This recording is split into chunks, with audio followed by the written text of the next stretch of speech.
goodness. Come on, music. Start at 0.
Yeah, it's coming along.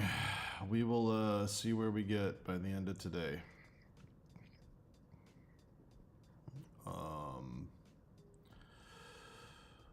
Let's see here.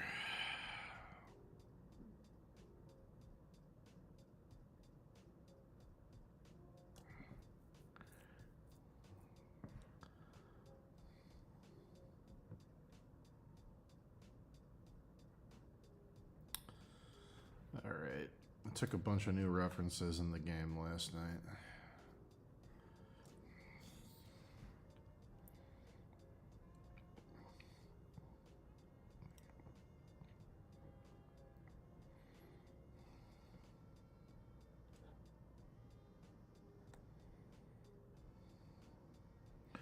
I'm gonna try to go for at least 7 hours today, maybe 8 if I can squeeze it. But yeah.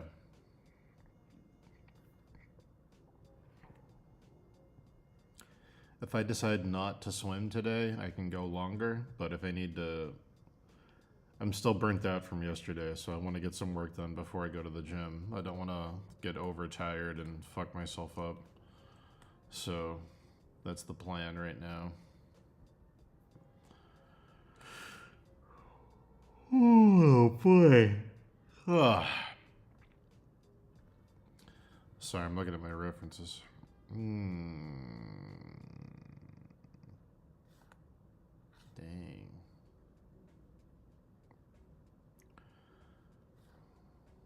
Boo, boo, boo, boo, boo, boo, boo, boo.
What's my routine pre-swim? Well, right now that I have a new trainer, it's rope pulls, rope slams, squat press, medicine ball lunge, medicine ball toss and catch, resistance leans, mountain climbers, burpees. Then I rest for 10 minutes. Then I stretch out, and then I jump in the pool, and I just do laps. I don't go try to go too hard. I don't go too slow. I just try to hit a nice medium pace, and I go for 90 minutes. That's yeah, it's my routine right now.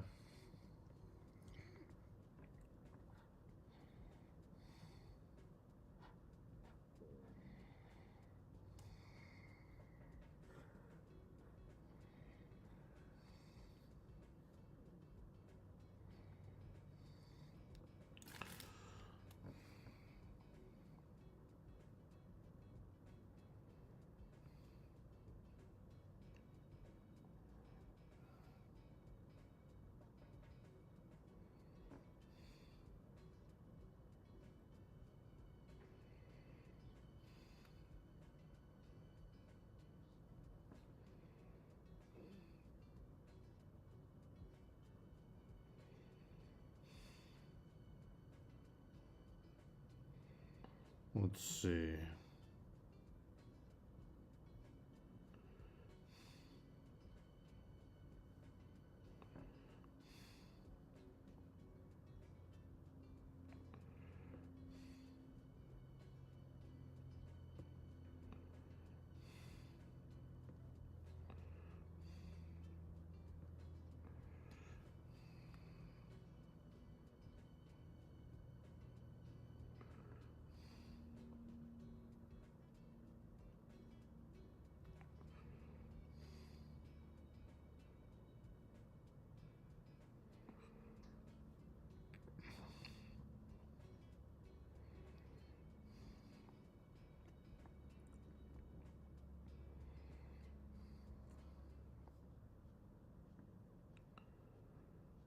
Posting to Instagram.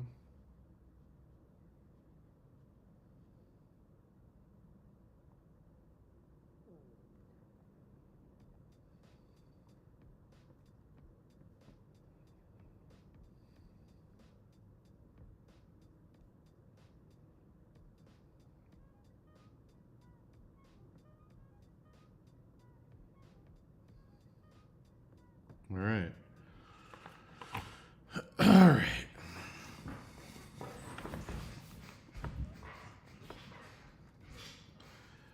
Yeah, it's shocking how out of shape you can get sitting at a chair doing art for like a year. I recommend everybody go to the gym and try to do something.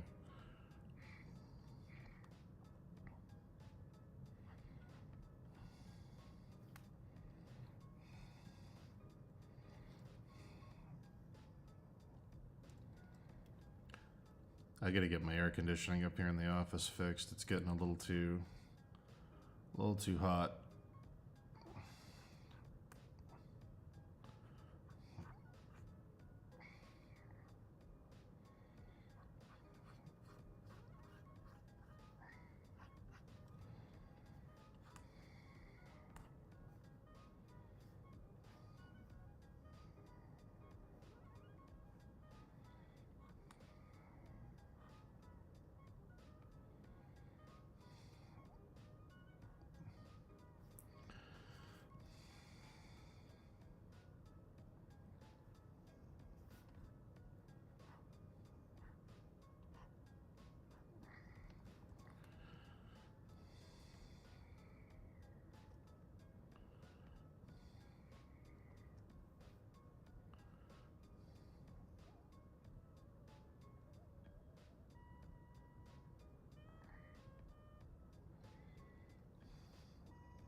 Wow, Sharky. The Riz Master. The Rizzler. Guys, we have a resident Rizzler in the chat.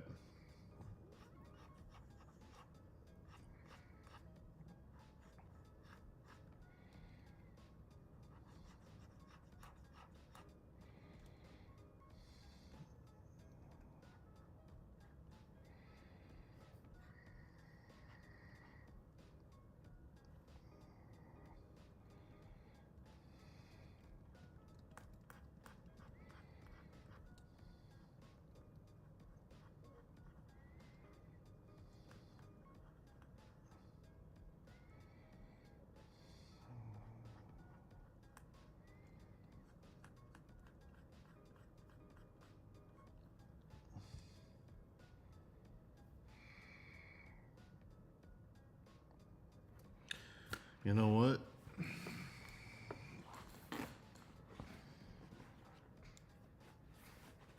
Oh.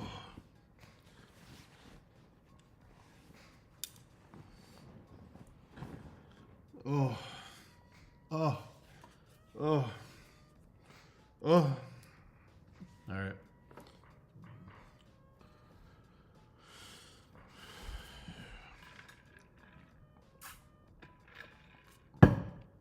Playing FF9 for the first time. You're blessed. You're blessed. Enjoy your adventure across the fields of Gaia.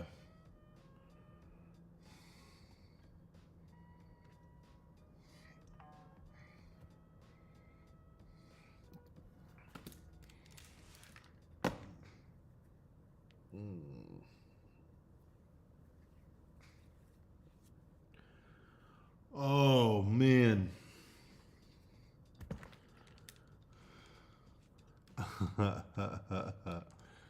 My hair does not want to sit down with this fucking chlorine residue in it.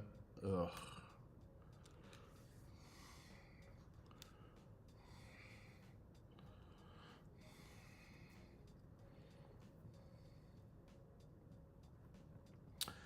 Oh, the lobstrosities. Dada Choom, Dada Chuck. Have fun, Laura.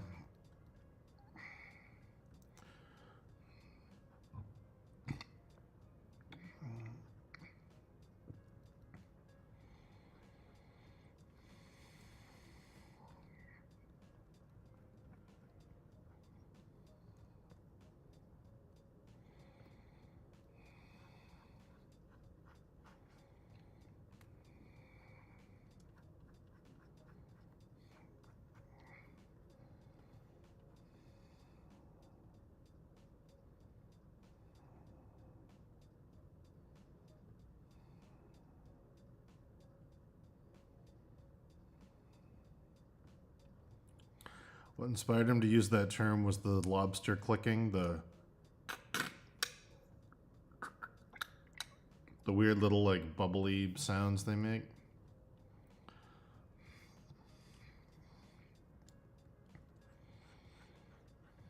I don't know where the Dada part comes from though. Dada Chum, Dada Chuck.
Always fun, Miguel. What are my thoughts on the King Charles painting? I thought it was dope. Let me go look at it again, in case I'm missing something.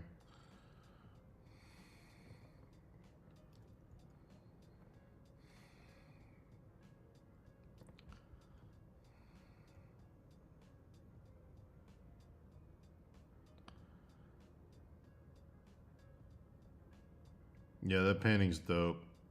I feel like the king doesn't understand that it's not really a good look. I think maybe they don't understand what the piece is probably saying.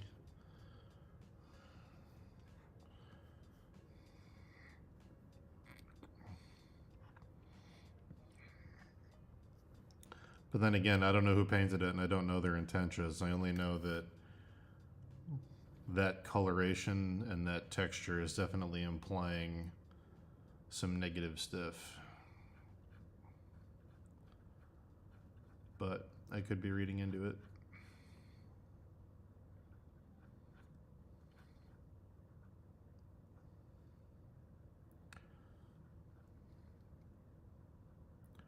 I don't know, you'd think given his history in the 90s, you'd think given the history of scrutiny and media training he had to have after Diana, you'd think he'd know a thing or two about how to read the room. But yeah, I don't know.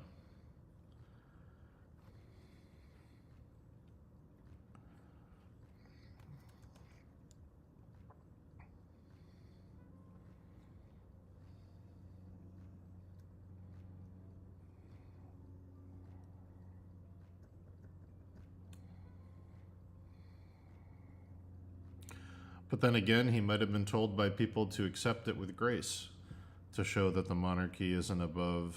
The monarchy knows it's not above criticism. It could all be like a 4D chess play. To be like, yeah, it's not flattering, and that's the point.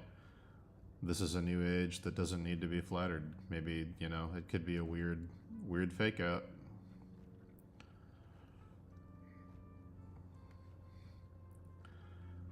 But of all the royals, he is by far the most media trained because of his run of bullshit in the 90s. So trust me, whatever is happening, he has had professionals tell him every possible angle it's going to play out. So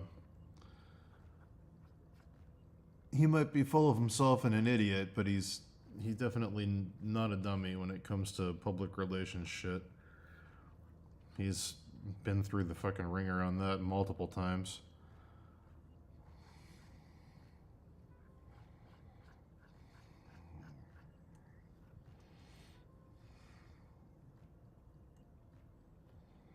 Yeah. It's absolutely calculated. They didn't do anything without reading all the variables. It's regardless, it's calculated. I'm just assuming the move was to say that, hey, we're not above criticism. That's my guess, but what do I know?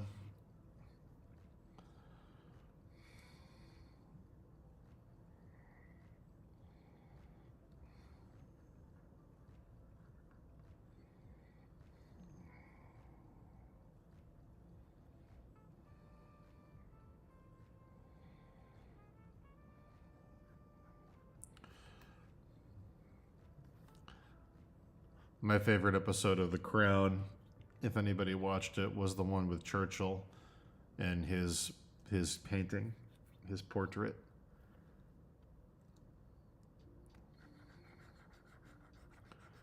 And how much he fucking hated it. But maybe also secretly loved it because he hated it.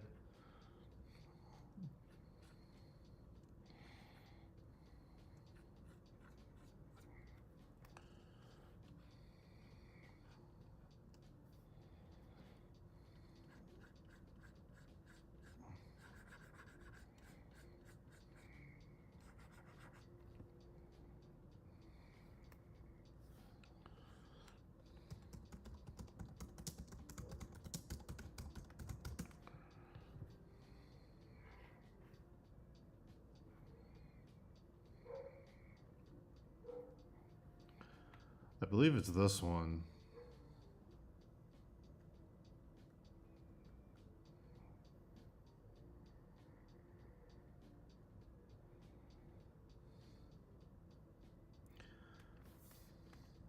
Yeah, it's funny. It's funny to consider.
I came up with a good line yesterday, chat. Save it, use it on people in the future, okay? I was planning a trip for next year, and I wanted to stay at some old homes in Ireland. And I was looking at the prices, and I was at my parents have a travel agent because they used to do a lot of international business. So I was at their office talking to the agent on the phone, trying to look at prices, and I was writing it all down. And my mother said, "I'm just worried that you're not saving enough money for the end of your life. You're gonna want to be comfortable." And I said, "Mom, I think the most uncomfortable thing at the end of a person's life would be to feel like they didn't do enough with it." And that shut her up very quick. Save that one, guys. Go on trips. Do things.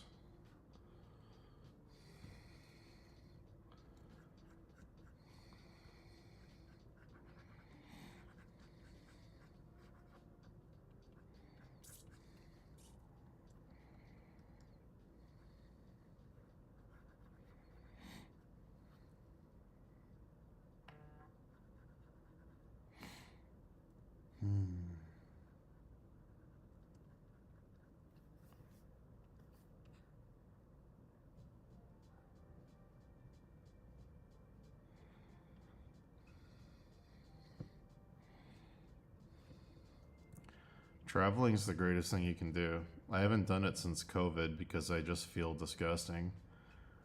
I just want to lose more weight and get in better shape so when I travel I can like do more athletic shit, you know? Like if I go to Ireland, I want to be able to walk around for long periods of time, get lost and stuff. So, I I'm just delaying any traveling till I feel a little bit better in my own skin.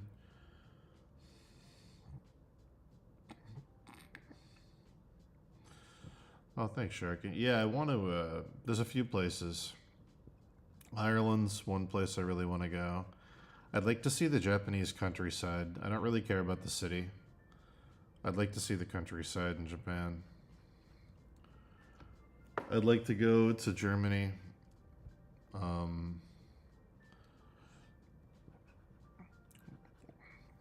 Or Switzerland, really. Anywhere in that general vicinity.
Oh man,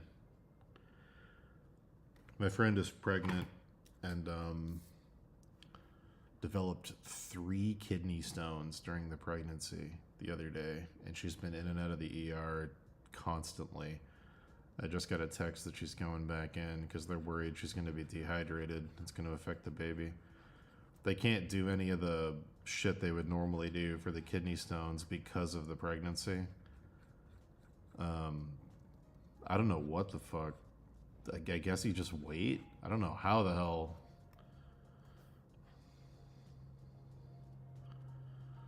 I guess you just have to wait.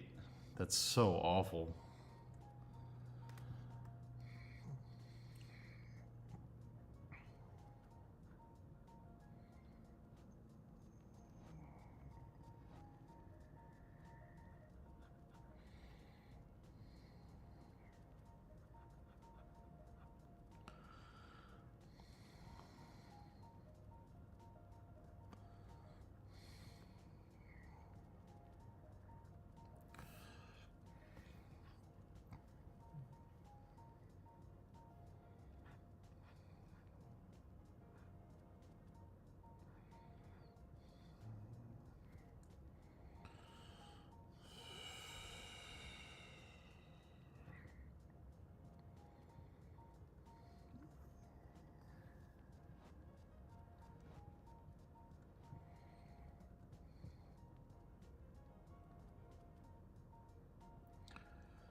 So I talked to Dave last night, or the day before, I can't remember which.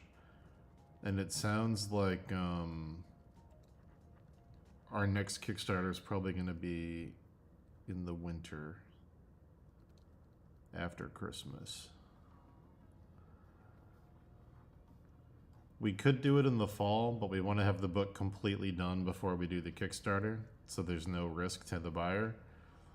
So I think we're just going to push it. Oh, hold on. There's something I gotta do that I forgot about.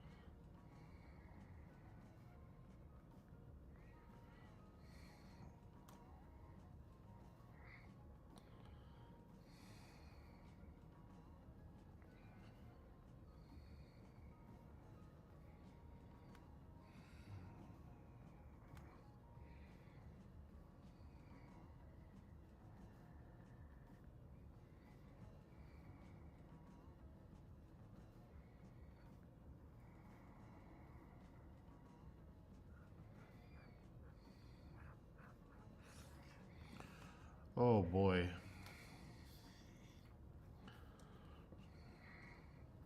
Sorry, something I forgot to do that I gotta do.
Oh yeah. Alright, let's see. Hell yeah.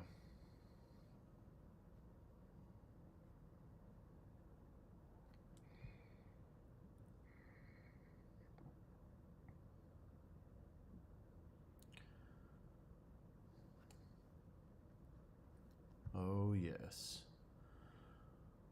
Come on, let's go. Let's go. Please.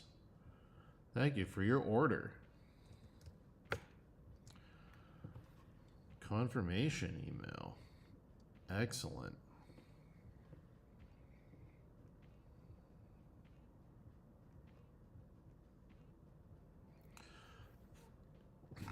Oh boy.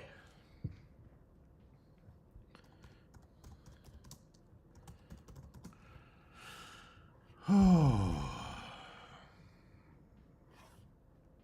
Very bad check. I'm almost done. I'm almost done. I'm almost done.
Spending money, chat.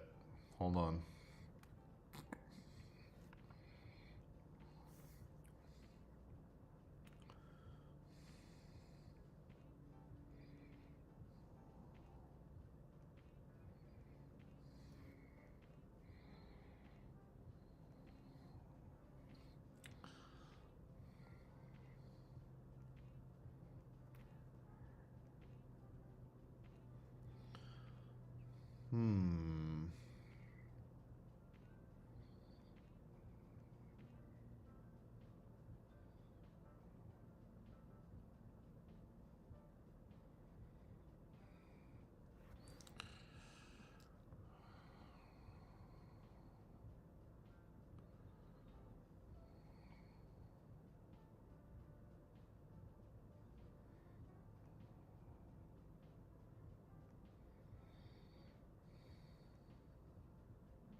All right. I think I'm good. I think. We will see. How do I have my tablet set up? My tablet's flat. I'm not using I'm not using like a draw on the screen. My tablet's just flat on a table, and I'm sitting with my back straight. Sometimes I hunch. I try not to. But yeah.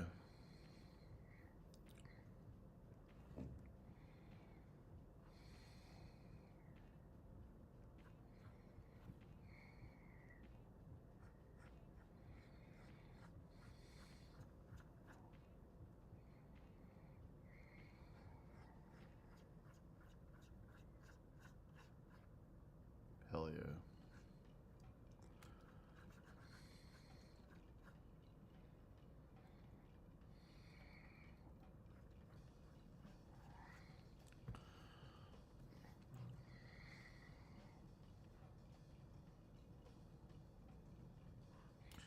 I try not to hunch, but it's tricky.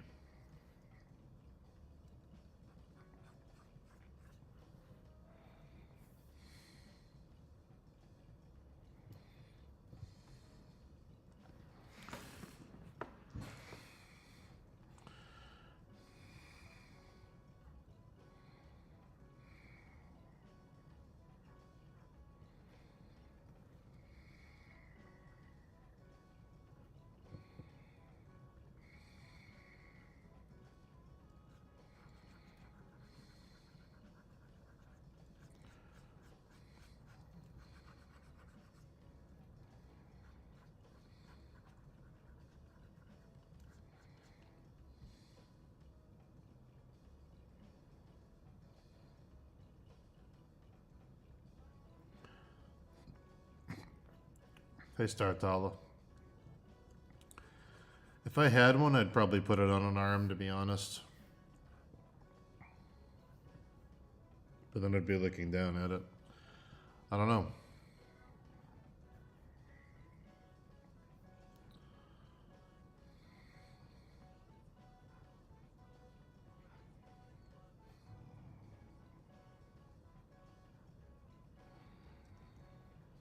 Trying to figure out if I want to keep this thing or not.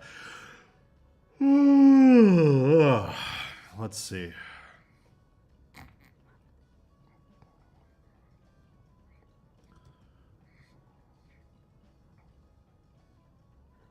Do I want to keep it or not? What I should do is force myself to resolve this area, because that's the one that's causing me the most headache.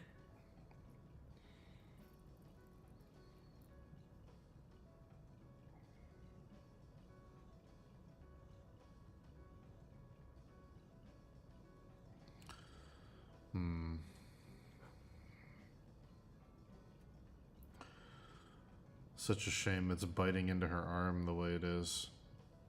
It doesn't seem like it needs to be, though.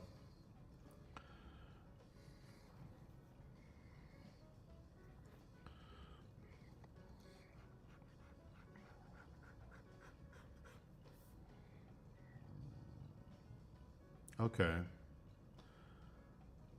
Alright. That's the contour over here.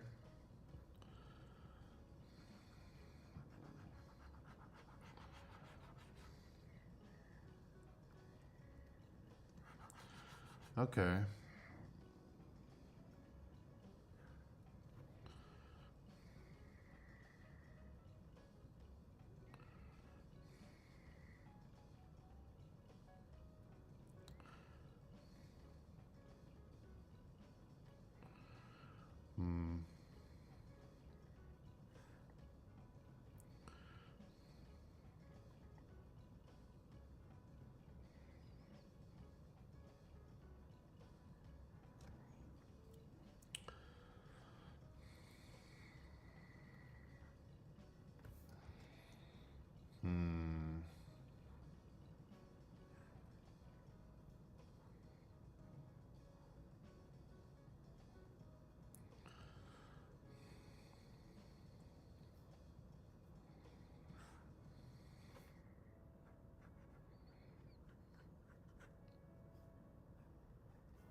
Yeah.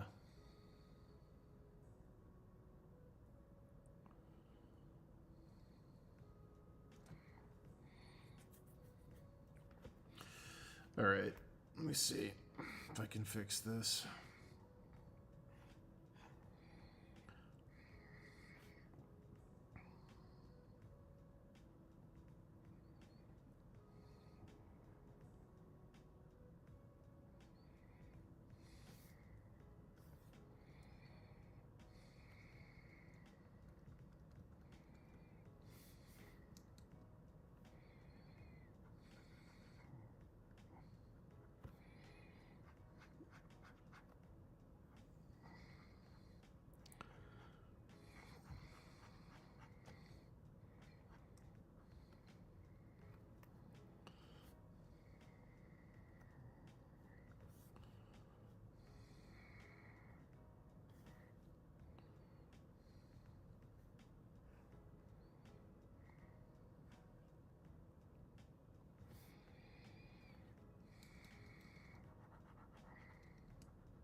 Oh, the Two Swords guy.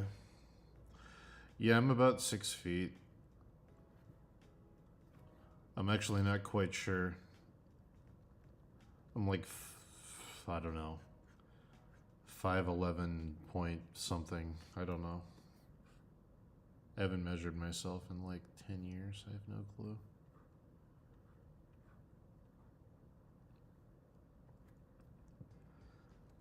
When I don't cut my hair, I'm 6 feet, okay? Put it that way. When I don't shave my head, I'm 6 foot. There we go. Close enough for dating apps. Am I right, guys? Am I right, fellas? Fellas, am I right? You know how it is.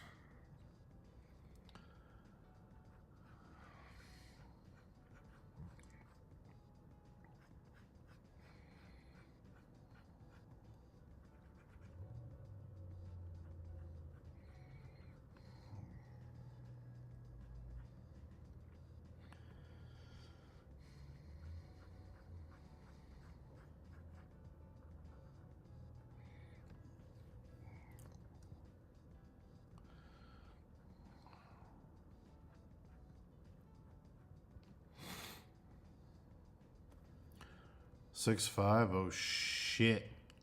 Well, I'm not on dating apps anymore, so it doesn't matter. I've been off dating apps for a long time.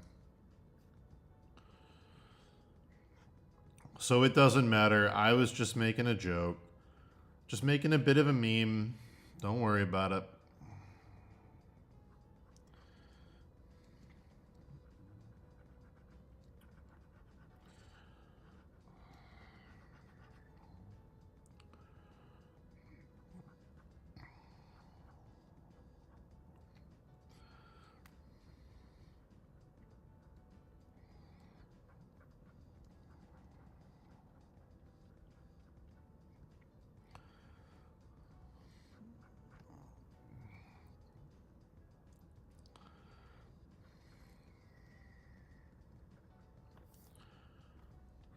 Let me tell you something, chat. Actually, before I tell you something, let me just make a new thing in Photoshop. We are absolutely... It's gonna be super rough.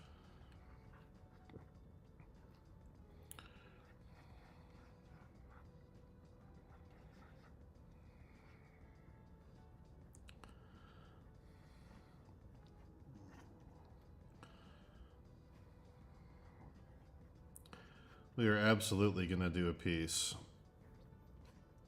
for a little game called Animal Well. And it's gonna look something like this. This might not make sense to anyone who hasn't played the game, but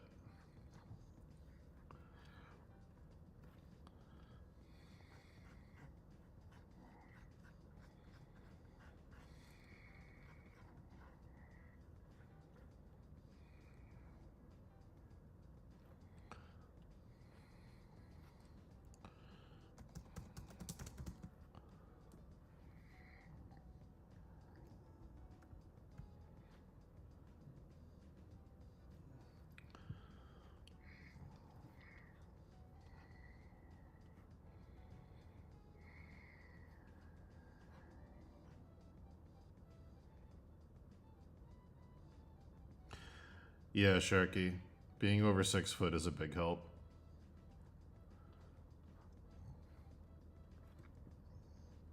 Scientifically proven. We love our short kings.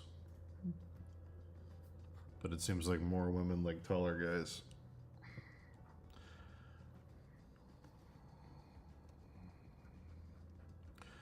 That's where the 666 rule comes from, guys. Come on.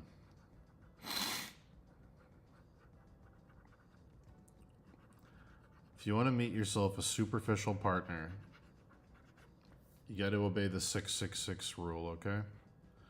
So Sharky, you got one of the sixes. You're good.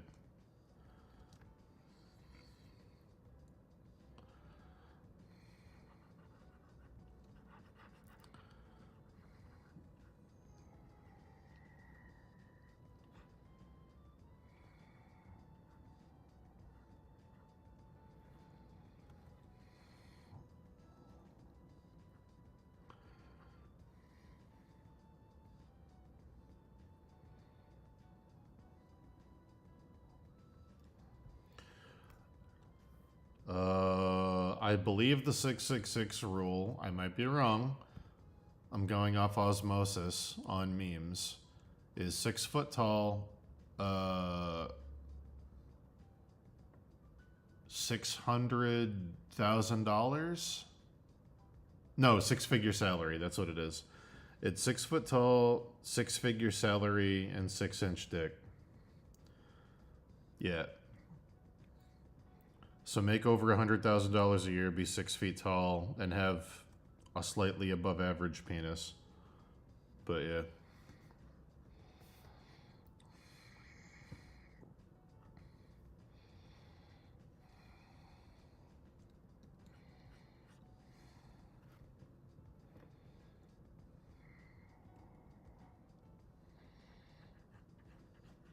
This isn't actual dating advice. We're talking about memes, guys, okay? We're talking about memes, all right? None of this actually, I'm not saying any of this actually matters, all right? We're just talking about the memes, okay?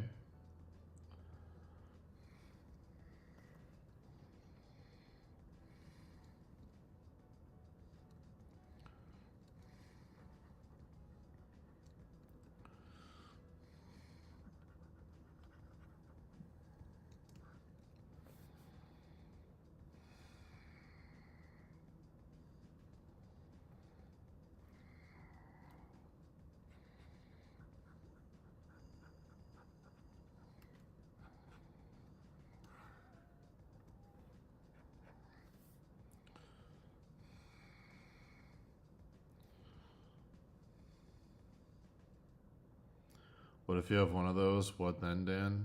I don't know, find a girl who's not superficial, who will date you for you. That's probably the best advice for everybody in here. So yeah, just do that.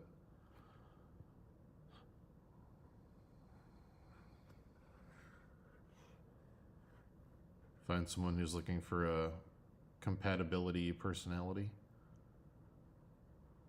You know? And not a bunch of bullshit.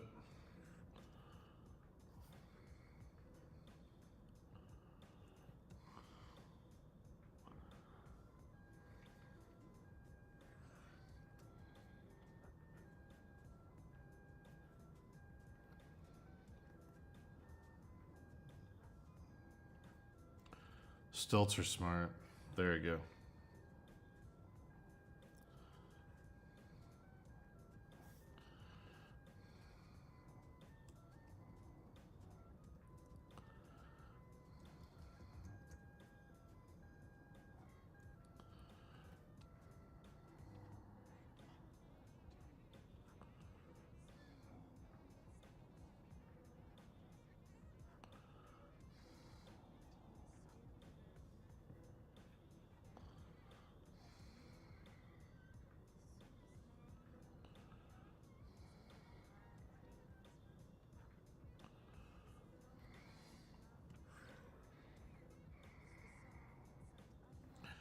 Yep, knew that was gonna happen.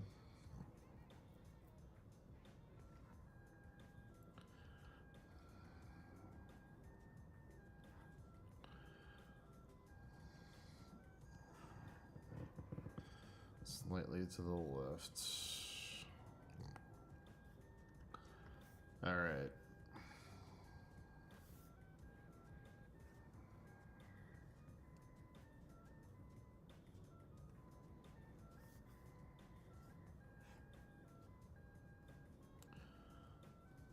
Well, it's only going to be kind of symmetrical.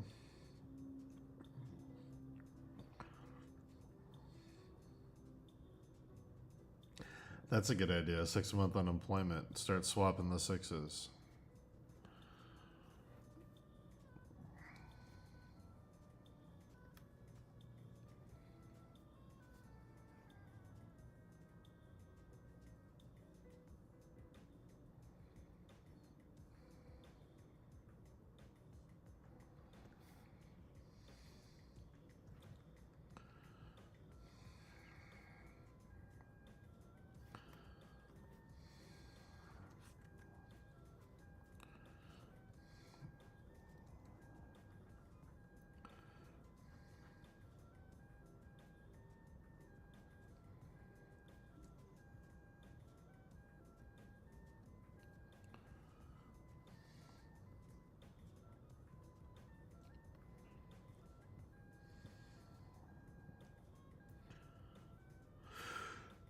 Good job, Miguel. Good luck.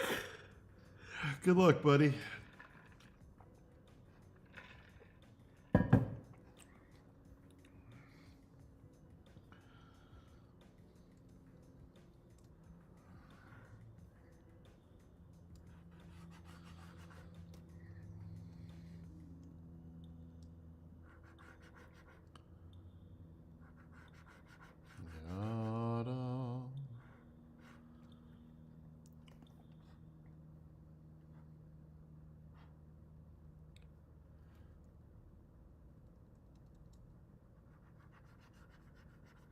Wow.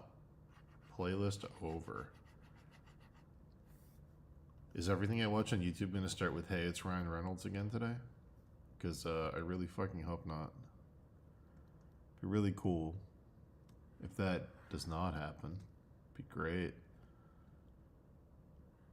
Be fucking fantastic. You know what I mean? You know what I mean, chat, you know what I mean. Chat knows. Chat knows. Chat knows.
Come on.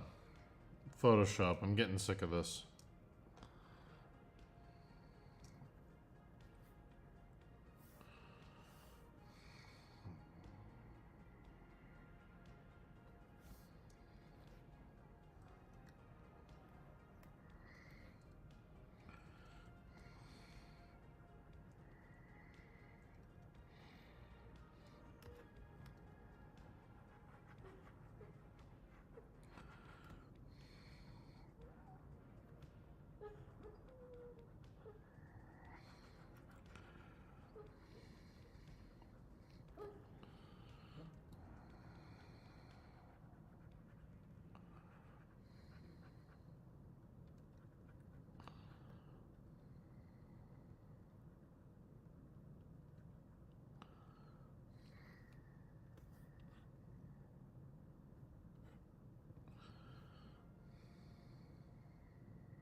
Mix is too sleepy, bro.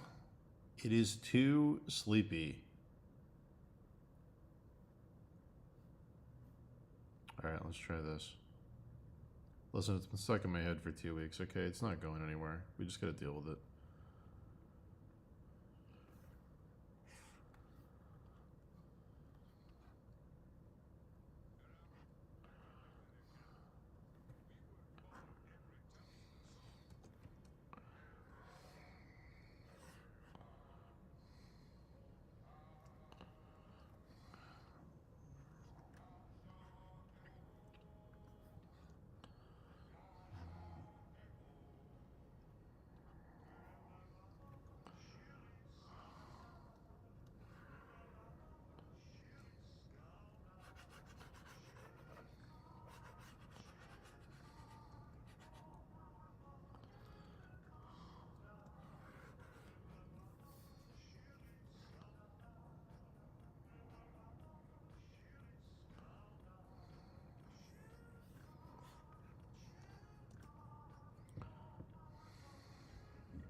Yeah, dude. It's my favorite Pogo song.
Good morning, Amalthea.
I've got my coffee.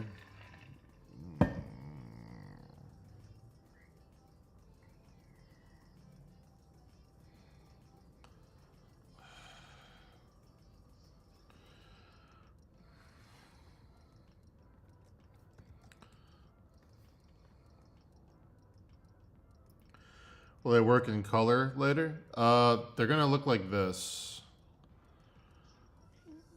These are what the finals look like. So there's a wash of like a warm ochre with like a color burn, and then there's a limited color in the background. This one was like a golden orangey, and this one was like a blue. But yeah, when this one's done, it's gonna get washed, and it's gonna be kind of red. But yeah, it'll get kind of a. But yeah, thanks. Definitely not, Nick.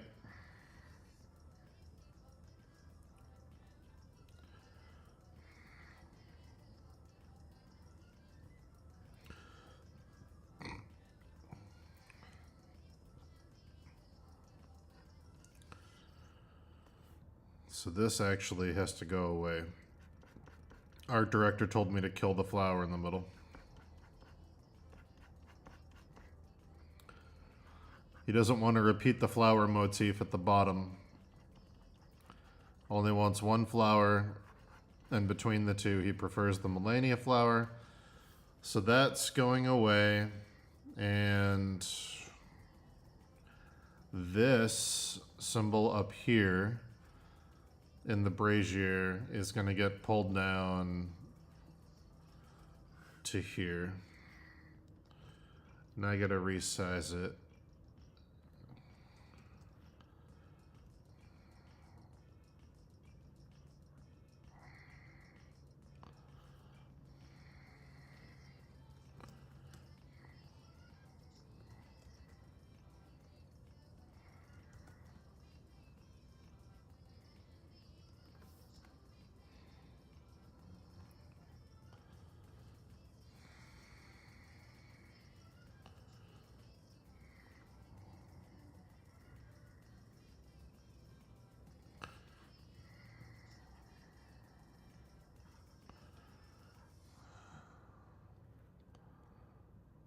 Let's do, it's basically the middle. Let's do this.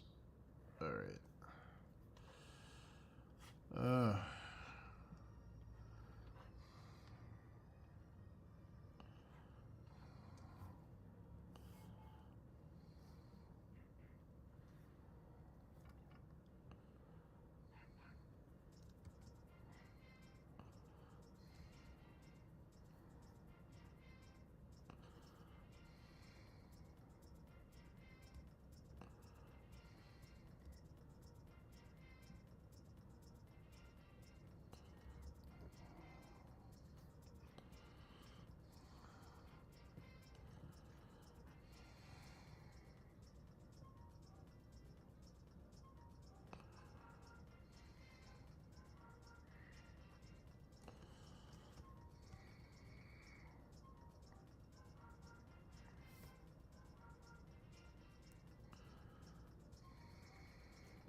They will be available as prints.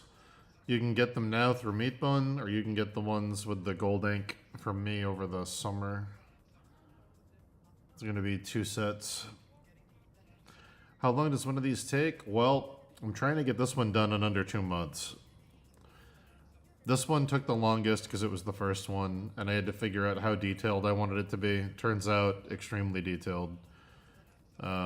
This one went quicker because I was copying the first one in terms of detail, but it's still pretty wild when you get in here. But yeah, I'm hoping to get this one done by the DLC release.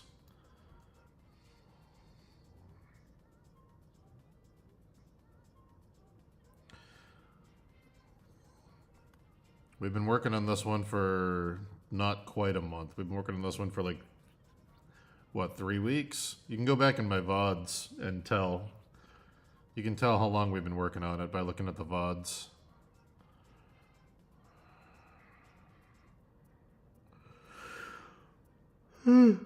Oh, fuck.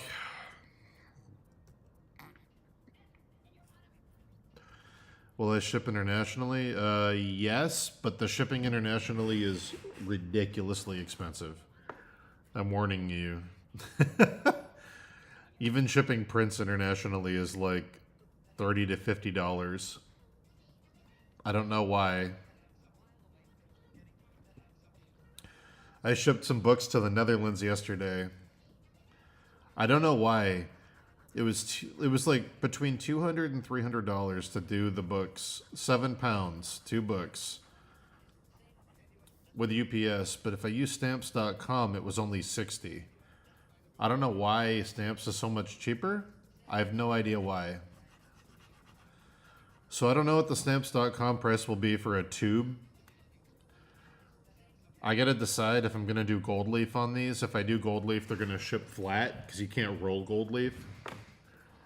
But if I just do ink, if I do gold ink or stamping, I might be able to roll them.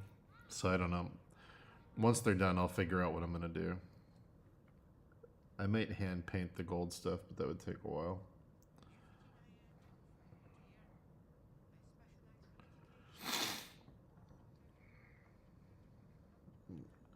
Entertainment of entertainment of entertainment of entertainment of entertainment of entertainment of entertainment of entertainment of entertainment of.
Oh, we're gonna do like a 7 to 8 hour day today, minimum. I'm gonna try and get a really full work day today.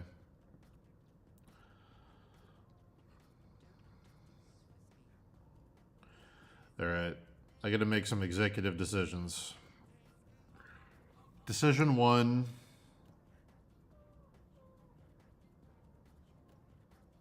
I think I'm doing this.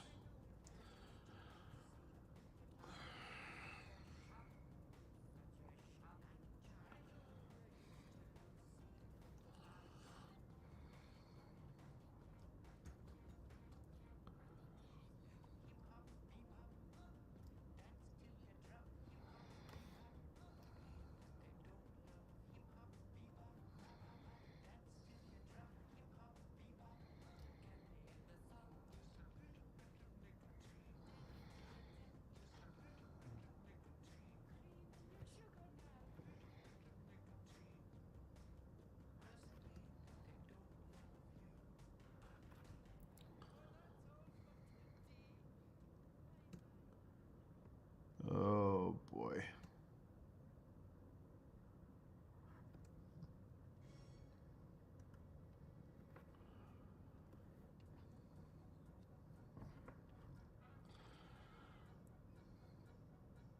So because the underlying one has the column that flutes out and then tightens, I'm gonna try to do that with this one too.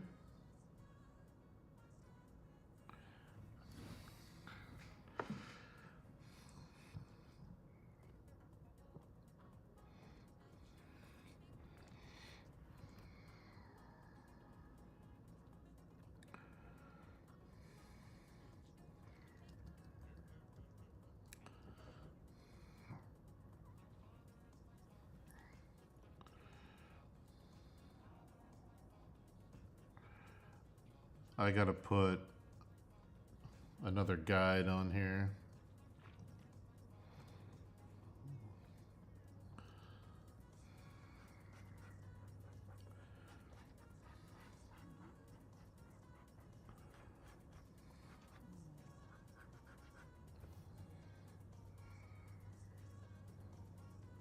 So I know it's off center. I might bring it in later, but I want to get the general size right.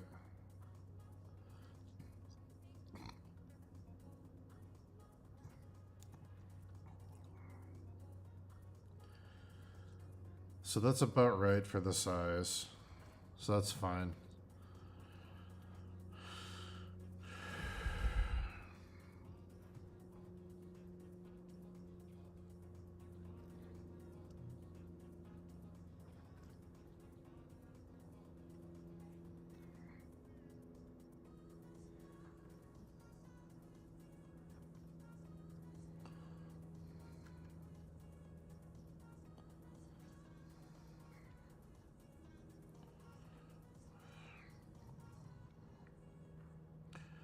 All right.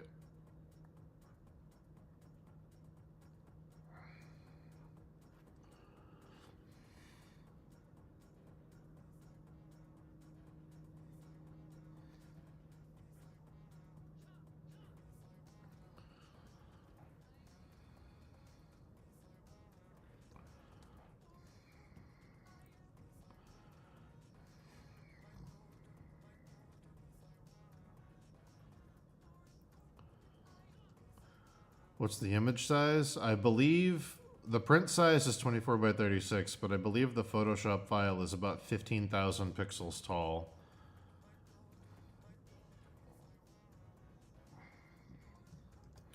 400 DPI, I think.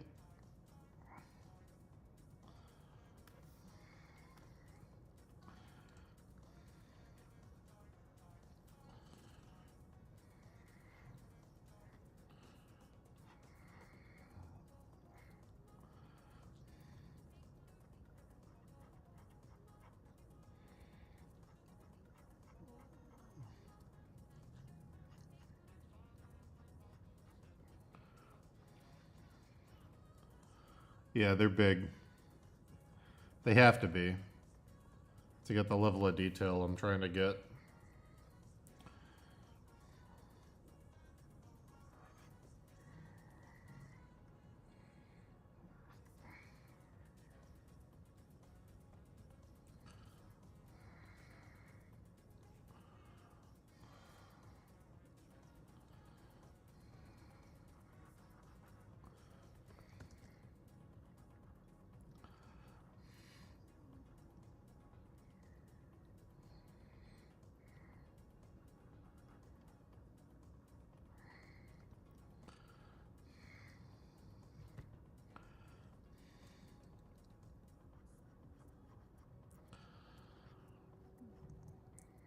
I've never seen Fiddler on the Roof, and I've never seen The Sound of Music.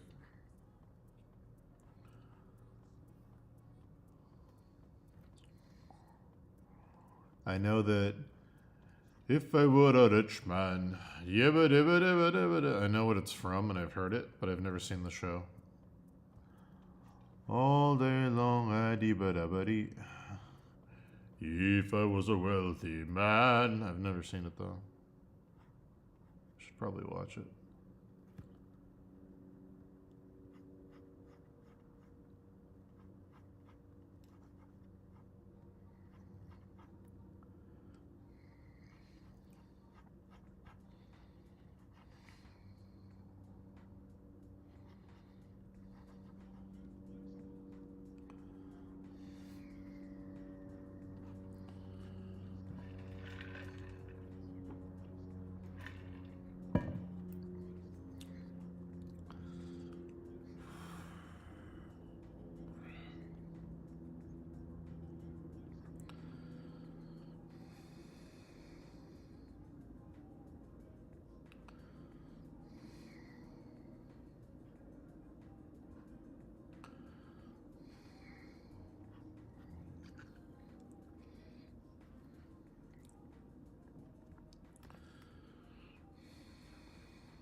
I've seen that one.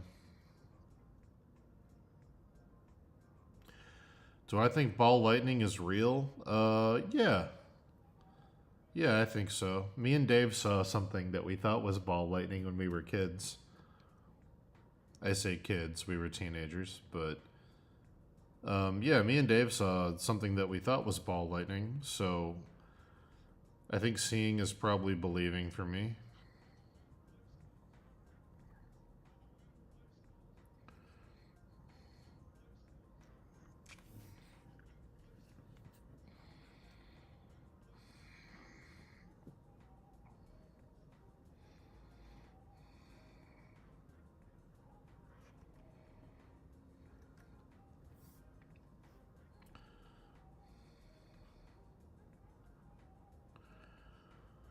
Is either ball lightning or if it was some kind of UFO. We saw it with a big group of people.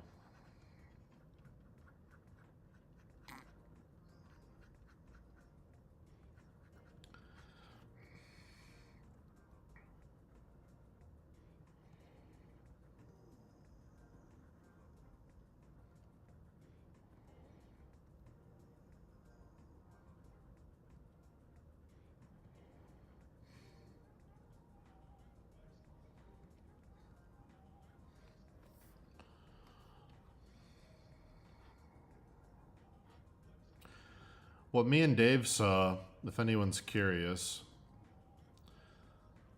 was in the night sky. In the night sky, let's say here's the ocean. Okay. Here's the ocean. Here's the shore. Whee! Here's a little town over here, you know. It's nighttime. Up in the sky, all these glowing stationary things that weren't stars. They were low to the ground like a low-flying airplane, but they were standing perfectly still, and they looked like this. And then, suddenly, this one would move in a straight line over here, and this one would move in a straight line over here, and this one would go in a straight line here, and this one would go in a straight line here, and then this one would disappear, but then it would reappear over here, and then this one would disappear, and then it would reappear down here, and then this one would move in a straight line this way, and then this one would disappear, and it would reappear up here, and then eventually all of them went straight up, and they all disappeared. No, this was before drones were a thing. This was back in like 2003. They were low. They were low to the ground. They were low like an airplane taking off. They were under the clouds. They were below the cloud line. So, yeah, we saw that with a big group of people. Big group of people.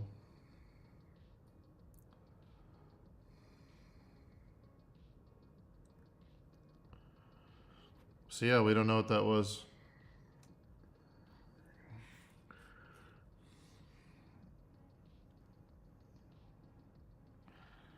They were flying over a nuclear power plant called the Pilgrim 1 nuclear power station.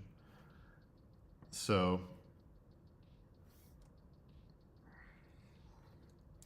I know the police got called and I know Homeland Security got involved, but other than that, I have no idea.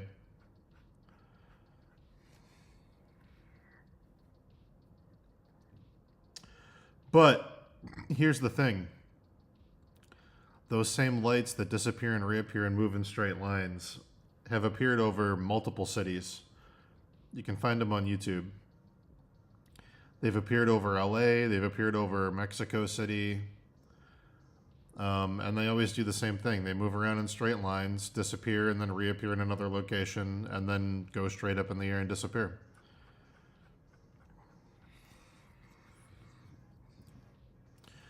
Every time they pop up in the news, me and Dave get a little obsessed because we're like, oh, it's that thing we saw. What is it?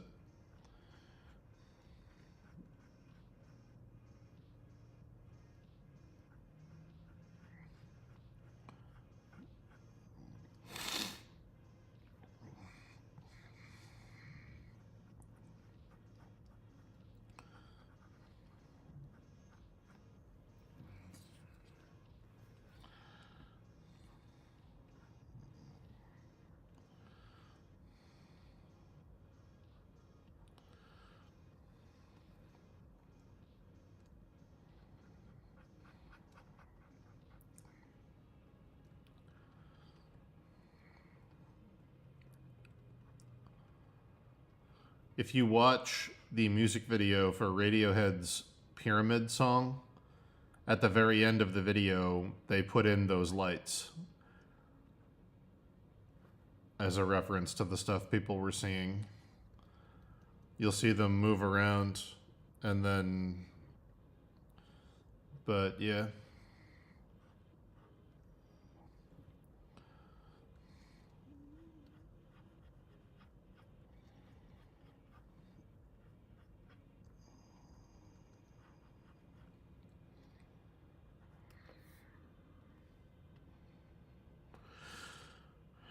Listen, buddy, my timeline's fucked no matter what I do, okay?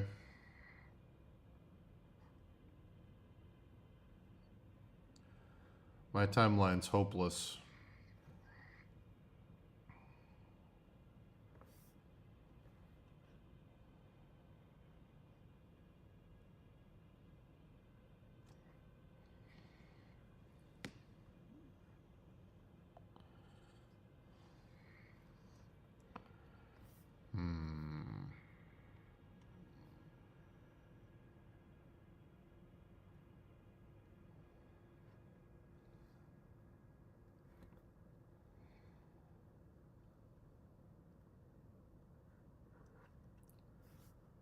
Maybe there's an SCP.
Wouldn't be surprised if there was an SCP movie.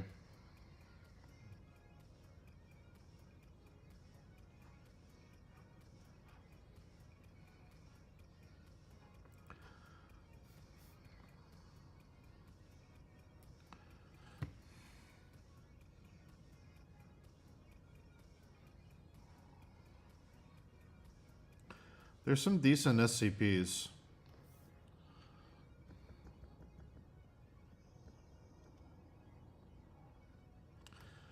I mean, Cabin in the Woods was basically an SCP movie.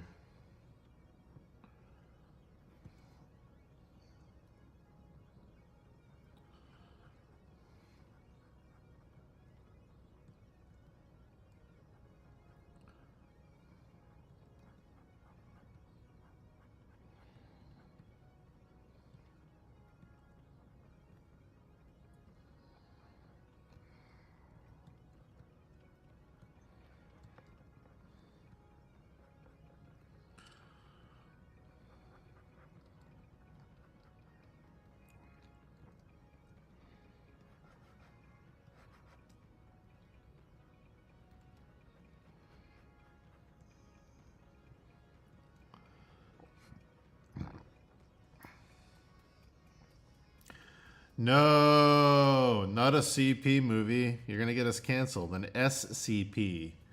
SCP. Oh my goodness. Oh no. Now the chat's been flagged. SCP is Secure, Contain, Protect. It's an internet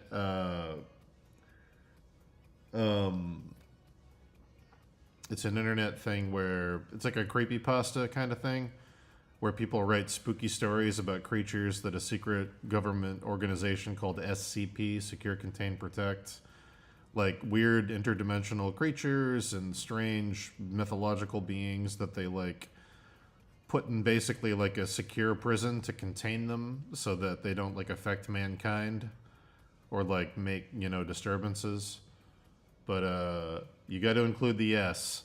You got to include the S in SCP. You gotta. Or else you're fucked.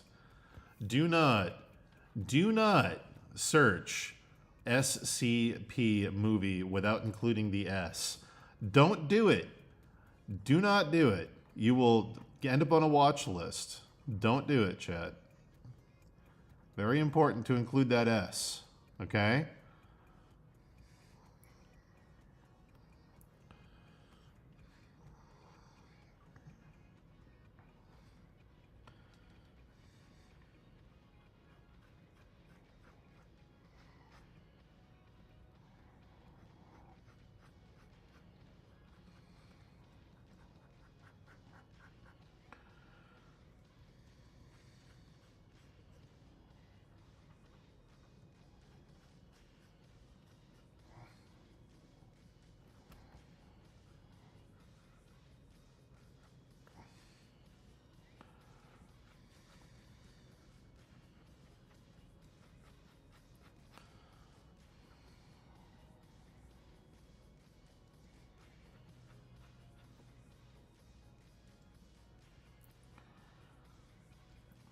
Unless you yourself want to be secured, contained, and protected,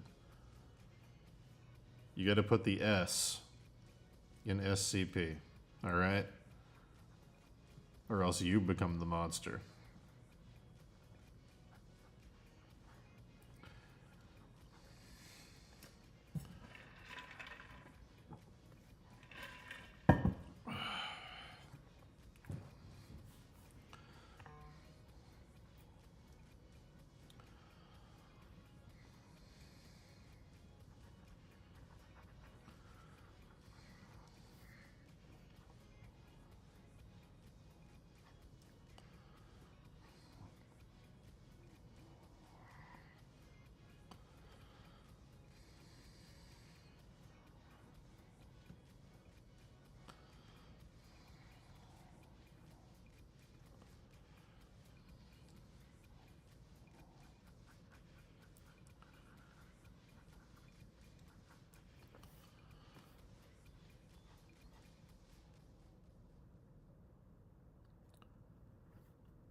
Wow.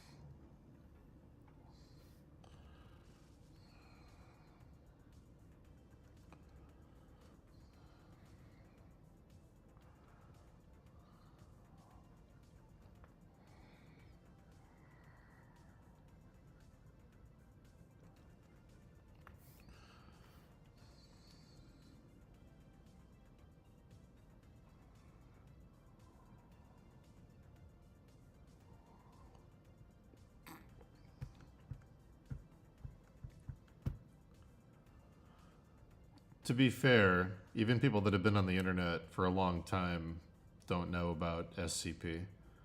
SCP and creepypasta and all that shit is for like terminally online people. Like, unless you're like plunging the depths of Reddit. Like, if you're like a normie person, you're not gonna know what any of that stuff is.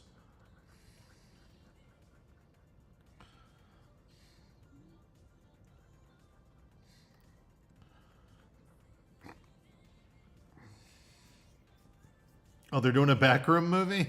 Oh, that's funny. It's funny how fast something can get turned into a fucking movie from being an internet hit. Backroom is like the new thing.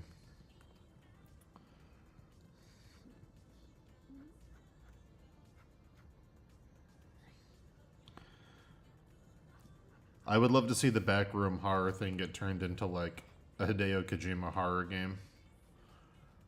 I think Kojima could do a really good Backroom game.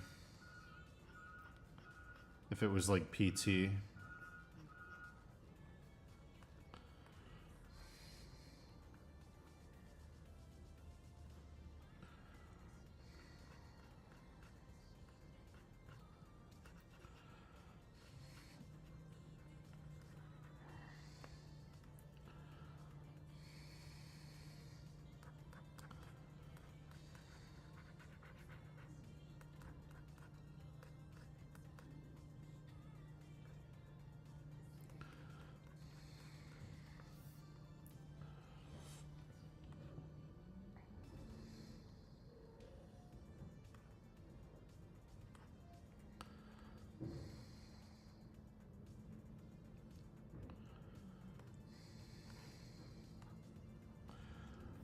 My favorite new thing is that My House Doom WAD that started circulating.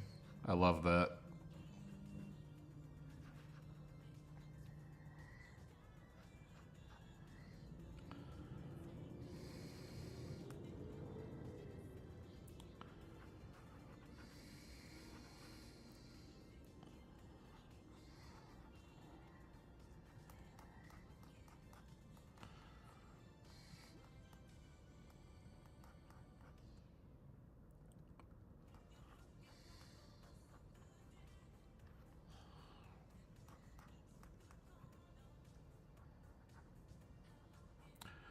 It's too bad Archive 84 got canceled.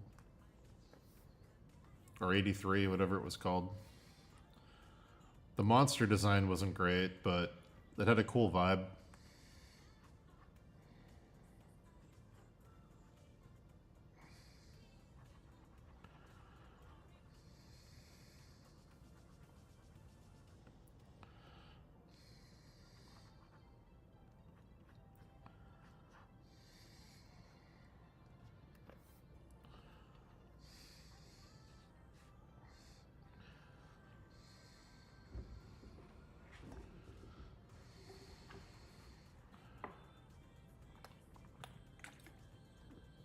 Alzara? No, I did not.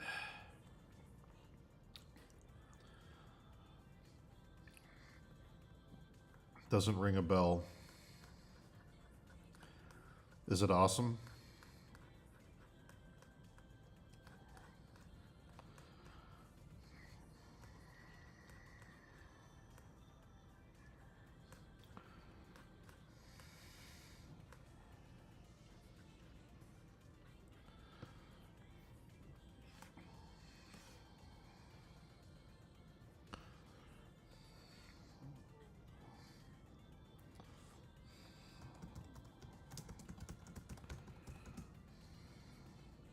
Alzara, Radiant Echoes, official reveal trailer.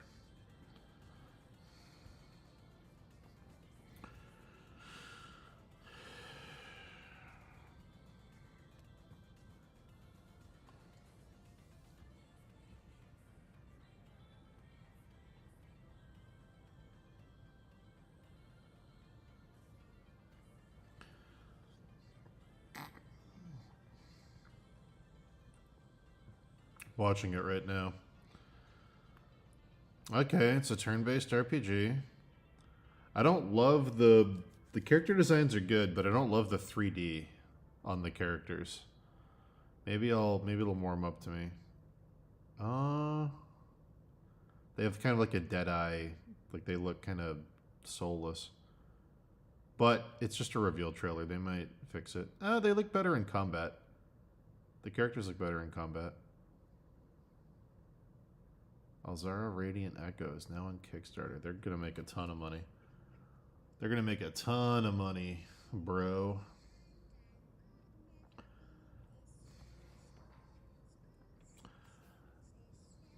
Yeah, it's a little. I don't know. I'm trying to be more open. It's a little too anime for me, but I'm trying to be better about that.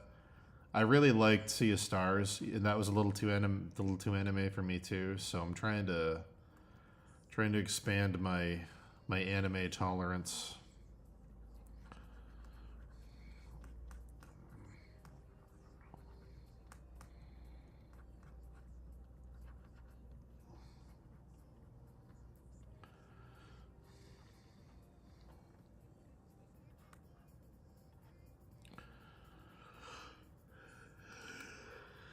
Oh,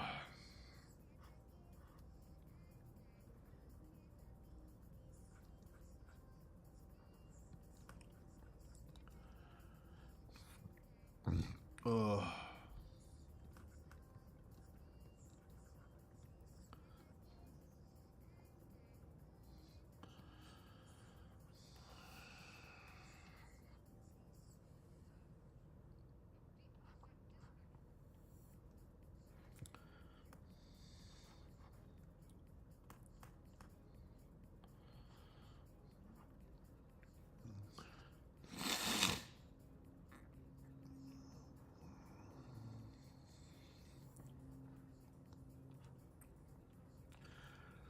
That game feels very it feels very Suikoden 3.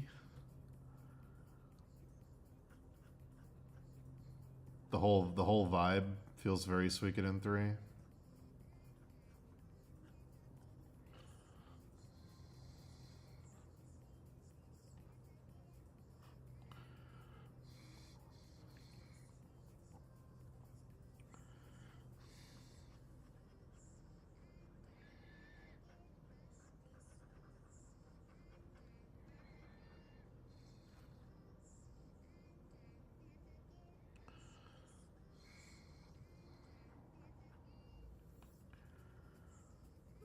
Like if a game looks anime, I can usually work through it. But if a game looks anime and it has anime voice acting, I can't usually play them. My my cringe tolerance just goes a little too far. I could barely play Final Fantasy X. That was an anime, but the voice acting was so bad.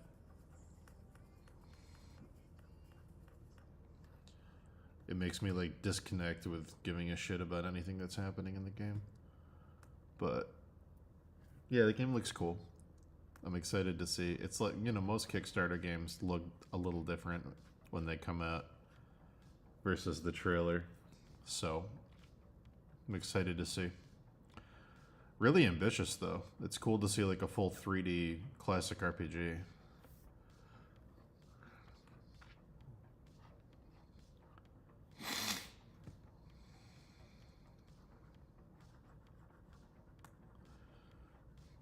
I'll probably fund it.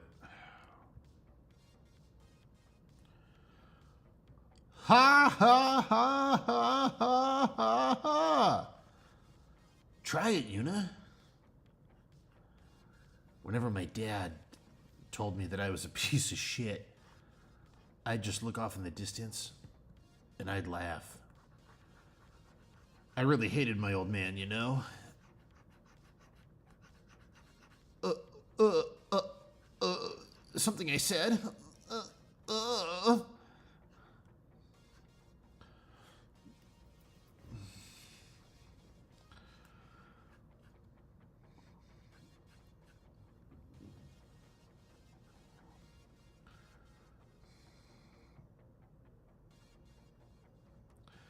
I'm not gonna lie, the voice acting in the new Zelda games really turned me off too.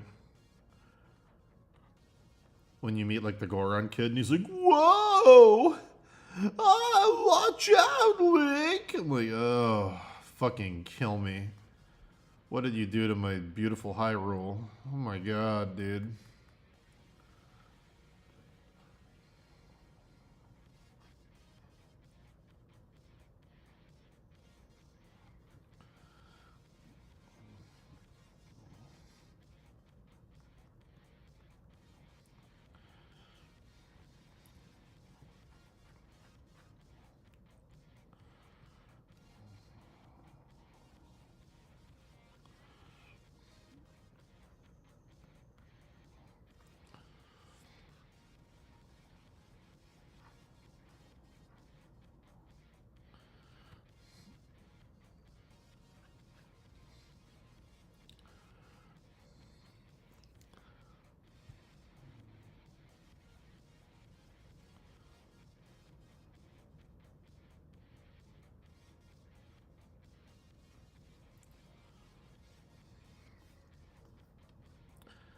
You don't enjoy keeping the stream on full volume with roommates around? Yeah, I don't blame you. You never know when I'm gonna start moaning, you know? It's unpredictable. 1 minute we're giving, you know, really good discussion on media topics and art. And then I start going, ugh! And then you're screwed. Because everyone's like, what are you watching?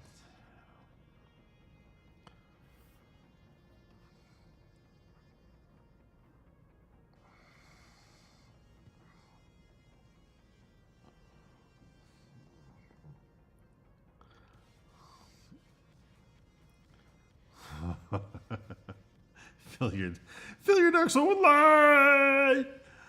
When he goes Kermit the Frog mode.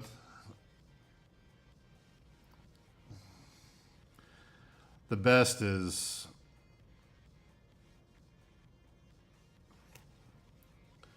if anyone hasn't heard this, let me go ahead and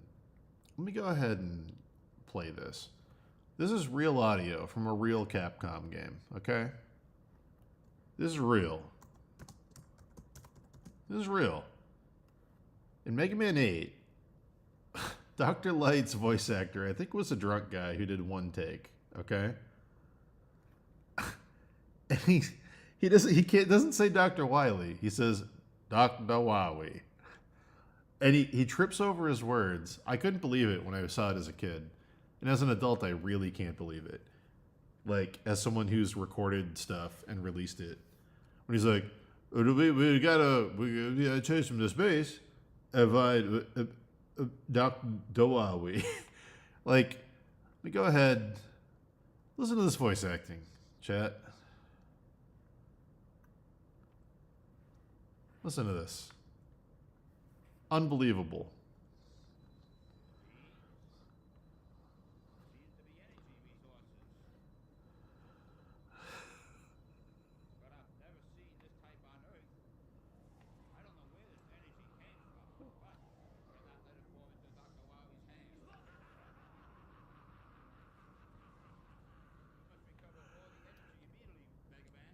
What was that? He puts a W before Mega Man. You must as well go on the energy immediately. Mega Man?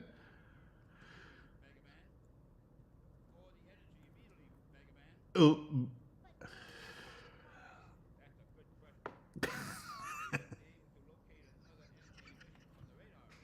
We may...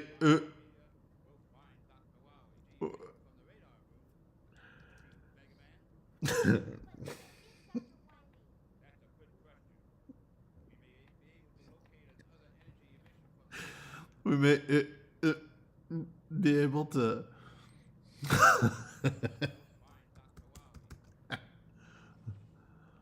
Oh.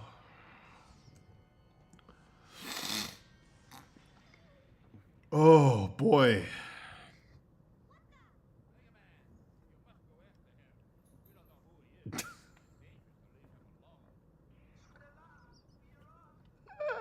Oh, no, dude.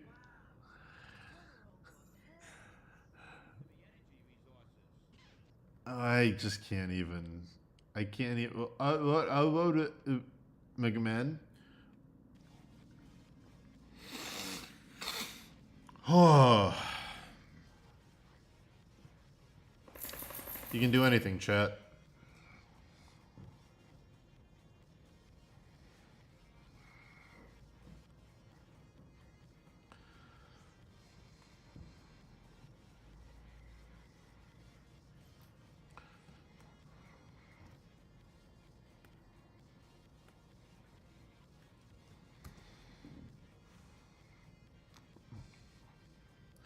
What am I fighting for? Oh, Zero. What was Capcom doing in the PlayStation era? What the fuck was going on at Capcom? My girlfriend actually told me that she likes your voice a lot, to be honest. Bro, bring her to the cookout. I'll say whatever you guys want me to say. I'll say, you know who's the sexiest man alive? Spit boy.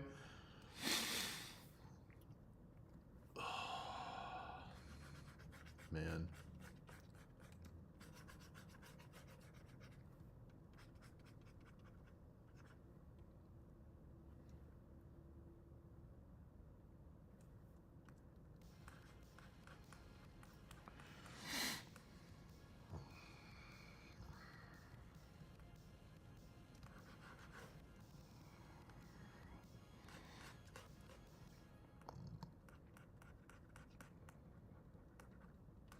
Good Lord. Good Lord.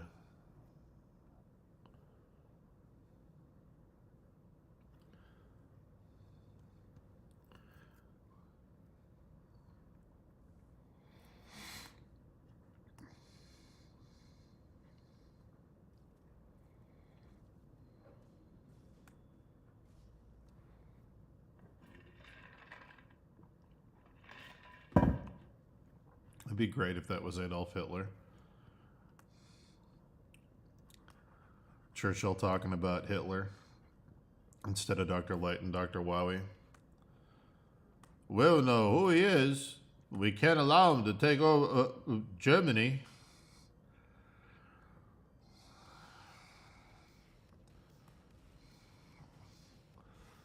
Quickly, Allied forces. You have to go to D-Day. We don't know who he is, but we can't let him keep Enigma. Quickly.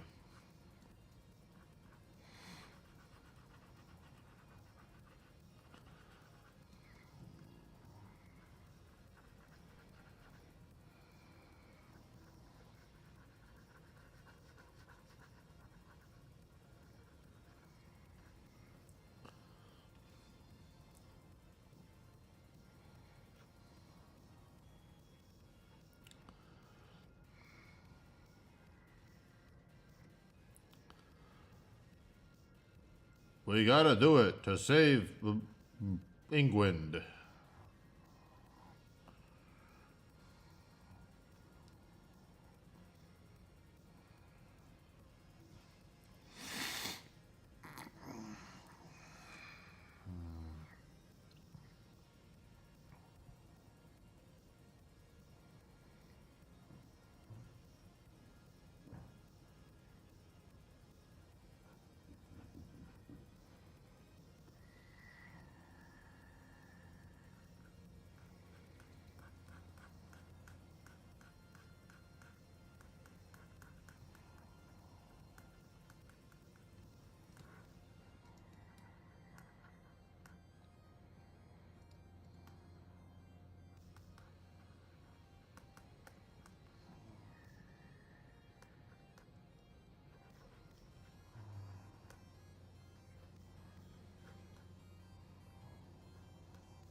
Bruh.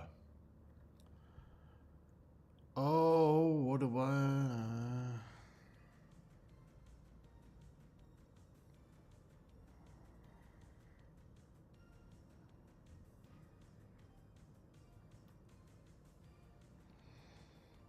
Nope.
What would I say are good examples of video game voice acting?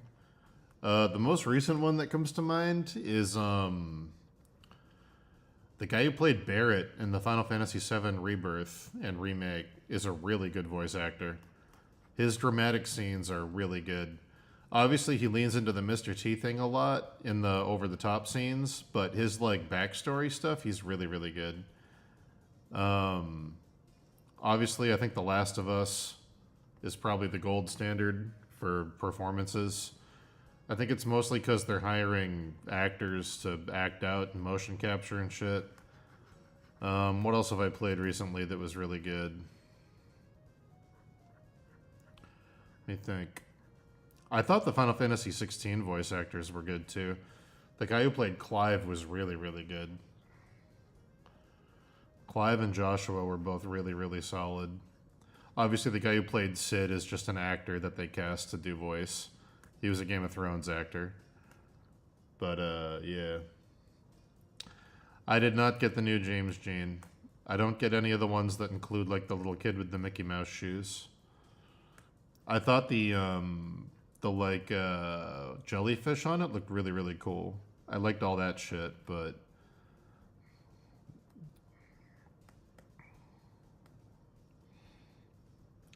Oh, Baldur's Gate 3. How could I not even think of that? My bad.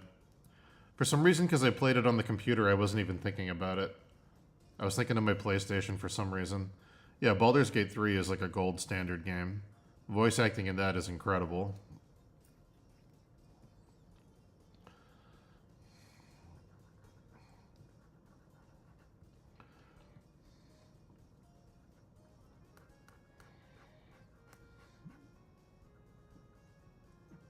Yeah, Baldur's Gate 3 is wild.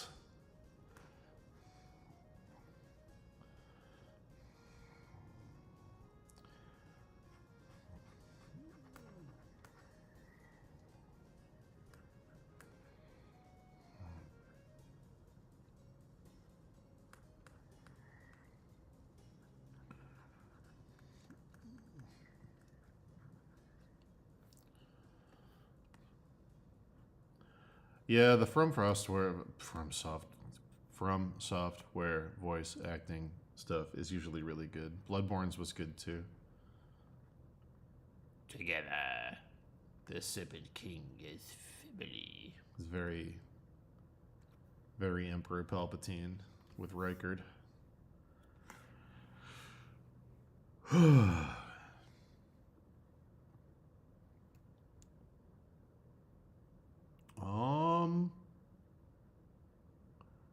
Let's listen to Synthwave to trade stocks to.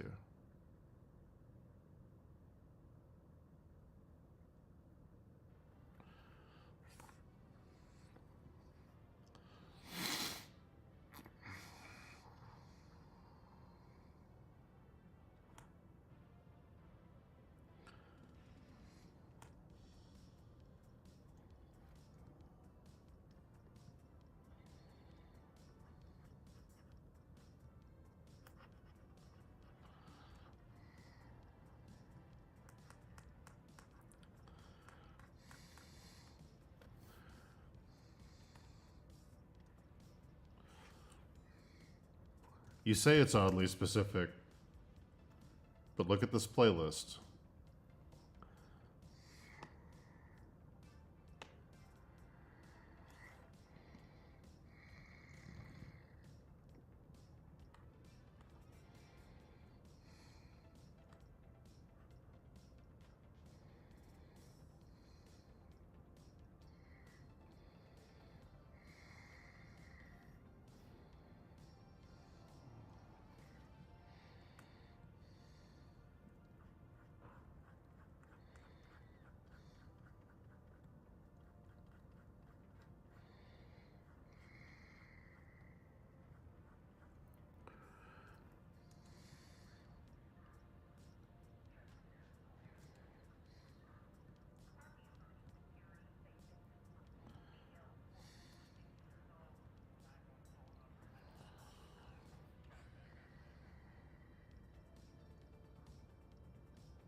The background footage is the best part of the playlist. It's so funny.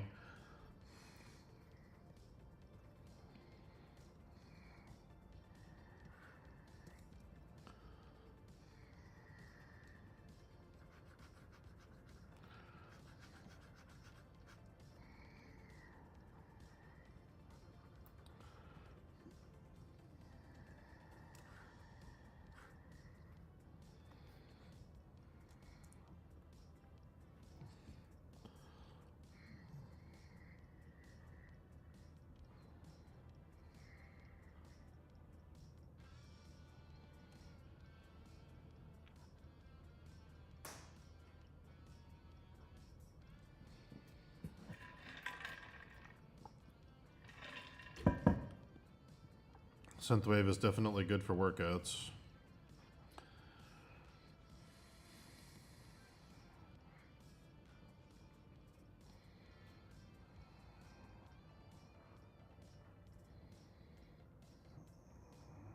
Hmm.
Synthwave isn't really hard ever.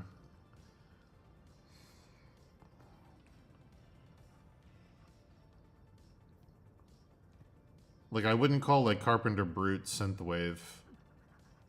When you get into like Carpenter Brute and Danger and shit like that, that stuff goes harder, but it's not really the same thing.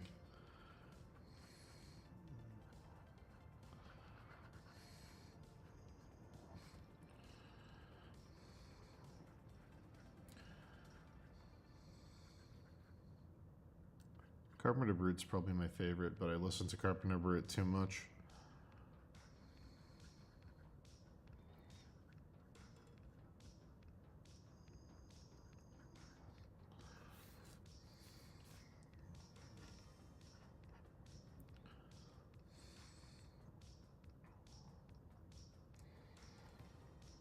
I'll put it on the list.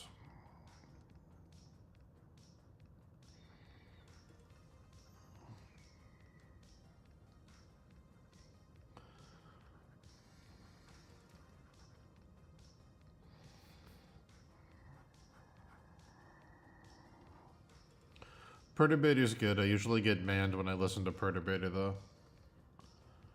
Or Perturbator.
Cry Little Sister's a good song.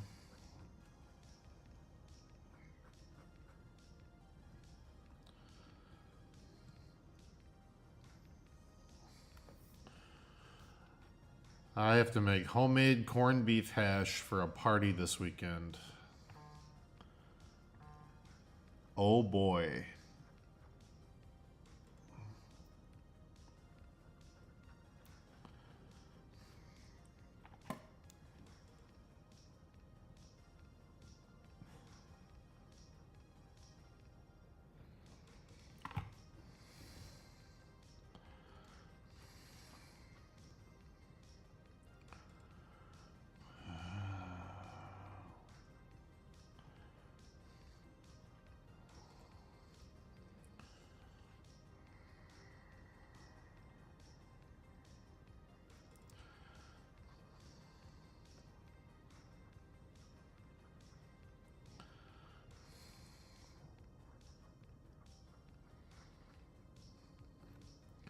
Oh, I know I can do it. I make excellent corned beef hash. Some people say it's the best they've ever had. The trick is cooking the onions for 4 hours until they become basically onion jelly, and then frying your potatoes in the onion jelly. There you go.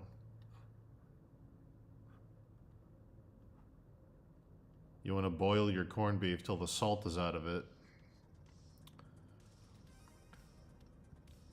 Then you want to put it in the oven with a mustard brown sugar glaze.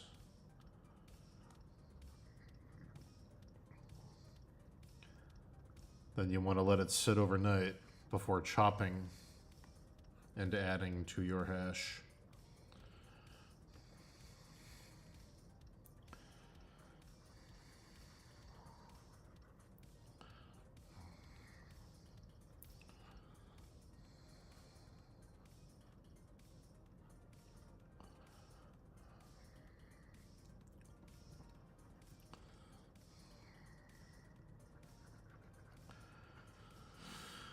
Oh.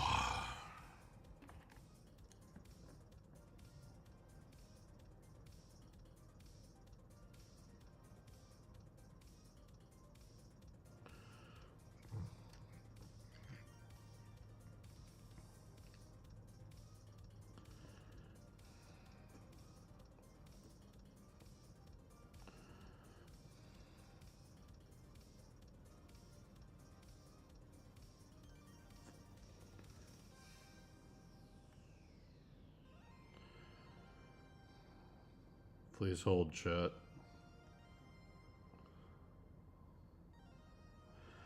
What is corned beef?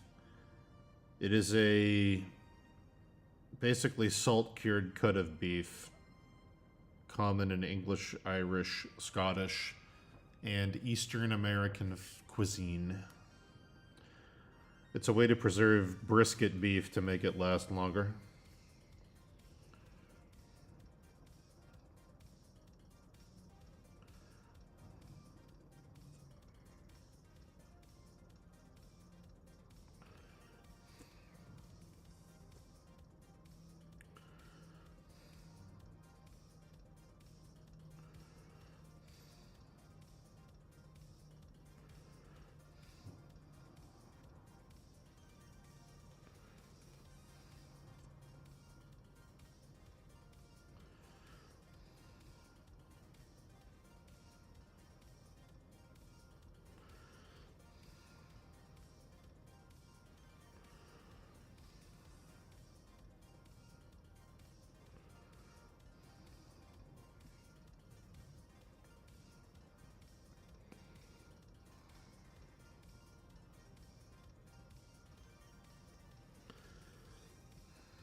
What hour do I stop drinking coffee? Well, I'm going to try to stop drinking coffee by 3 in the afternoon today. The idea being that 10 hours later, it'll be around 1 in the morning-ish, which is when I'm usually falling asleep. Maybe 2.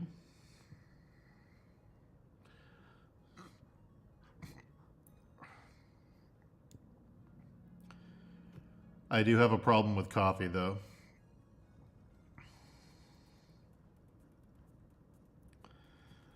My plan for today is to hopefully stop drinking coffee around 2 or 3, paint till 7 or 8, and then go to the gym, do my workout and my swim, come home, go straight to bed after playing some Animal Well.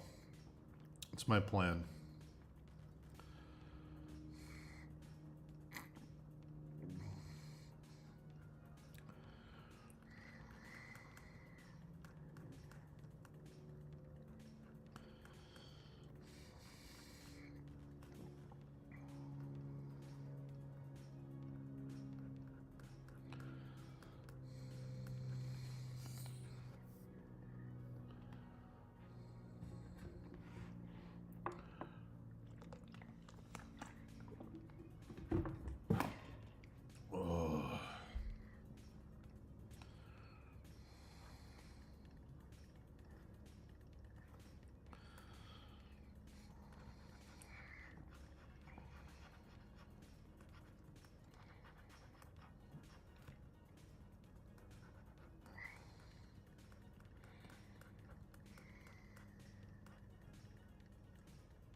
Up till recently, I would drink coffee all night.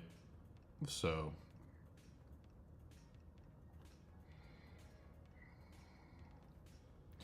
but I'm trying to be better.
Six or 7 hours before bed. So if bed's at midnight.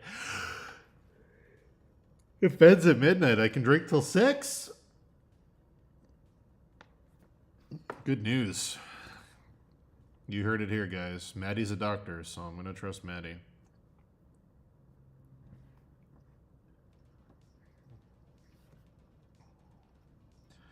Maddie gave me permission, guys. You heard it.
I might not use this here. I just want to look at it.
Let me see what happens if I just keep this whole section.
Can you smell ants? I've never heard of that. I hope not. That sounds like a nightmare.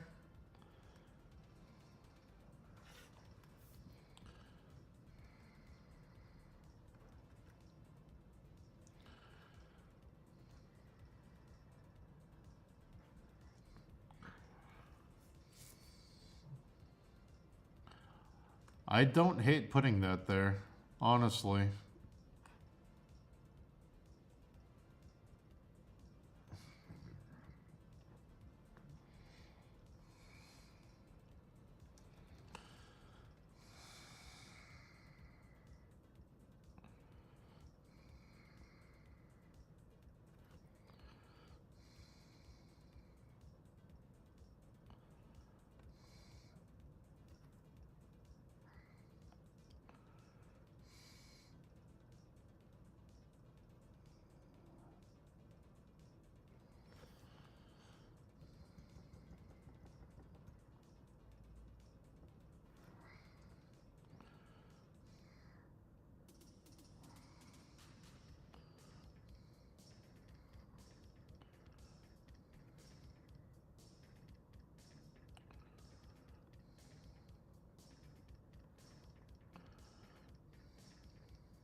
Goobers.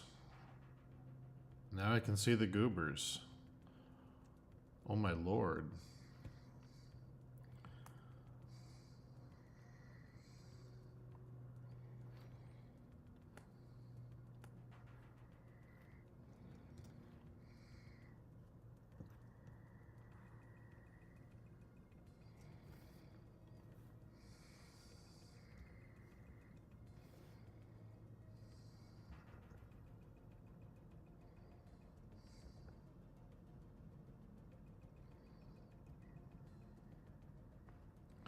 Yikes.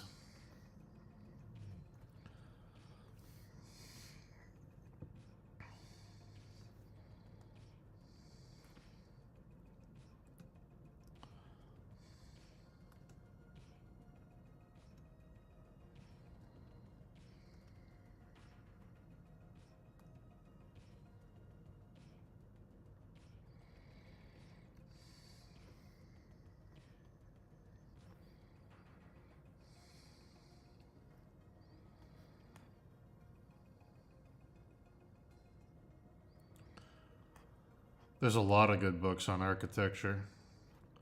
There's like, man, where are my reference books? There's really cheap ones on Amazon.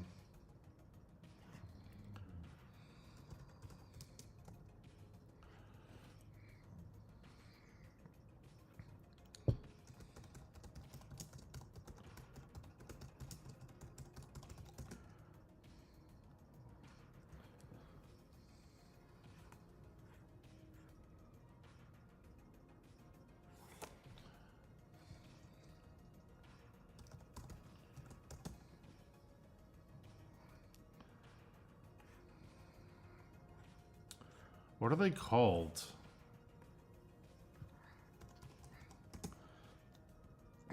I'm never gonna find them.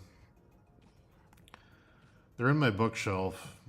When I get up for a break, I'll see if I can find them.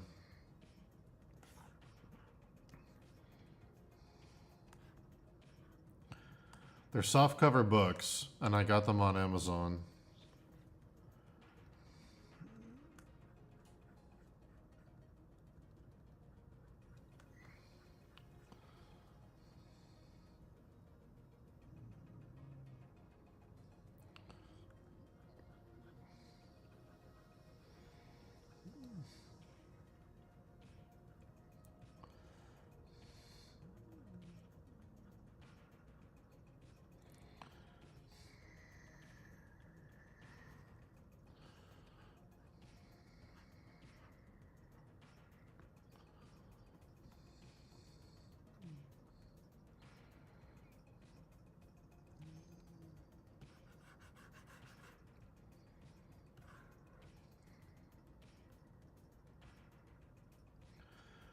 Honestly, if you have a specific kind of building you're looking for, like a castle or a cathedral, or like Spitboy said, like a mosque, you can probably just Google that on Amazon or Internet Archive and find a reference book for that specific thing.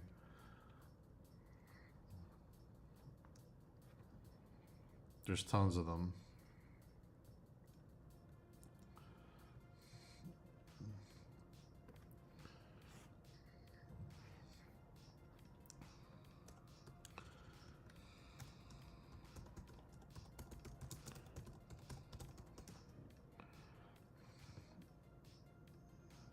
There we go.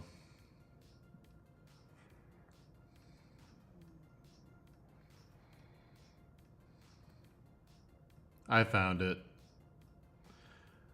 These are probably free on Internet Archive. I would look these up.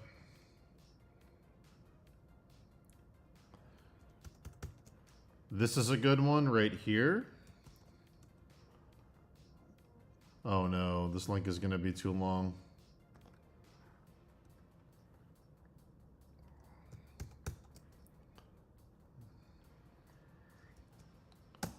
Oh no. Well, let me try the second one. That's gonna be way too long. Shit.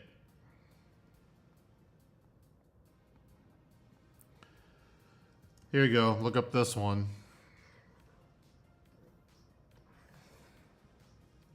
Putting it on screen. Look up this one. It's an eyewitness book. This is a great one.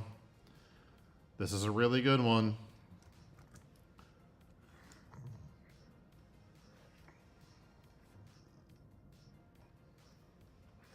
Also this one. This one's very good too.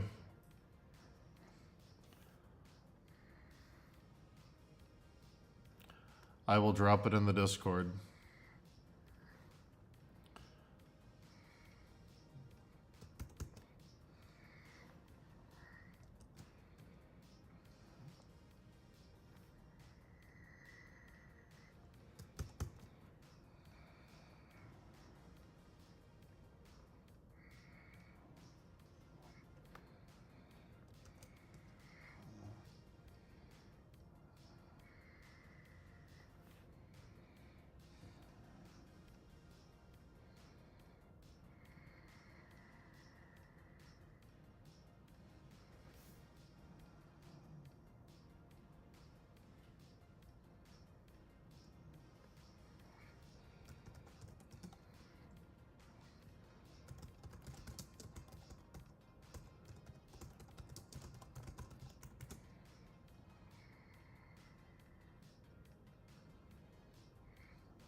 Hell yeah.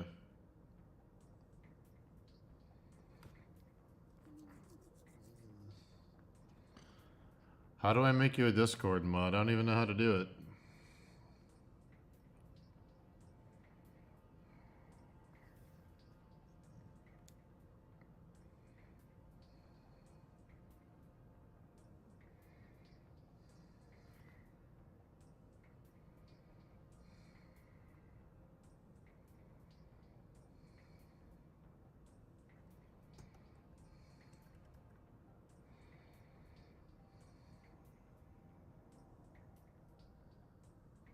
How do I do this?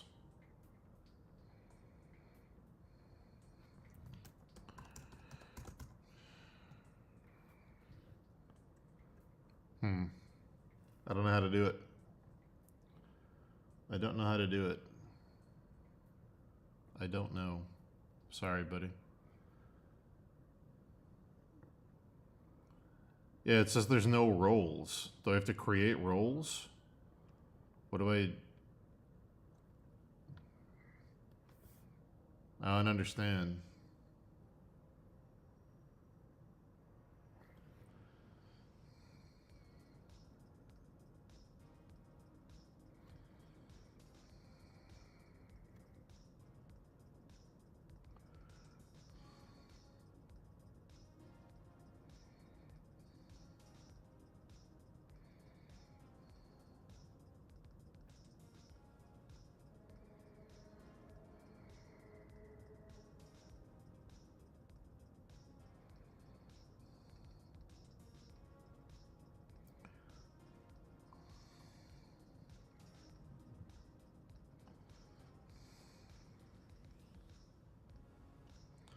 Weird.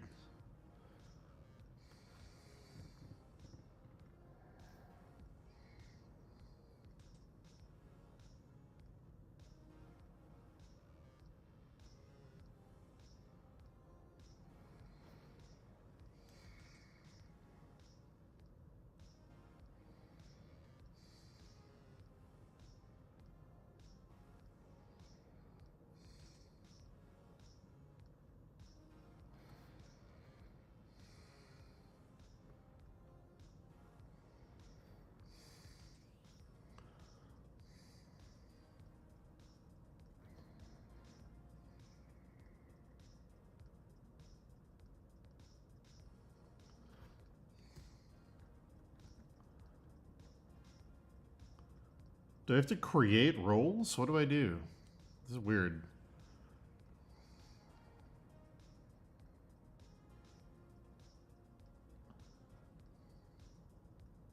Anyway, I give up.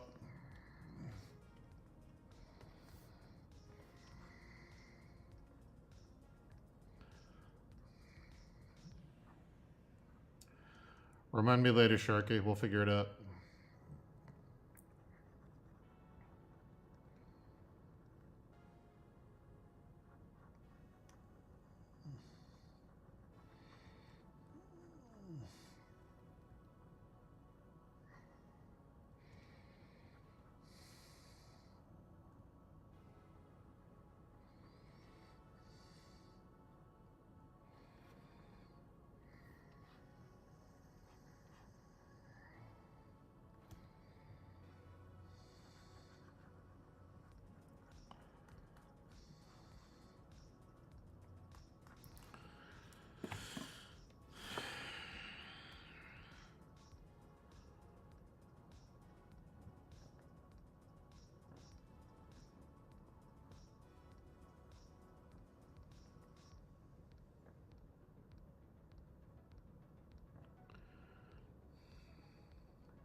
Okay.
Goodness. Goodness. Goodness.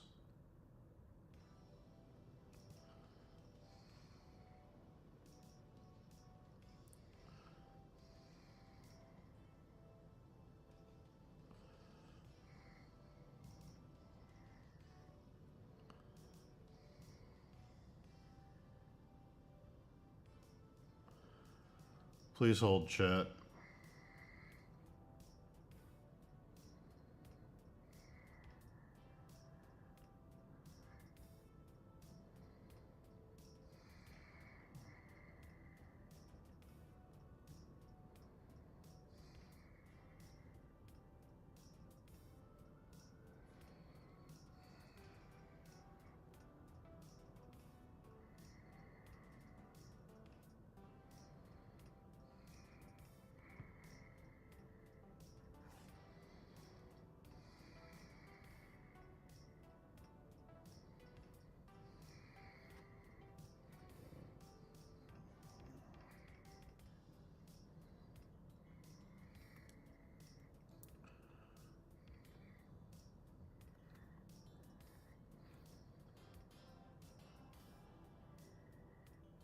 I think I did it, Sharky. I think I did it.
I've done it, Sharky. You have permissions now.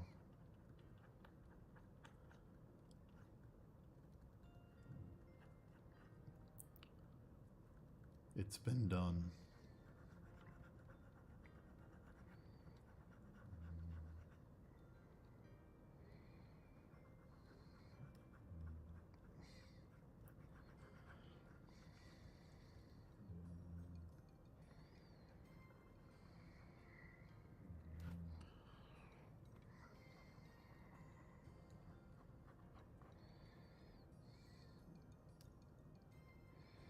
No problem, buddy.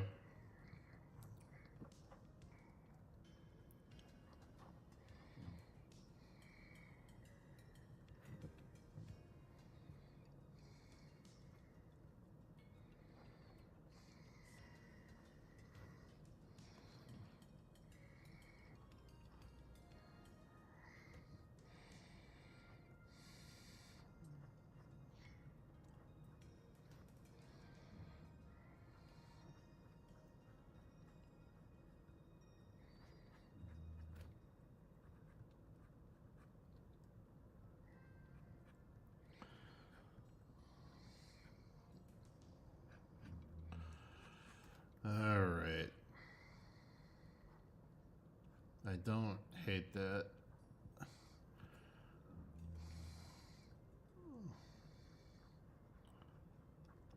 Needs a little bit of cleaning, but skull works there, I think.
That base.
It's the end of the playlist.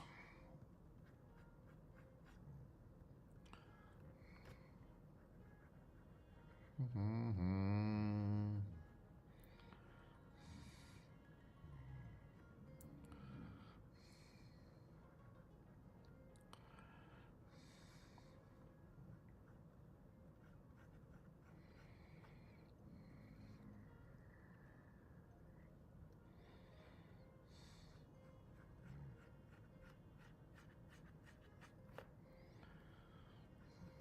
Mm-hmm. What shall we listen to next?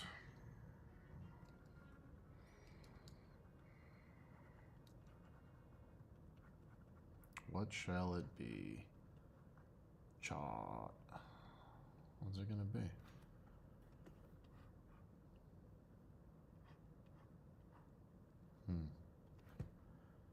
You take a moment to ponder. Take a moment to ponder, chat.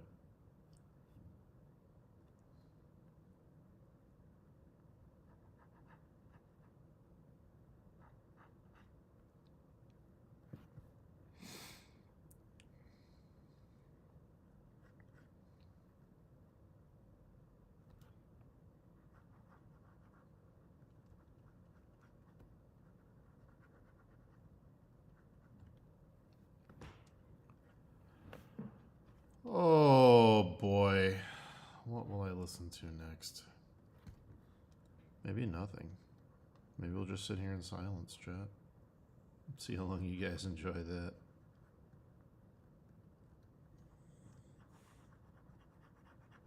Maybe there will be no audio at all. What then? What then, chat?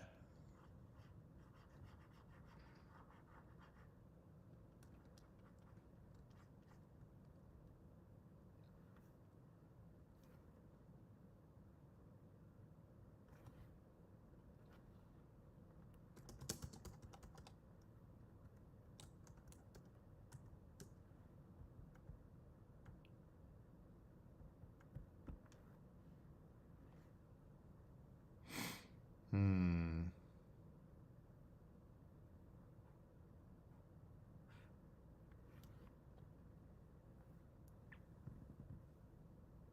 Hmm.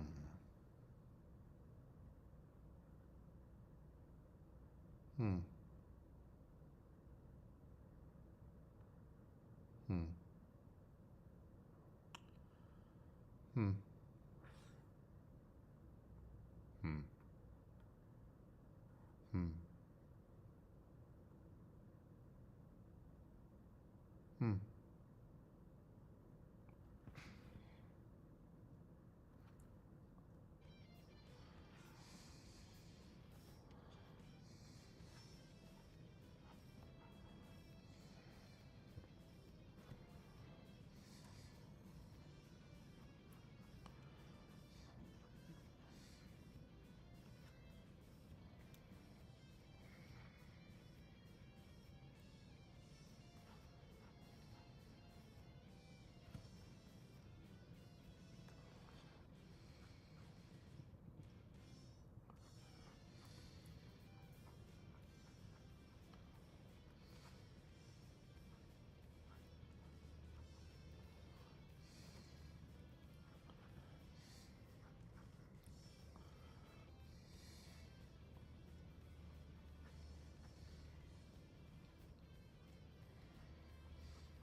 Nothing feels right. What do I want to listen to? What do I want to listen to?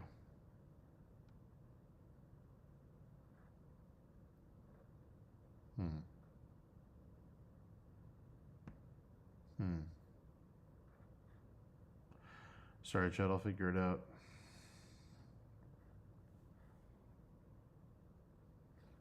Hmm.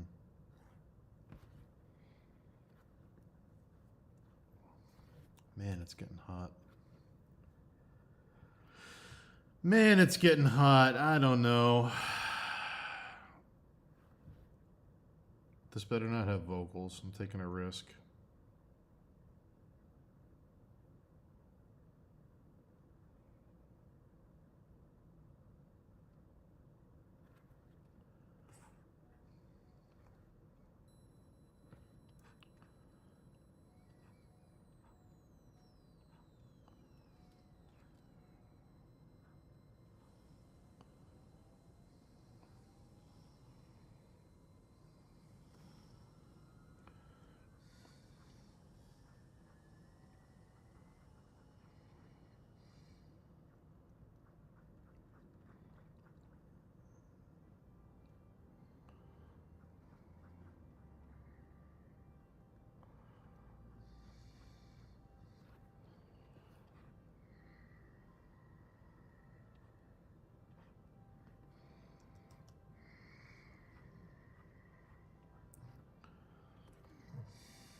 If that's a real playlist, send it to me.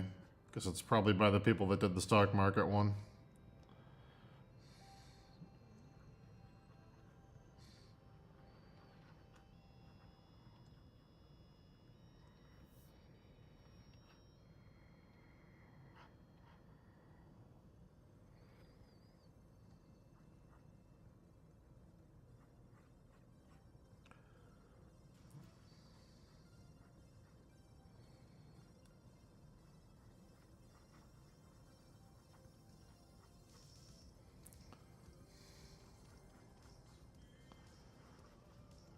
Oh, vocals, why?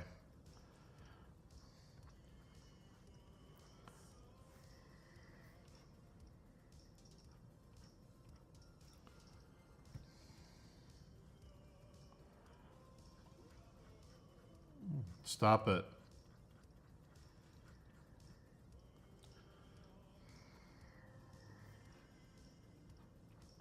Please shut up.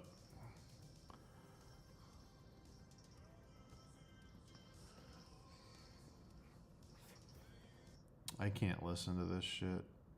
I can't listen to it when it has vocals. I just can't do it. It's just trash.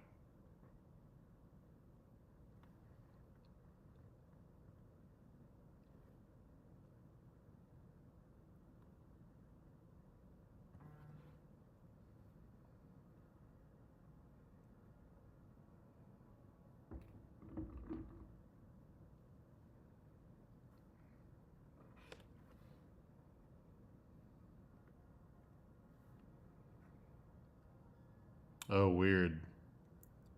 Did the capture stop? I guess the capture stopped. Hmm.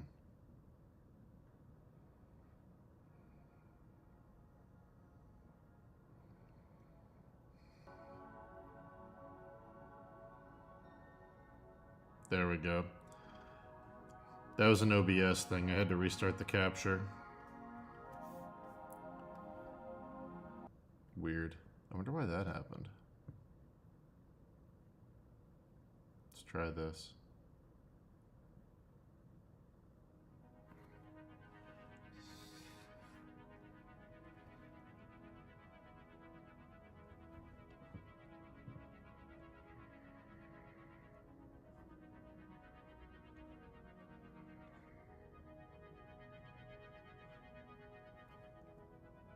I'm streaming for another 6-ish hours. Maybe 5.5.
Listening to Death Selector.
Will I get banned from movie soundtracks?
Alright.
Oh, good luck, gross girl.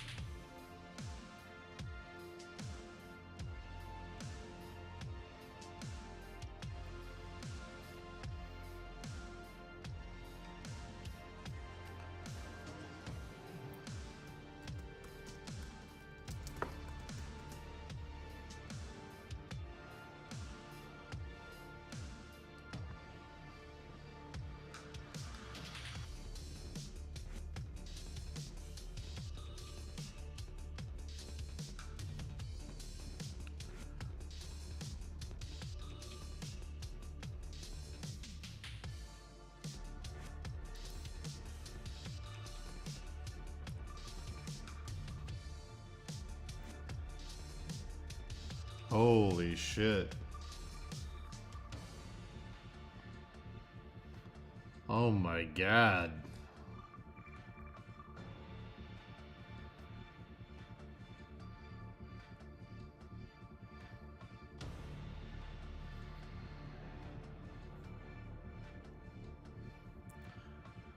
Here you go, chat. Look at this.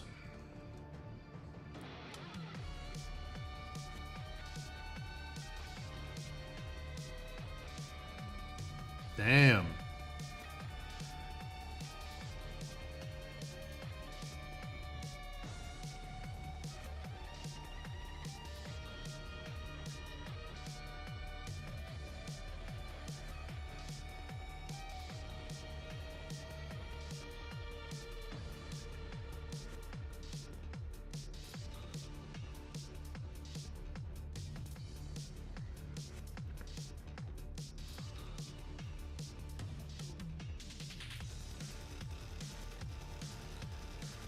I'm actually wondering about changing this.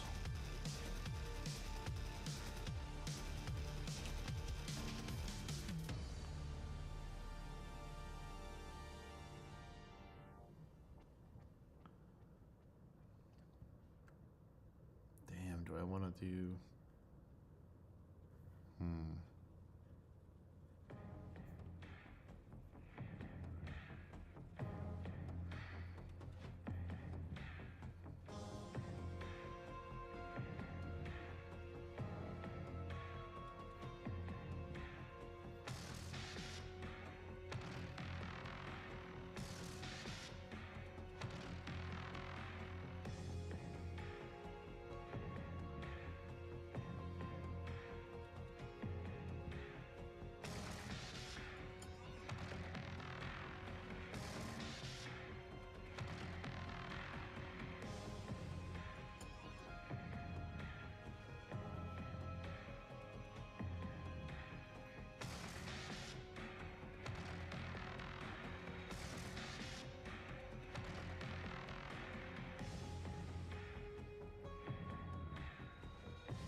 I guess I'm gonna have to do these guys. I wish these were more detailed though, fuck.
Jesus.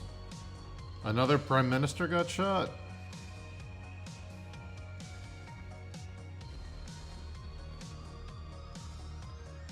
Oh boy.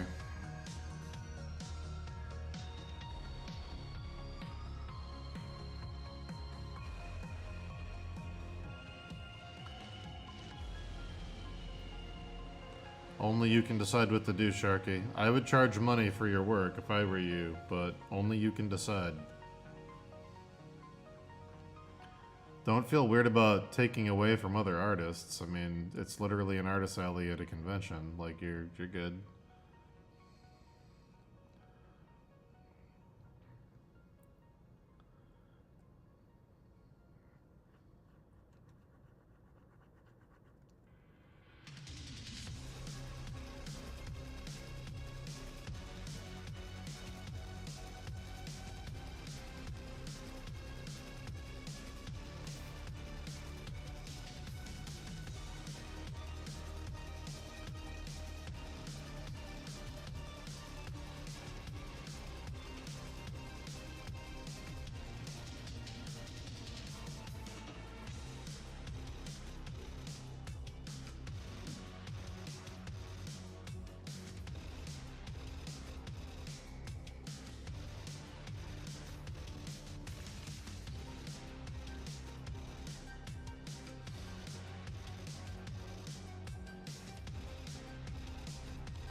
It doesn't matter what he stood for. Getting shot is...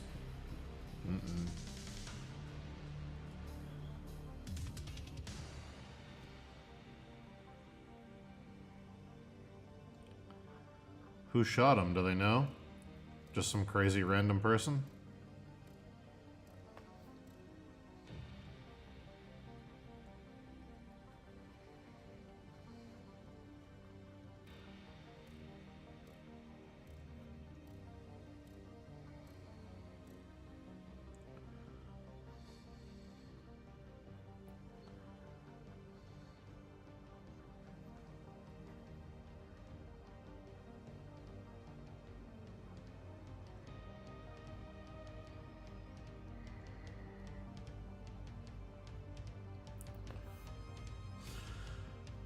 Alright, first break of the stream.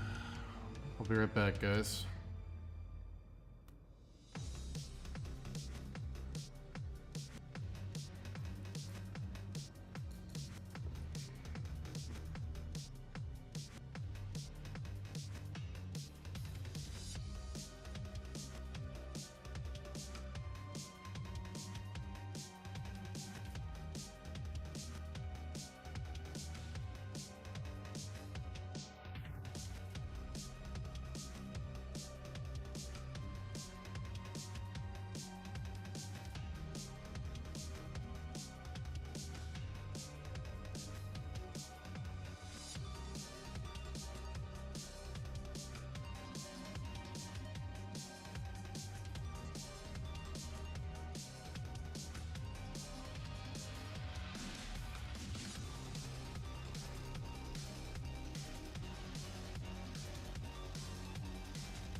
Oh, goodness.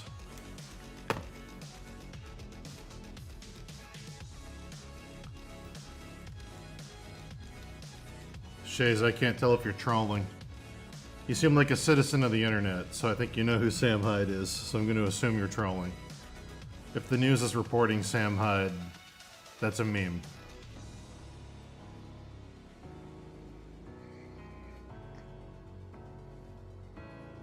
Sam Hyde lives half an hour away from me.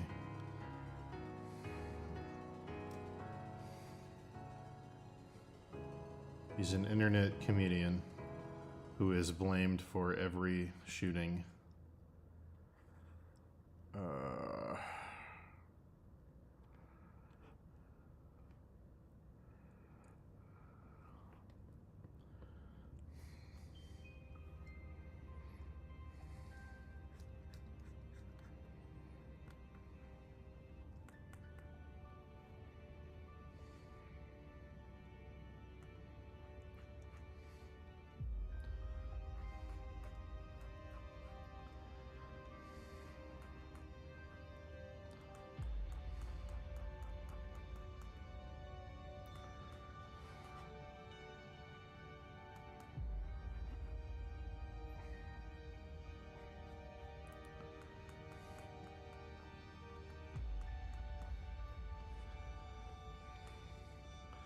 Occasionally I see Sam filming. It's very funny living that close to him.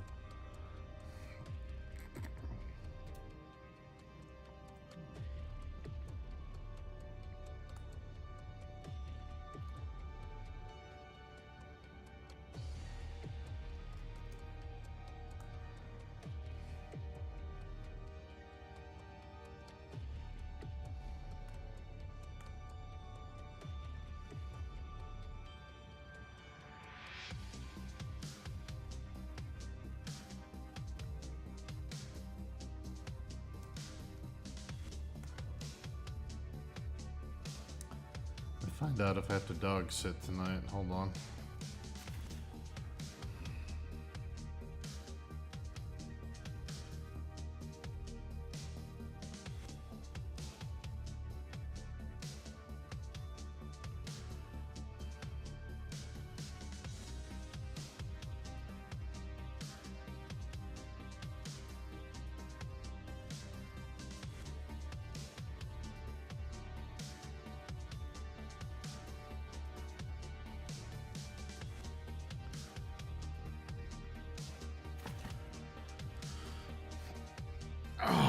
Jesus.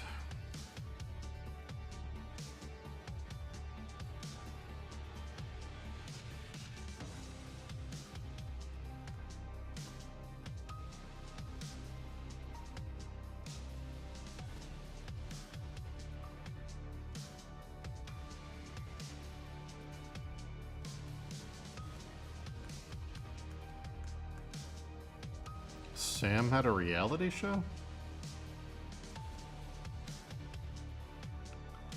I must have missed that. I haven't seen Sam doing much since this stuff with the Creator Clash boxing and all that, all the iDubbbz shit.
Jesus. I did not hear about this.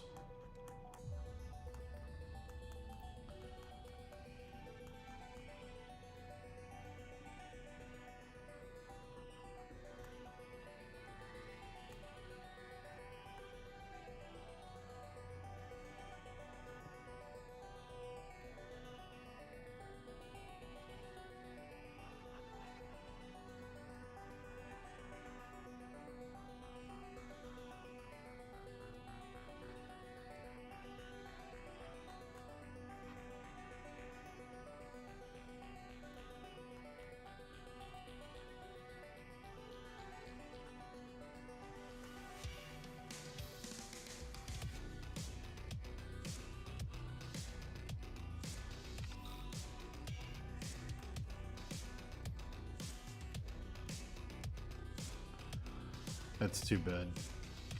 I like Sam's scripted stuff more.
I don't think I have to dog sit tonight, so that's good.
Why do they put the budget in?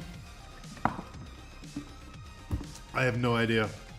If they put the budget in and then you counter with something in their budget, and they don't go for it, I have no clue.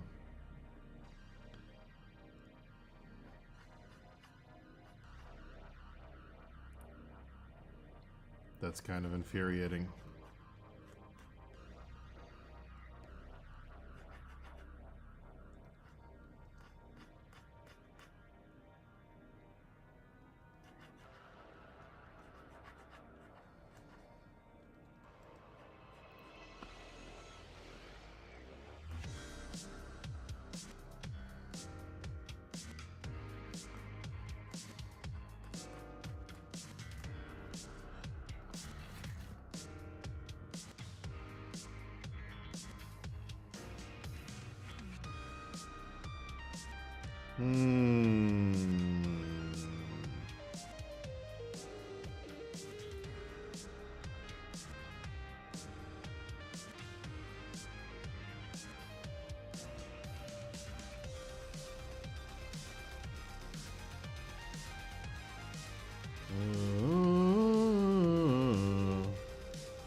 My poor friend is hospitalized with those kidney stones. I'm trying to figure out if she wants me to take her dogs for a couple days, but I think she's okay.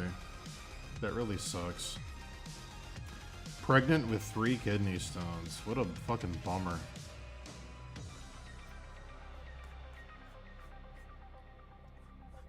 What an absolute bummer.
Does Furiosa have reviews yet?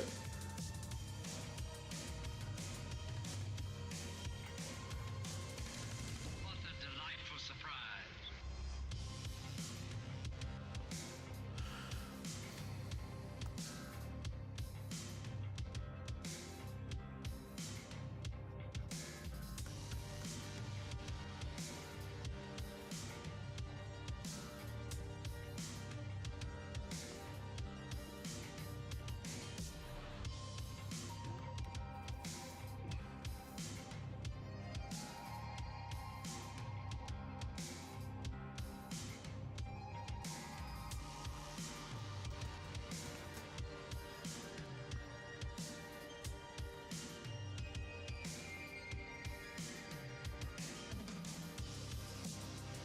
.6.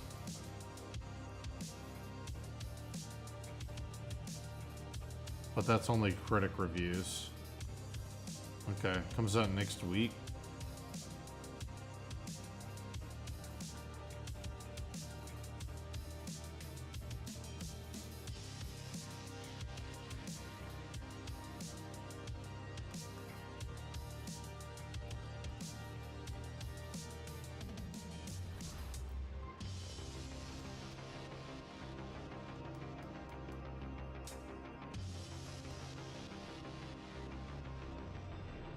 Critic only reviews, though.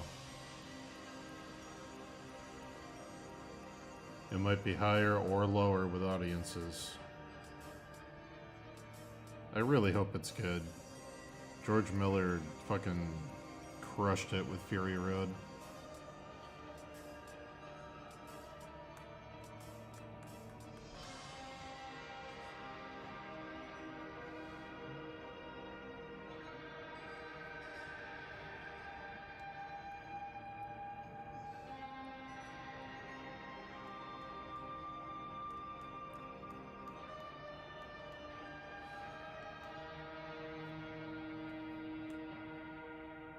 Nice.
My verdict on the Charles portrait is that it goes really hard, and I think it's an awesome portrait with a lot to say.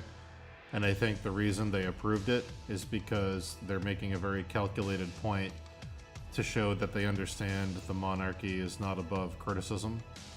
I think they're very openly trying to publicly show people that they're okay with criticism. Which doesn't surprise me, considering it's fucking who it is, you know. He's been dealing with that since his affair in the 90s. So, yeah, I think if anyone's comfortable leaning into the negativity to make a point about themselves, I think it's probably him. But it's a great painting. I'm glad that it's portrayed the way it is.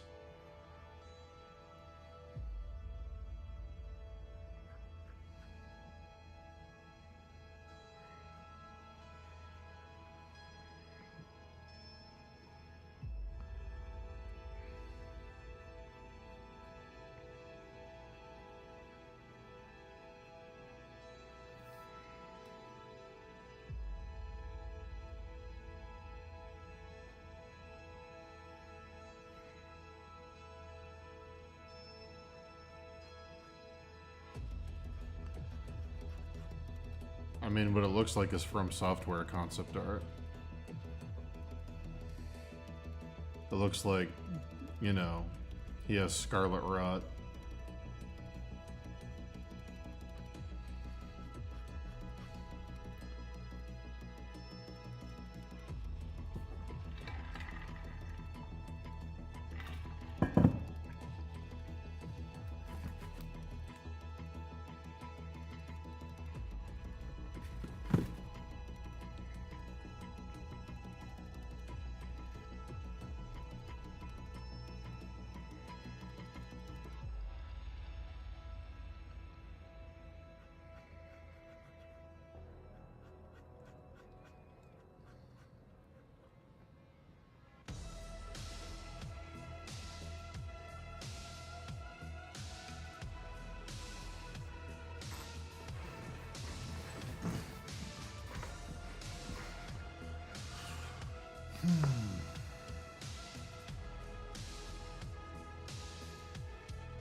Trust me, that painting got looked at by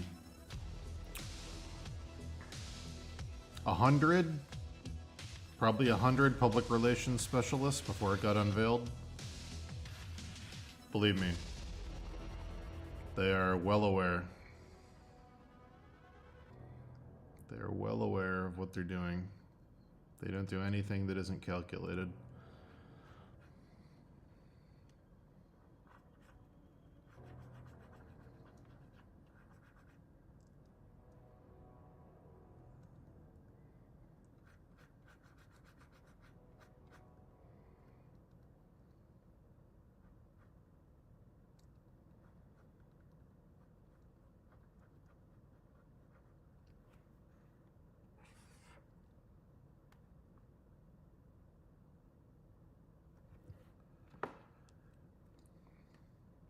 I'm just going for it. I'm just gonna Carpenter Brute it. It's time.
Trust me, he knows what he's doing. There's no interpretation of that painting he didn't know was going to be, you know, read into it before they released it. So, it's not like the artist pulled a full fast one.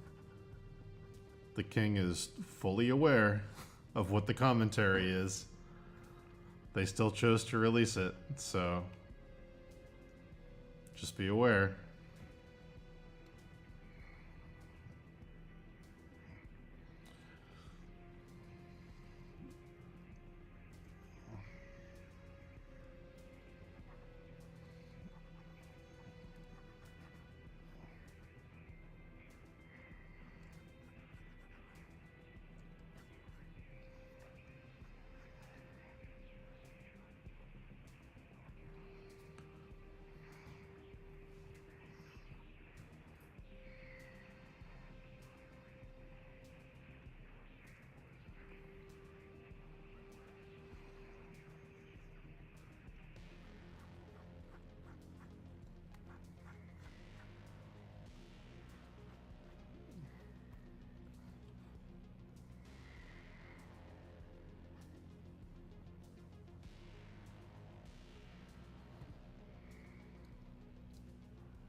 Here's a legitimate question that I don't know about British politics. Does the king have any military power at all? I'm pretty sure they don't, right?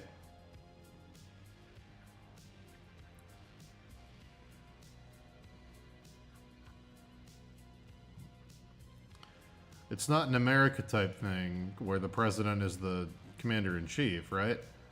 Doesn't Parliament have to vote on everything?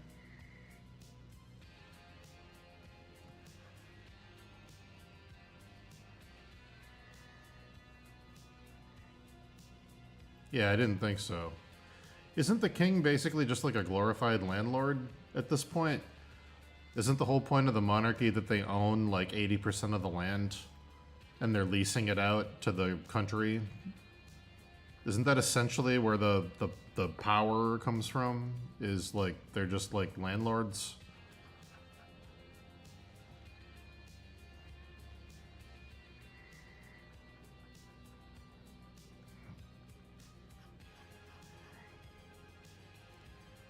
Yeah.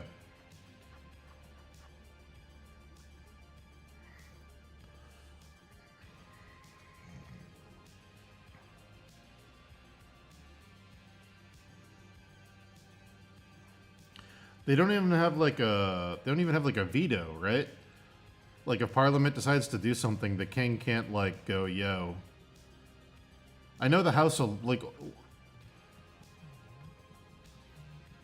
Oh, hold on. Hello? Hey, I was just curious what kind of smokers you guys carry. Yep. Yep.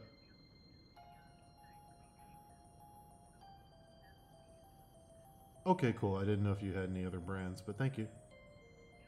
Thanks, bye.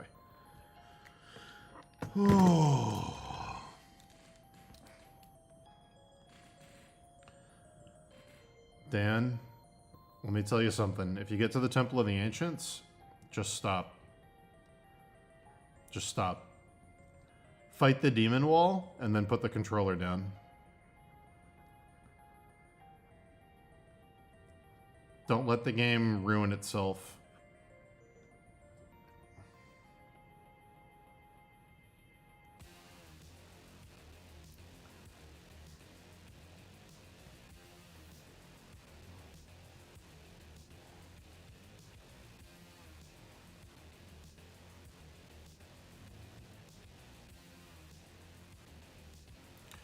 Well, I think the power they have is land ownership, right? It's just financial power, which is, you know, it's a legitimate form of soft power. But yeah, they're not gonna like wage a war.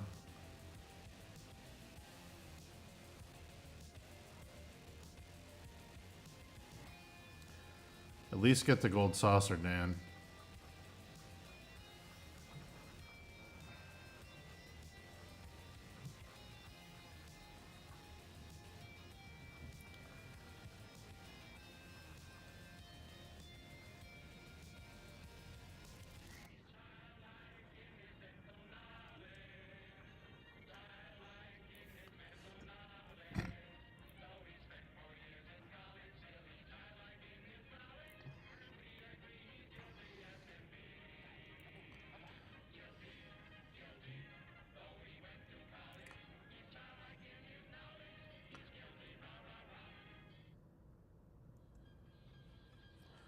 Yeah, dude. I completely understand.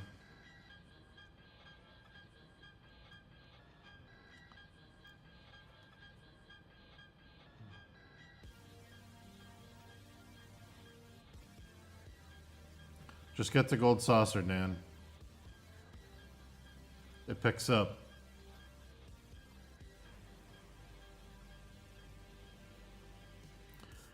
Anyway, back to British politics.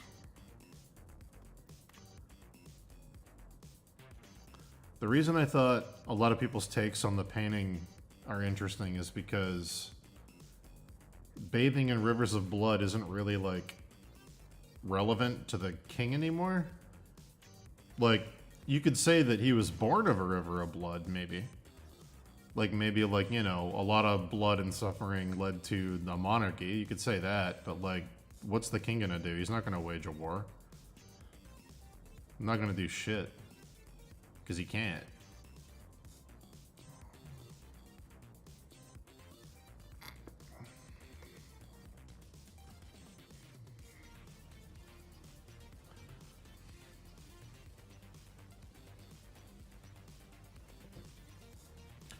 Good luck with no war in the Middle East, King of Spain.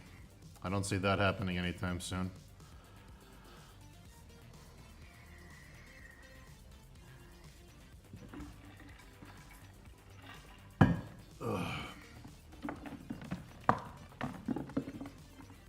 I don't see that happening in my lifetime.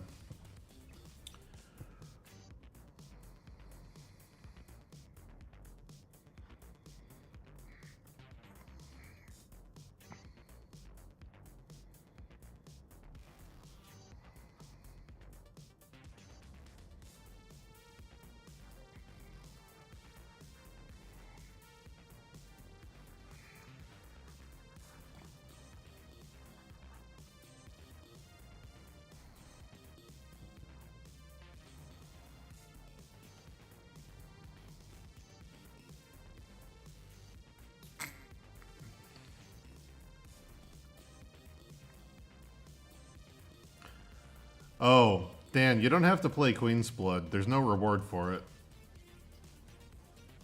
They don't give you anything like in the other Final Fantasy games. There isn't like a weapon or something you get or a special summon. Just don't play Queen's Blood.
Dragon's Dogma 2 wasn't as, I mean, what was there was really good, but there wasn't enough of it.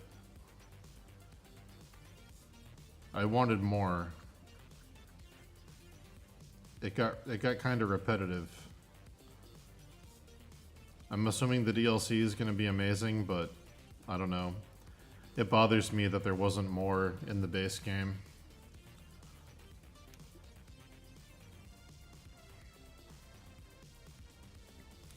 Hold on. Find out if I'm babysitting dogs.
Oh.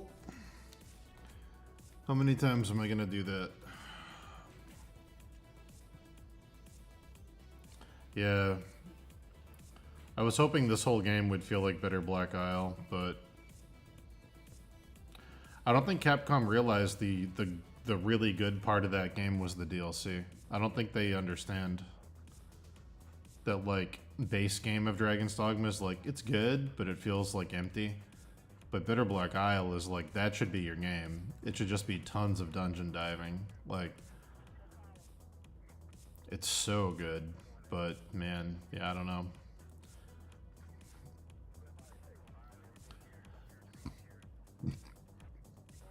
It kind of feels like they put a bunch of conditions on letting him make it. It kind of feels like they were like, hey, we don't want you to make Dragon's Dogma 2. We don't think it's going to sell. And he was like, okay, what if you make Devil May Cry 5 first? And they were like, or 6 first. And they were like, okay. And then they were like, okay, we'll let you make it, but we have to microtransaction the hell out of it to guarantee money because we don't believe in it. And like, okay, like it feels very like compromised by Capcom, not by the game designers.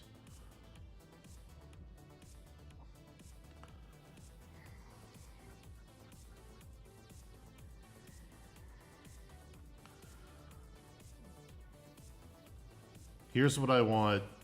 Here's what I wanted Dragon's Dogma 2 to be in my dreams, okay? Here's what I wanted it to be. Ready? I'm gonna zoom way in. Here's what I wanted it to be, okay? Here's your world map. Oh, there's a continent. And it wraps around, and there's a city on a peninsula, and oh, there's an ocean, and there's an island, and this is all, you know... Go ahead and... This is all water. This is what I wanted the game to be. Ready? I'm gonna show you. I'm gonna show you what I want. I'm gonna show you what I want, Capcom. It's what I want. And I know you can do it, because Zelda did it. Zelda did it. I know you can do it.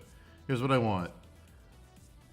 There's a dungeon under the city here, and there's a dungeon in the forest here, and there's a dungeon in the volcano over here, and there's a dungeon on the island. Maybe there's like an underwater dungeon you can only get to by boat.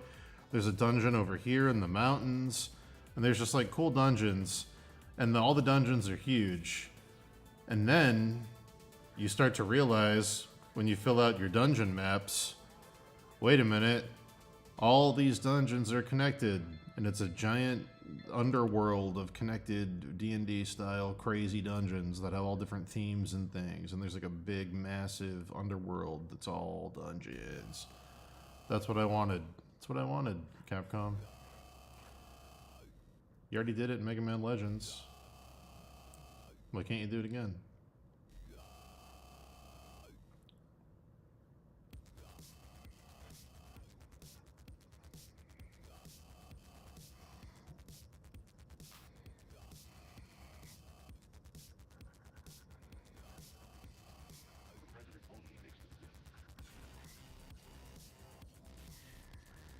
Yeah. Yeah, Elden Ring did it too with the under... Yeah, they kind of did.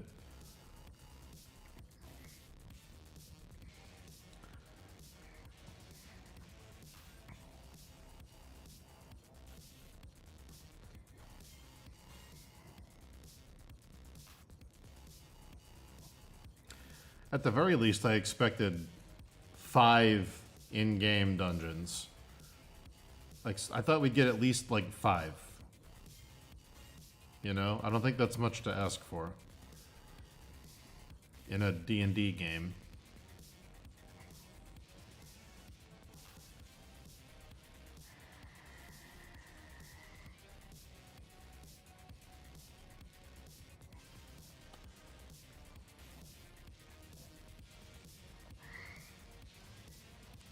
Do you think we'll find out who Elden John is in the DLC, Dan?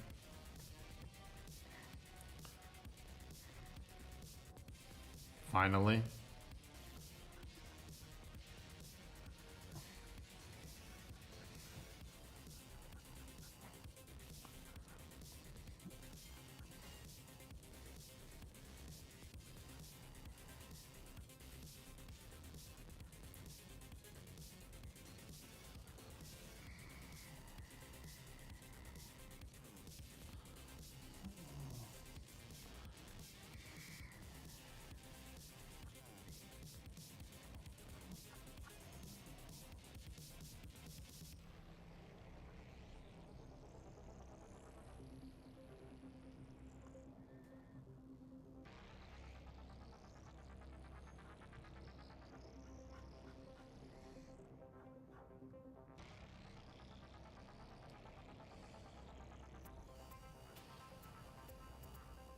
You have a theory about the whole game? Go ahead.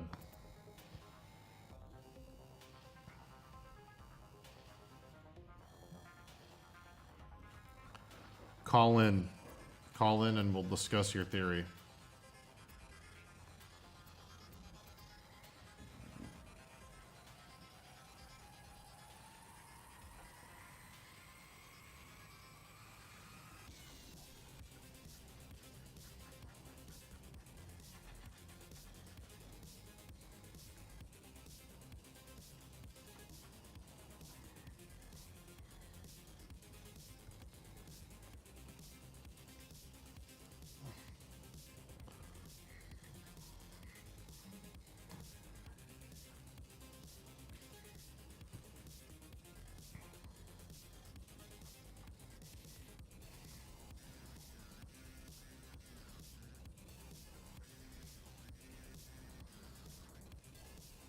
Call me on Discord. Dan. Call me on Discord, Danny Dan Dan Dassault. Or whatever the fuck Tim Rogers called you. Danny Dan Dan Dan Dan Dassault.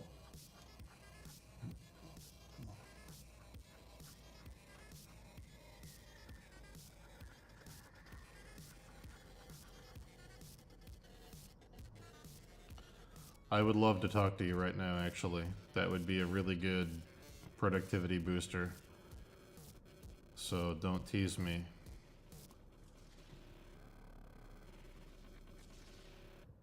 Don't tease me, you son of a bitch.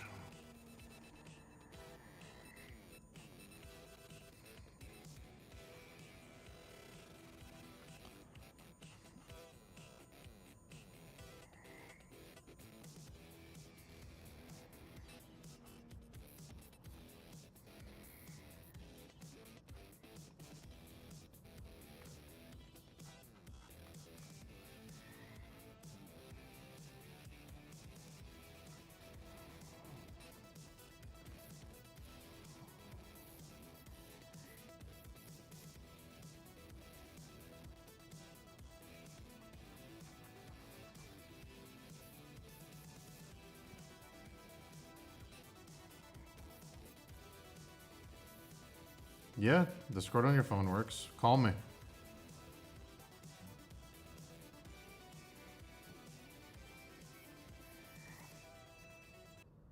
Let me go ahead and pause this so I can hear you with no music. Danny Dan Dan Dan Dan Dan Dan Dan Dassault. Where are you, my friend?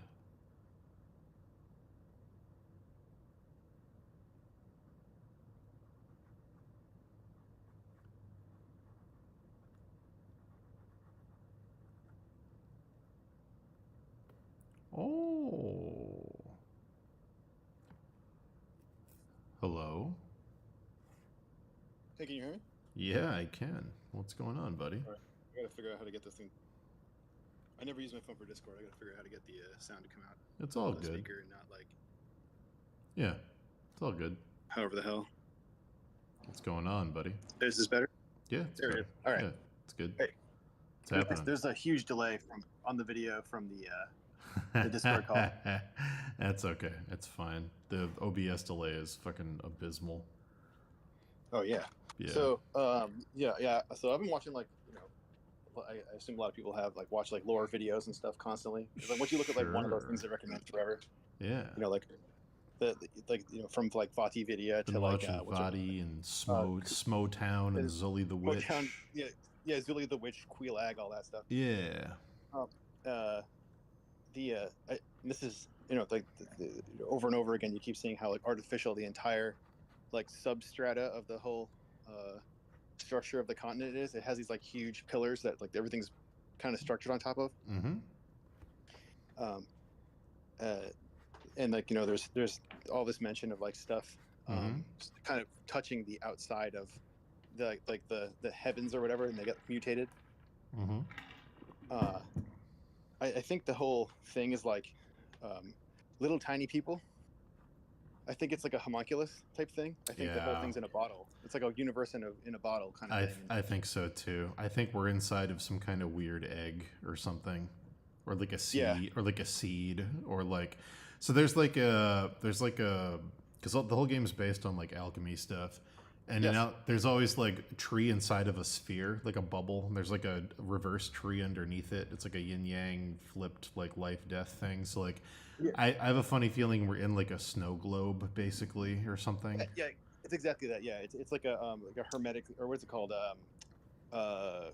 What is the thing called? Like a Dewar flask or whatever. Yes. Or it's it's like a sealed glass orb thing with a whole Yes. sub universe inside it, like the whole what is it, as above, so below thing. And I think that's where the DLC is going to happen too, where it's a Yeah. flip side. Well, it's also of it's it. also the lands between, so it feels like there's got to be something on either side of it by implication. So I don't know if it's necessary. I'm assuming it's a sphere. Maybe it's not. Maybe there's planes where maybe there's multiple worlds stacked vertically or something. Because under the Yeah. under the Erd tree, there's a dead Erd tree, and like maybe under that there's another world that's totally gone, and like maybe it's just like stacked. I don't know, but like yeah, we're definitely in the lands between. But Yeah, the between what the DLC, I guess. yeah, maybe there's another world above, which is like where Astel and all the weird outside stuff comes down from, all the weird like meteor shit. Like I don't know. Yeah, that I'm interested to see where they go with it. I know that so they're specifically leaning into the Christian what do they call it? It's the form of alchemy that involves a bunch of shit from like the Hebrew Bible. Alchemy specifically from the Bible. I don't know. Yeah, there's a weird subset of alchemy in the Middle Ages that deals with a lot of like stuff from the Hebrew Bible and a little bit of the Christian Bible. Like there's a lot of like Solomonic like magic and shit involved with it. Oh. No, Because I don't know. you know that guy that they're putting on all the advertisements for the red guy with like the bat wings and stuff. Yeah, the like guy who like burned down the tree or whatever. Yeah, originally. so he's very specifically. They said very specifically he's their version of the serpent or like the devil, basically. Like Mhm. they're going off the alchemy like version of Garden of Eden, where like so in the base game there's the Erd tree, which is tree of life. There's a serpent who wants to destroy the Erd tree that Rykard sells himself to, who's the snake, and then there's multiple figures who could be Adam and Eve. I don't know what the apple necessarily is in the metaphor, but I guess this guy is very specifically supposed to be the devil. Hmm. And I'm like, Yeah. okay, like interesting. Sure. So Yeah.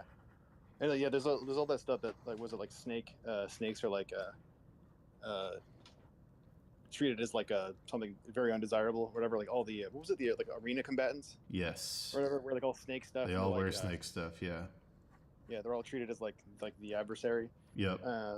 But yeah, I think I have this theory though that what's his name, Eldon, that their Eldon John is the guy whoever made this whole thing. Like he's like the The alchemist.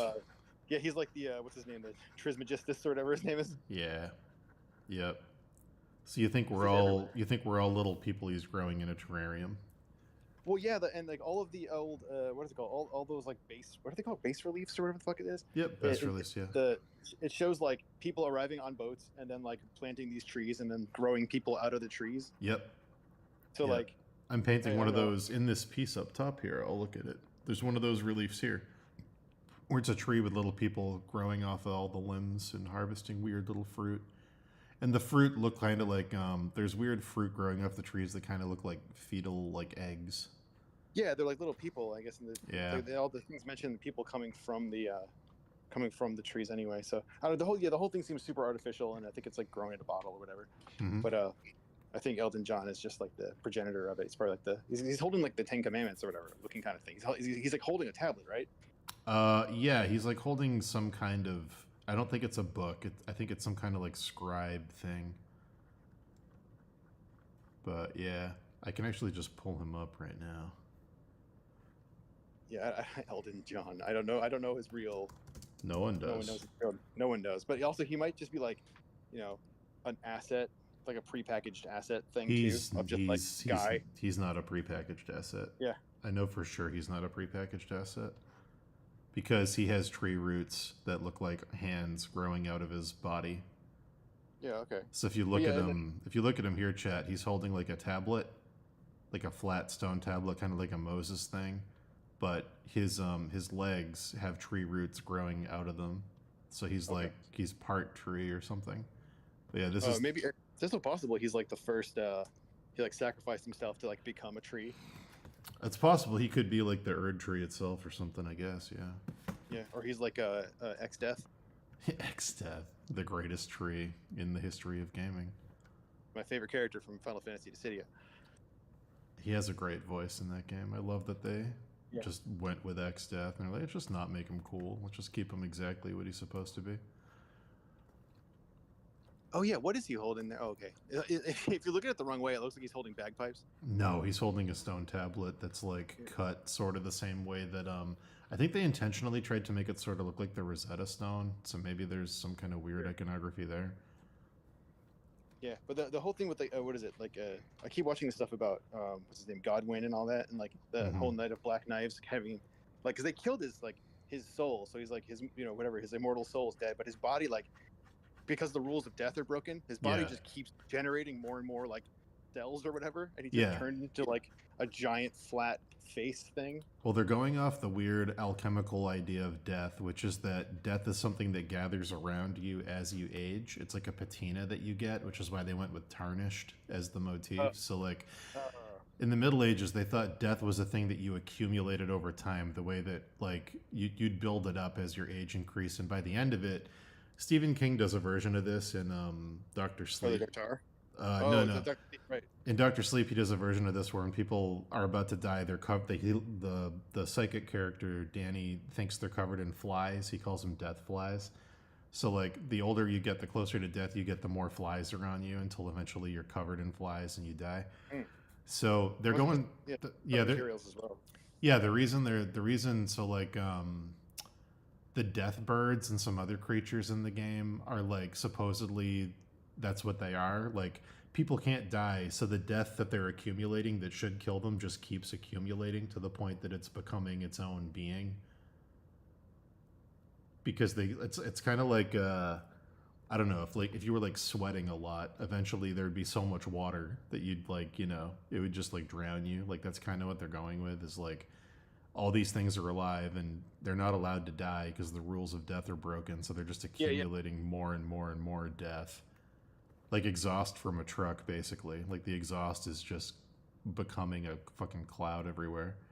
Yeah, it's like they've been trying to reason this whole thing for since like Demon Souls or whatever. Like Yeah. try to justify like the existence of all that stuff.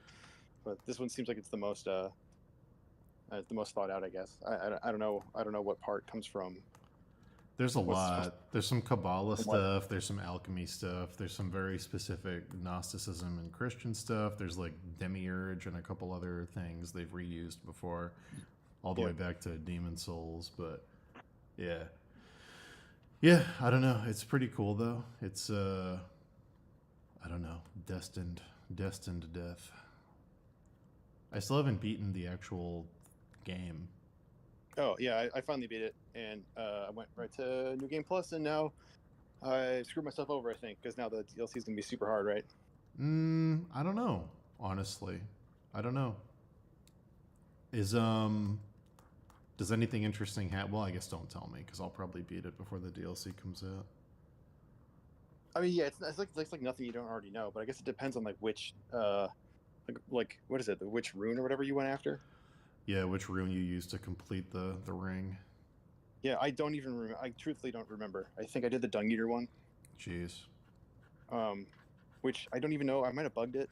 Like I feel like I had one of those like scab things left over. Right.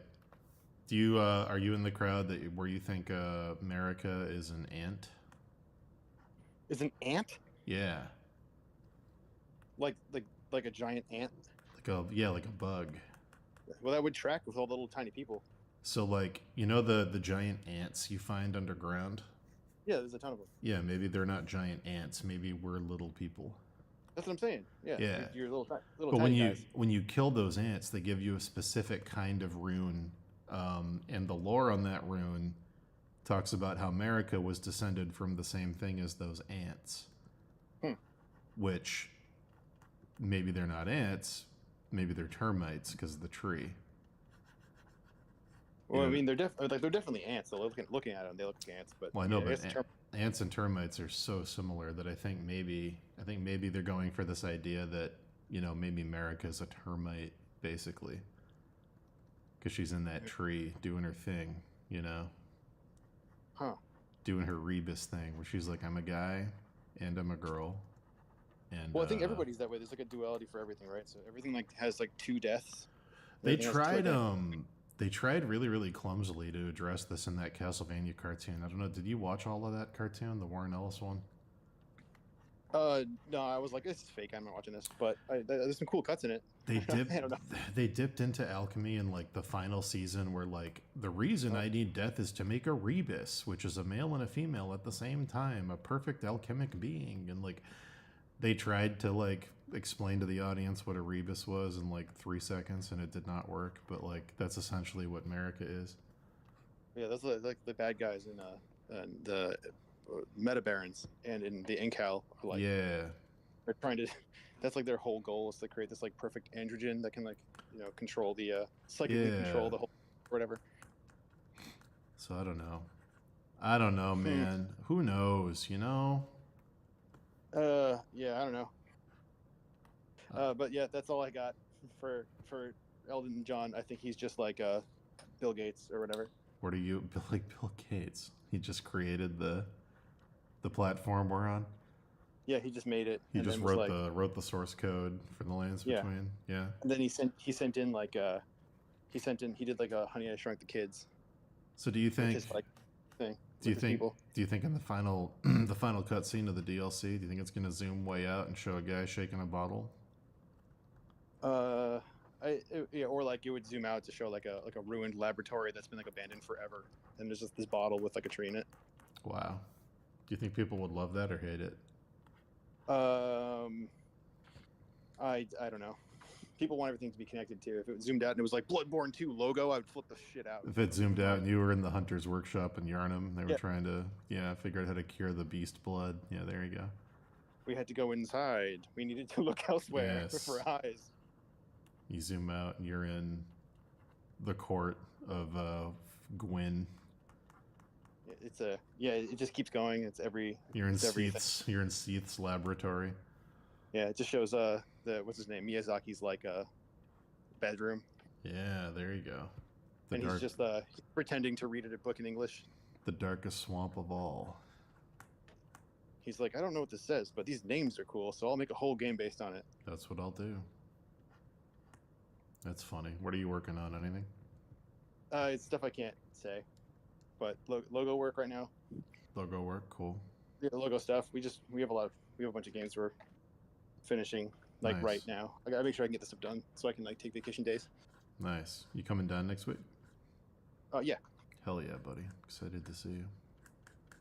yeah. There's a lot of shit going on that weekend. I gotta see if I can swing both things, but it might be too much driving. I don't know. Well, you tell me what you want to do, but I hope I see you. Yeah. Hopefully, There was Mackie. Hmm?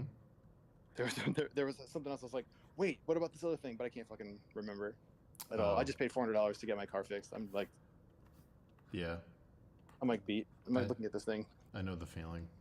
I can't buy video games anymore. I screwed up. The ones I bought, I can't play. I'll I buy don't know if I you. like that. I'll buy you Animal Well if you want. No, I got that. I'll call it a business gift. Ah, no, we can get it. Well, Animal Well's great. So yeah, talk to me about FF7. Where like, are you just hating all the mandatory mini games in Costa del Sol? oh, it just seems like everyone kind of lost their mind. Like, Yeah. like this big thing happened. The first, the game that you just played happened, and then you're playing it now, and it's like, let's go on this vacation. So in Oh, let's do the these mini games. in the original game, they kind of do that at Costa del Sol, but it's for like 10 minutes, and then you're moving on to Gold Saucer. Yeah, aren't they like supposed to be like laying low a little bit?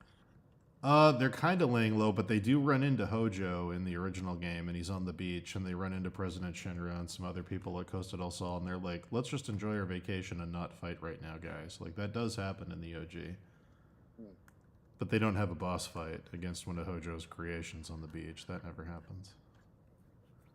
Yeah, I don't know. Is there still the whole thing with like? Well, I guess these are kind of spoilers. I don't know if you want to. Spoiler alert, chat. Spoiler alert for Final Fantasy VII and Rebirth begins right now. All right, go ahead. Does Barrett get like appropriately like framed for like killing everybody inside? Oh of the, yeah, oh yeah. They nail that. The only thing they Really? the only thing they change from that is how it ends. But the ending's the same. Like all the characters end up where they are, but how one of them dies is slightly different.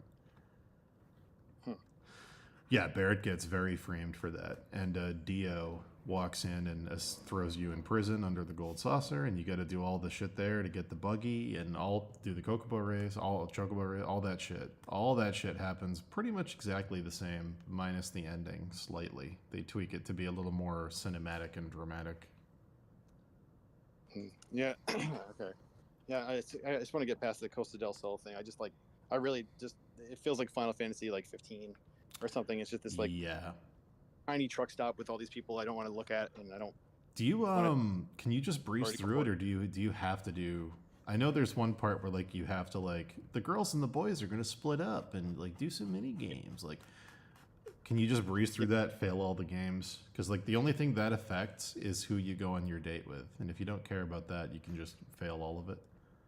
Okay, yeah, there's a part where it's like, well, I gotta park all these segways, and this girl's like, hey, aren't you a terrorist? I'm like, this is why isn't anybody like, I forgot about the segues. yeah, The sad thing like, is you're right next to where the game gets really good. You're like yeah, it's you're like strange.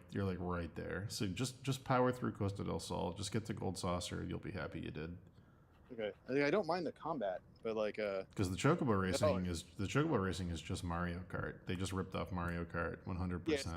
yeah, you can drift and whatever. You can drift. You have weapons. You can like get items to use by running into balloons. Like it's just Mario Kart.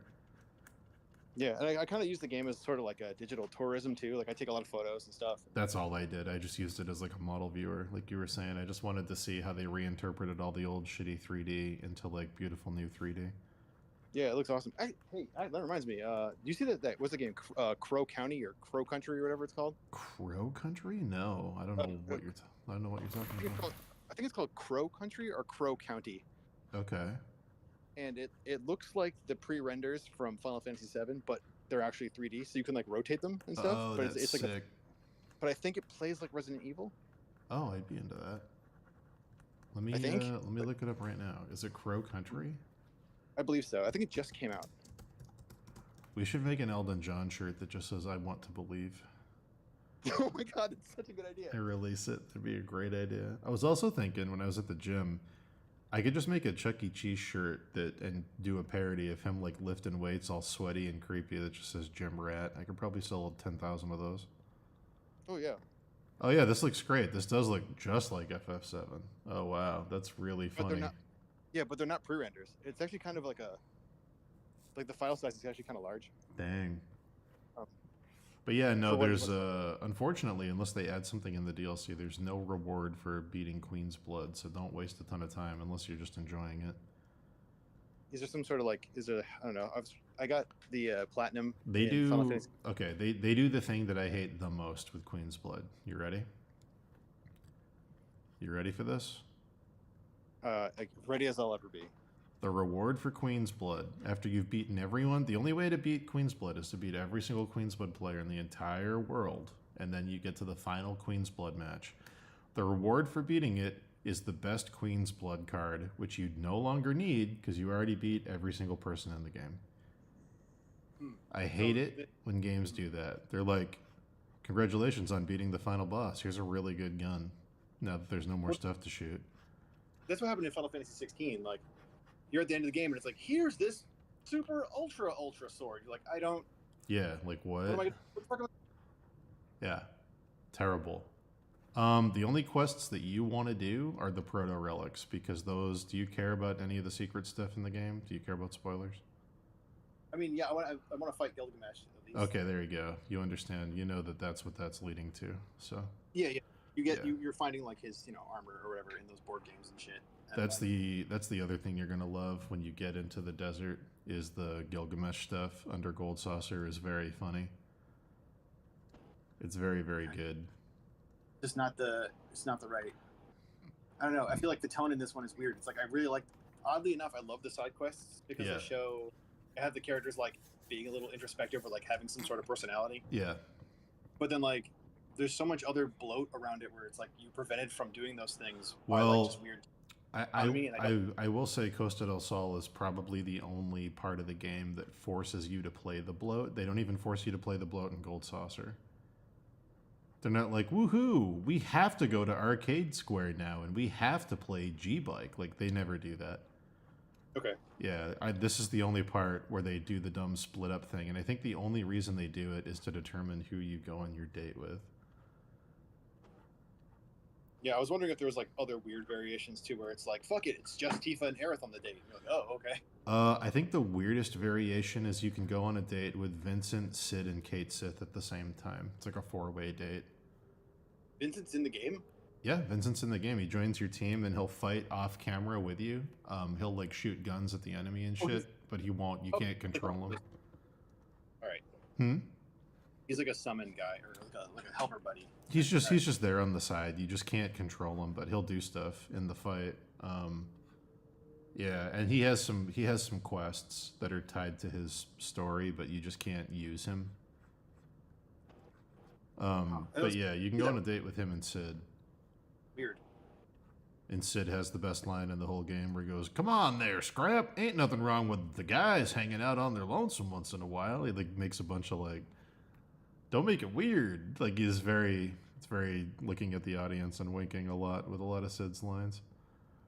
He busts out the bag. He's like pure mithril and just does a big rail. Oh, it's great. There's nothing wrong with just the guys going solo once in a while. It's really good. But I think the best voice performance in the game is probably Kate Sith. That actor destroys that role. It's so good. Is he like Irish or whatever? Yeah. He's like, "Oh, I cannot believe you're looking for Sephiroth." It's like very like it commits to it 100%. It like never breaks. Oh. It's very good. He plays the I guess I won't spoil it. You'll enjoy the Gold Saucer stuff. Yeah, I hope so. Because man, I'm getting depressed about video games. Let me tell you. No, just get past Costa del Sol. It's probably the weakest part of the whole game because it starts off pretty strong, and then it kind of like gets a little goofy on the ship, and then the Genova fight happens. And you're like, oh, this is pretty awesome, and then Costa del Sol is like a time sink. Yeah, it's a real speed bump. I was like, okay, cool. This is ramping up, and then Yeah. Let's go. Oh, look, it's Johnny. I'm like, I don't care about this Yakuza. Yeah, ass character. no one cares about this. Yeah, no, Yeah, I if they think release it's Hero just Time- filler. You there? Yeah, like nobody wants Johnny. Nobody No. cares. No, Johnny's like the Aunt May of this game. Like nobody, like you don't make an Aunt May action figure because no one will buy it. Yeah. The only like the only side quests that affect anything besides your affinity for the date are Chadley's. So like you can kind of just ignore the rest of them because like the other side quests are just there for like unlocking synergy bonds and things with your other characters. But I don't think you. I don't know. Maybe your affinity unlocks new moves in combat. I don't think it does. I might be wrong though. Maybe double check that. But yeah. Oh yeah, the affinity thing. I forgot about that. It's like a separate. meter. Yeah. I think you can just unlock them in your fucking like grimoire thing where you like unlock abilities and synergies and stuff. I think you can just get them that way. I don't think the affinity mini games really like affect your abilities in battle. I think it just affects your dates. Yeah, I do like the commitment to how stupid it is when you go to the store. It's like the Final Fantasy 12 thing. It's like, welcome to the Gambit shop, and everyone's like, I'm shopping for Gambit. It's like, Yeah. what? Who are I sure hope I'm allowed to do something today. If I don't get the gambit, I won't be able to. Yeah, very unusual. it's very dumb. But yeah, But just blow through it. How much have you done? And like, where are you at in Costa del Sol? Like, what's the last thing you did, or what are you doing? I got to the part where they split up, and it's like the Tifa and Aerith date show, and it's like you're forced to bump into this lady, and she's like, "Hey, aren't you this person from this bar Yeah, who's a terror? You better park those. Got to park the things because I don't want to do it." And this guy's like, yeah. "Well, I don't care if you're a terror. Got to park my things." You're like, okay, we fell off. I don't Did know you what's going on. did you do it yet? I started to, and I was like, I want to do anything else other than this. This is terrible. I don't know if you do you have to do that? Is that mandatory, or because the whole point of it is to get a bathing suit so you can go to the beach? Can you get a bathing suit without doing that? Because you can probably just skip it. Maybe I'm wrong though. Yeah, I have no idea. I don't know. I was like, I gotta just do anything else other than this. And I Yeah, just played a Espagaluda 2 for like 50 hours yeah. on this way. Maybe look up if there's a way to just skip that. There might be. There might legitimately be a way to just not do it because I don't think it affects anything other than affinity. So that's like, all these video games, especially like action game stuff, have a lot of like action verbs that you're doing in the game. Yeah, Like do in this game. It's like, okay, in regular RPGs, you're doing these battles and stuff, but the main verb you're doing is like selecting stuff. And games like this, big open world games, a lot of the games is like, oh, now play hide and seek. Oh, now play, dude, just wait. Switch. There's I don't wanna do only that. one part of the quest line for Gilgamesh that made me want to tear my hair out. I had to look up multiple guides. Multiple guides. I wanted to scream. It's a mini game that I could not beat because you don't control it. You pre-program gambits like FF12 and watch a fight play out, and it gets ludicrous at the end of it, and it's like I could not. Even with guides, I could barely figure it out. Really? Yeah, even the guides that I read were like, this usually works for me. it's not. And I'm like, oh no, like. Cool. But yeah, it's funny. Hmm. You'll see. Yeah, I don't know. Was the little Cosmo Canyon like board game thing? It was like it's kind of fun, but like I don't know. You mean Condor, Fort Fort Condor, yeah. Yeah, it's kind of neat, low, and like I don't know. If it was like I was playing Unicorn Overlord. Yeah. Same time, and I'm like, this game just is great, and I kind of have no qualms with it whatsoever. Hey man, you don't have to beat FF7 Rebirth. I'm just saying it does get better. Yeah, I honestly want to play it because I really like the music in it. Yeah. You're not even at the best stuff. The best stuff is like the Genova battles. Well, everything from Gold Saucer through Gungaga to Nibelheim is super good. That whole stretch of the game is very, very good. Yeah, I want to see that. Yeah, that stuff's great. And then when you get to the Temple of the Ancients, just beat the demon wall and then don't go any further and just consider that you beat the game. Don't go any further. I mean, I'll probably, if it's that far, I'll probably just beat it. I mean, I don't know. Nah, don't. Trust me. Don't? Just don't. Really? It's so good. It would have ended on such a high note if the game ended at the demon wall, and it was just like, well, we better go north. Roll credits. Like, oh my god, does it destroy all the good faith it builds up with that ending? Really? Oh yeah. How bad could that be? Like, I don't even. Worse than anything you could ever imagine. Imagine Kingdom Hearts being self-aware that it's a video game of Kingdom Hearts, and it's like that level of bad. Would just Cloud just like look directly at the camera and go like, if there's multiple dimensions, that means Aerith's alive somewhere, and then he like kills himself and goes into like another dimension. You are so close. Oh my god, are you serious? You're so close to what actually happens. It's like shocking that you just predicted that. Really? Dude, do you care if I say anything? I don't want to spoil it, but you're so close. Well, I mean, the game did just come out. I don't know. Yeah. Your chat here seems like they might. I don't know. I'll just say this. Someone literally has a line where they're like, sure, they may not be in this universe, but that doesn't mean they couldn't be in another one. And then they just fall into an abyss and die to go live a different life because maybe things will work out over there. Someone's like, this world is doomed, but that's okay because there's infinite worlds. So somewhere else, the world's going to be saved. So I'm not sad. And you're like, whoa, what? Well, like, I mean, just evaporating the stakes, just making me not care about this universe at all. It's like doing the I don't know if you've seen those, but those recent the rebuild of Evangelion films. Yeah. Kind of allude that this is technically possible, but they don't do it. But it's like if I crashed my car and then you were like, dude, are you okay? And I looked at you and I smiled and I was like, in a different world, I didn't crash my car and I made $1 million today. So I'm really good. Like, it's that level of like cringe, like on the nose cringe. Like, it's very, very bad, dude. Just don't even, I mean, unless you want to laugh, the ending is very funny. I'll give it that.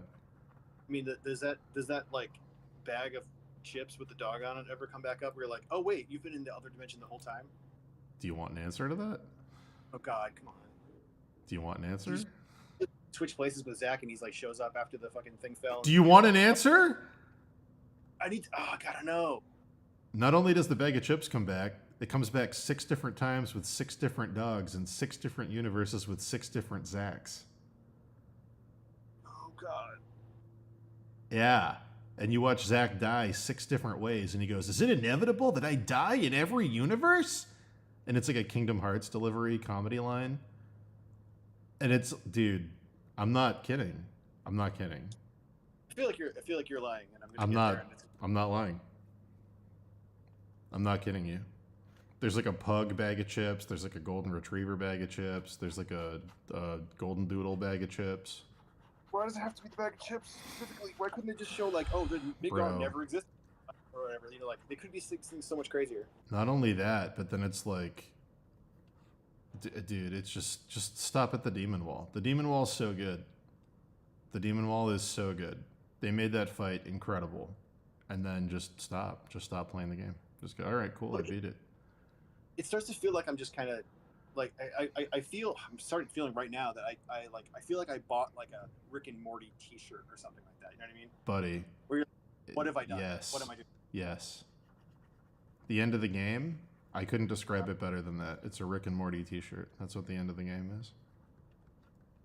It's like if the end of the game was just like the logo, but in all these different fonts and like the characters look way different, but they're the same. You know, like if you go to the character select screen and they were like, or your character level up screen and they're just way different character models and stuff, it'd be like, oh, this is kind of neat, like a ludonarrative reasoning for this. You're like, oh, cool. I don't know what dimension am I in, whatever. There is one really interesting twist they did to the story that I do like that they could only do with this weird multiverse thing they're doing. So like that was, at least that gave me a little hope that they're going somewhere interesting with it. But everything, it's like 99% like garbage. Like they should have, if they just remade FF7 with the engine and the music and all the stuff that they did and all the beautiful artwork and models, it would have been like an all-timer. It would have been like the greatest thing they've ever done. But they had to add this new story to it, and it's like, why?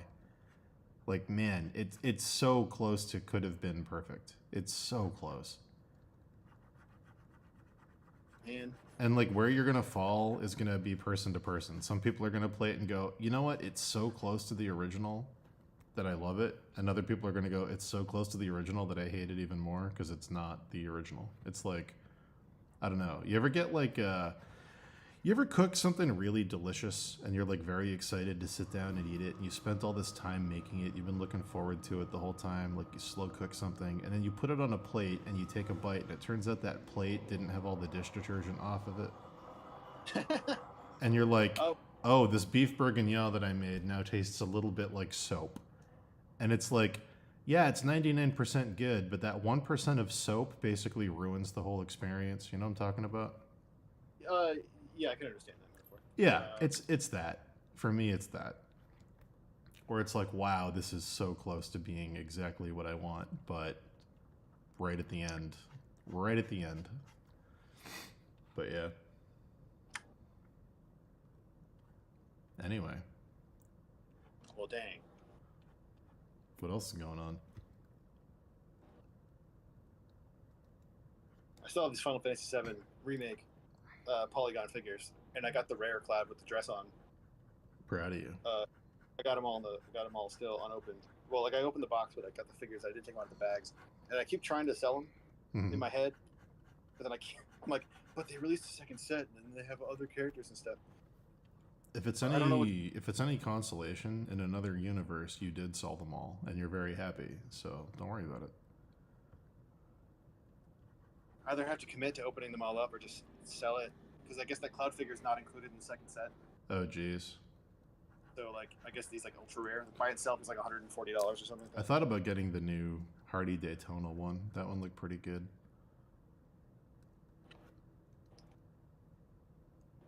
Yeah, all those figures look pretty good. I like the Barrett one. It looks like just like the art, Yeah, it's great. old art. Yeah, it's Super, awesome. super cool. You've seen the guy who did 3D models of the colored pencil art, right? Yeah, no. Oh man, if you are you on a computer right now? Are you working? Can you take a minute? Yeah, I can. Oh man, where are they? Hold on.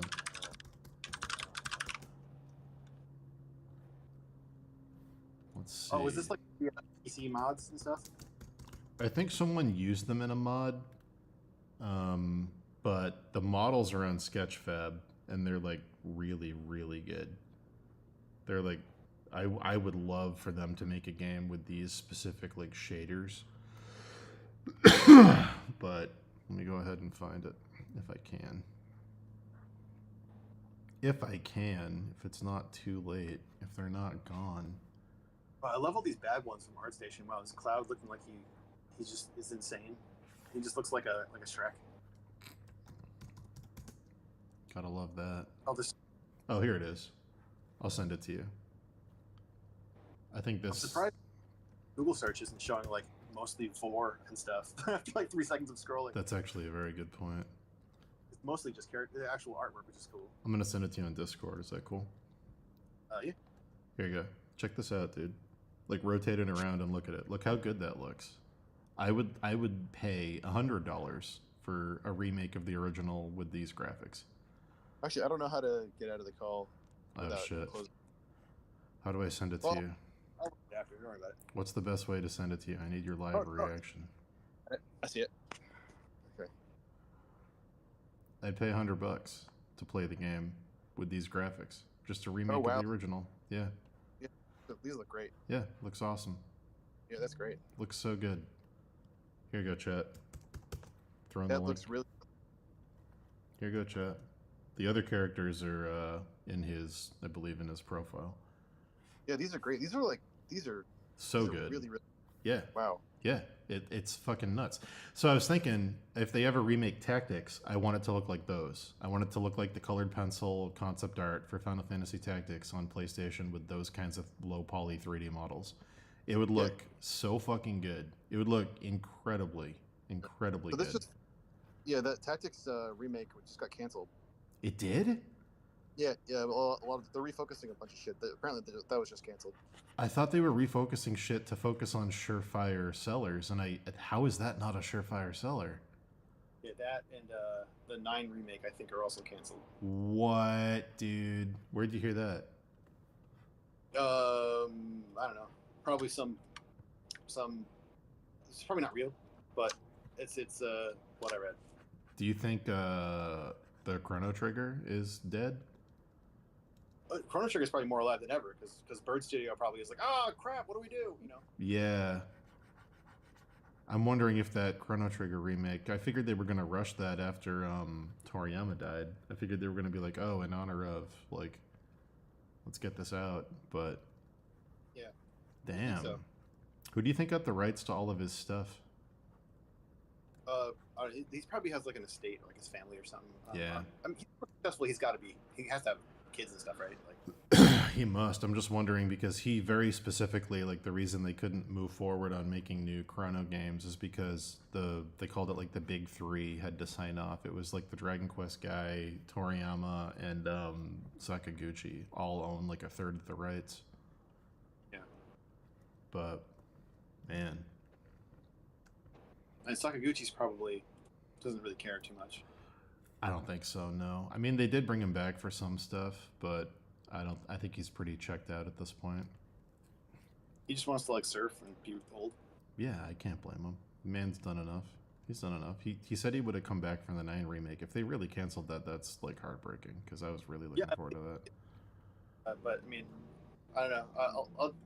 I like you living in suspense than giving you any concrete information. Just like Yeah. know, Well, take the feather I don't out. know. It's kind of like they never officially announced it, did they? So like, I guess they wouldn't publicly say if they canceled it. yeah, I mean, if it had like screenshots and stuff, that'd be one thing. Yeah, I don't think they ever actually announced it. They just hinted at it, and they put a bunch of 9 stuff in 14 recently.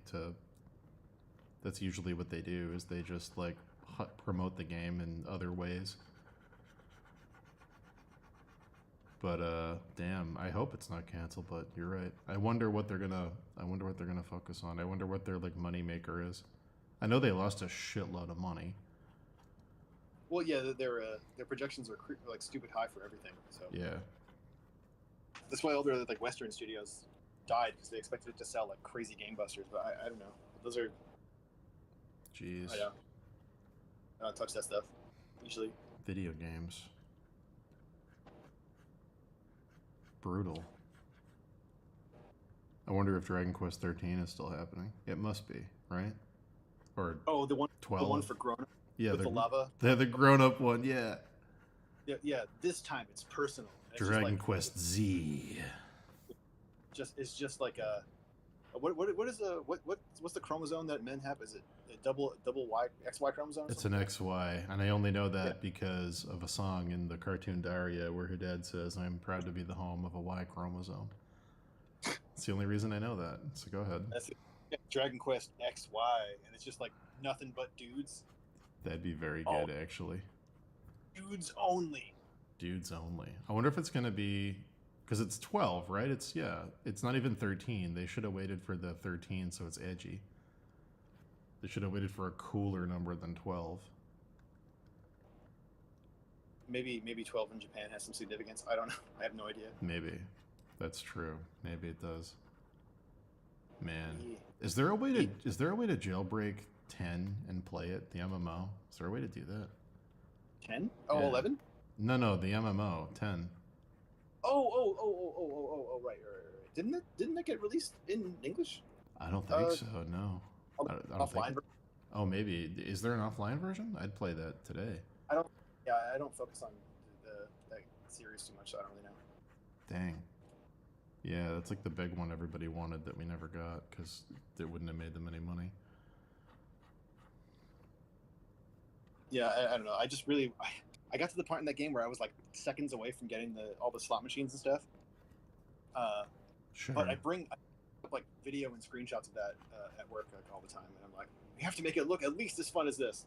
I also like, I don't know, unless they were going like ridiculously overboard, like with the 7 remake, I feel like a Tactics remake is something they could have done in like a year.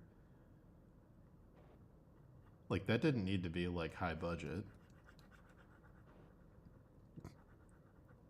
Yeah, I don't know. It's one of those weird things that like Like they're probably Yeah, gonna add voice acting and like make the graphics look good, but they didn't need to be like a graphics. what's his face I forgot the main character's name in Tactics, but that guy's in Ramza. Ramza. That's the one. Yeah, it's playable in Dissidia NT, Yeah. which is like not a great game. But the voice actor's fucking crazy for that character. He's giving it his all. Like it's really really serious. Man, I wonder if they were legit gonna be like, we're gonna make it like a real like Game of Thrones like experience. We're gonna like put all the budget into this fucking Tactics remake. I wonder if they like feature creeped it to death. Yeah, let's hope so. I mean, I hope not, because I want to play it, but it sounds like it's dead. They just make the whole thing on a little table, and like it's like a book, and you turn the page, and the map comes out. And you can fight. Oh, that'd be so sick! Like a pop-up, like someone's telling you a story. Oh Yeah, my it'd be great. god! Because the game is a fucking story. It starts off with that historian being like, "I'm going to read you the recently uncovered account of this thing." Whatever, the War of the Lions or whatever the hell it is, and then they have like oh the my god! you have 3 times a day and stuff, and if there's like war going on, like real bad, and you have like ambient light of like fire outside and shit. It looks like I'm already getting excited right now. Let's get Square buy- on. Let's get Square on the phone. Say, guys. We collectively know a person at Square, kind of, in America making merch. Yeah, we definitely do. Let's pick it up. Yoshi P knows who I am. He saw my stuff. Yeah, Yoshi P's been documented wearing a bunch of crap. He wears your shirts. Yeah, let's get Yoshi on the horn. Yeah, hook it up, G. Yoshi, man, I don't know. Didn't 16 underperform? I'm so sad. Yeah, it did. Probably because it wasn't on other systems. That's their whole, like, Do you think the PC releases are gonna of 7? Because that hasn't even come out yet. Do you think that's gonna Yeah. make a bunch of money? Yeah. the exclusivity stuff is probably killing it. Jeez. Is that just a Sony deal they have? Yeah, they have Sony. Is that a Sony. timed exclusivity, or is that in perpetuity? I have no idea. I wonder if they can get out of it if it didn't perform. And that's probably why they're like, we're doing this new thing. 'Cause, Yeah, there's some- usually those deals have a thing in them where it's like even our dumb little TV deal for like under $1 million had a thing where it's like if we don't make this much money on merchandise, we can do this with these other competitors to recoup the loss. Like, there's usually some kind of stopgap in there. Oh, you know what? I should probably go. My boss is back, and he's responding to all the things I sent. All right, buddy. Good luck. Yeah, these 3D models are incredible, though. I got to share this. Yeah, dude, they're awesome. Have fun with those. Those are so good. Send them to Tim. You get Tim's email. If Tim hasn't seen those, he'd love them. Oh yeah, probably. Oh Oh man. my god. Yeah, these look so good. I want to like. I Yeah, gotta learn this stuff. they make me mad, dude. Imagine all the enemies in the game drawn like that too, like all the concept art. How good that game would look. Anyway. I just want to see like what is it that boss that's like the guy that you can steal the hard edge from. Oh yeah. I know what you're talking about. That like what's he like motor slave Motor ball. motor zombie something I don't know. Yeah. Art. Motor ball. Yeah, that thing's so awesome. I always liked the fact that that was like a secret weapon. You can like steal it. Oh, it's so dope. Yeah, and the weird like the like undead carriage horse thing in the train graveyard you could get Aerith's staff from. Yeah, exactly. Those like kind Yeah. of cool. I love that they made that a huge operatic boss fight in the remake. That was so funny. Great boss fight. I'll see you, buddy. Okay, yeah, I should go. But yeah. So Elden John, we'll figure it out. Elden John. All right, love you, man. I'll see you In a week. next week. Yeah. Bye. Yeah. Bye. Later. What a guy. What a guy. I'll be right back, chat. I'll be right back. Okay. I'll be right back. When I say right back, I mean I'll be right back. Chat. Oh my god. I need more coffee.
Oh, I'm back.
I thought you were gonna tell me I could get it for under $5,000, and I was gonna buy it on stream live.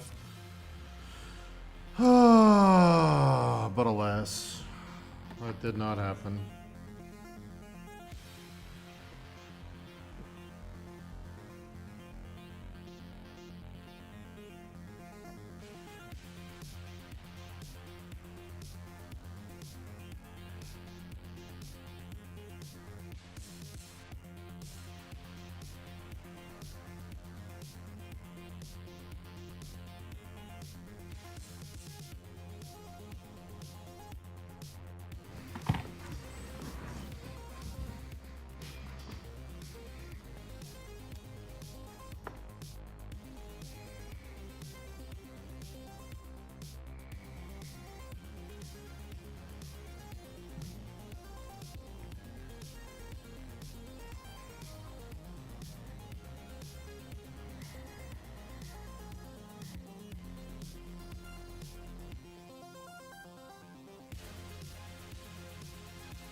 The Magitech armor and the enemy sprites looks close to the art. The Magitech armor that you walk around in, you have to like magic eye yourself into seeing what they intended it to look like. It's there, it's just really hard to see. Because it's so complicated. The enemy sprites look like it though.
Yeah.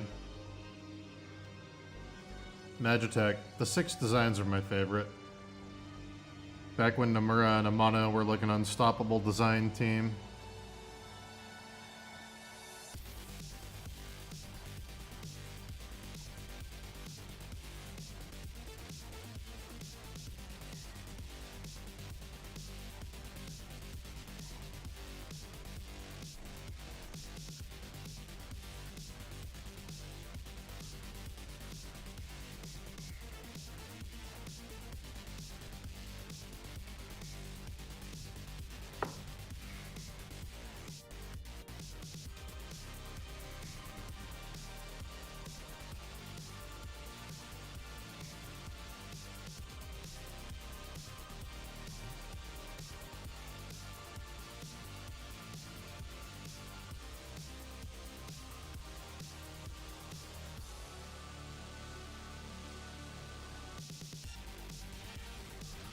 Nomura did a lot of the enemy design. He only designed one character, but he did a lot of the enemy design. Back then Nomura did most of the enemy sprite work. He did all of it for 5, and I think he did most of it for 6. That's why, like, the Goddess statue, it was his tribute to Amano. He wanted to make Goddess look like something Amano would draw. You can find his concept art for all the bosses, his pencil drawings. They're all online. But yeah, Nomura designed all the enemy sprites. And then in 7, he designed basically everything. He designed the whole world. He designed all the mechanical shit, all the characters. That's when he went from, like, assistant to lead.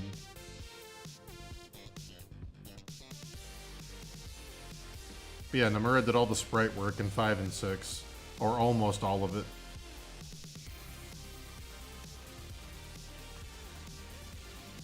I don't know if he actually programmed the sprites, but he did the drawings of the enemies that became the sprites. Like what Amano did for 1, 2, and 3.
Tetsuya Nomura. He's an artist who is associated mainly with the Final Fantasy series. He started as an enemy designer in the old console Super Nintendo era, and then he became a lead designer on Final Fantasy 7, 8, not 9, but then he did Kingdom Hearts and a lot of stuff for Final Fantasy 10.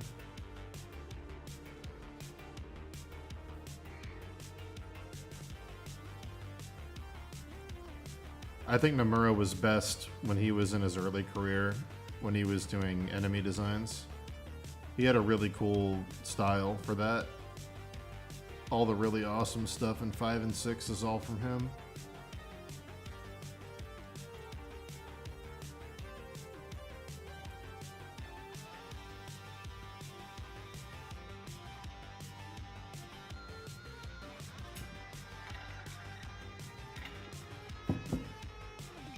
My favorite enemy design, can I find it? I can probably find it, hold on. My favorite enemy design he ever did, which I'm gonna rip off someday. I will steal this someday. It will happen. God, I love this. I'm gonna show you the pixel one because I like it better than the smoothed out one.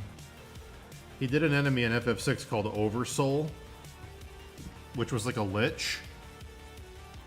So it's a skeleton with a glowing energy in its ribcage, and it's puking up its spirit, and like the wizard face of who it used to be is in the cloud coming out of its mouth. Like, my favorite Nomura design. It's so awesome. But yeah. Man, he did some great stuff in his prime.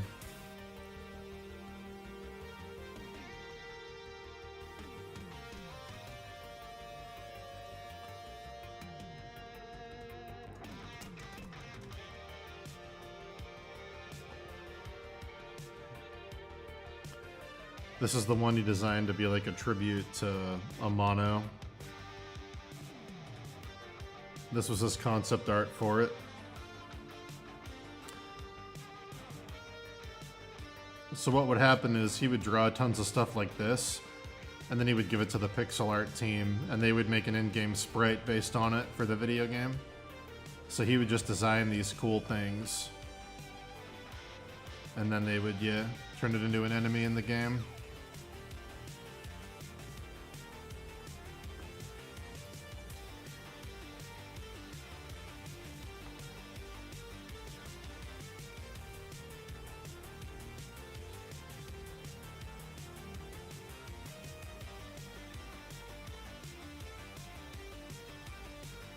I know, I saw the FF14 version, it's great.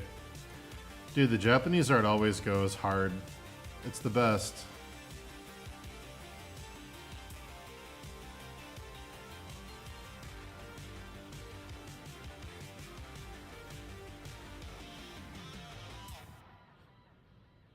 The Japanese art for some arcade games out there is fucking wild. It's so good.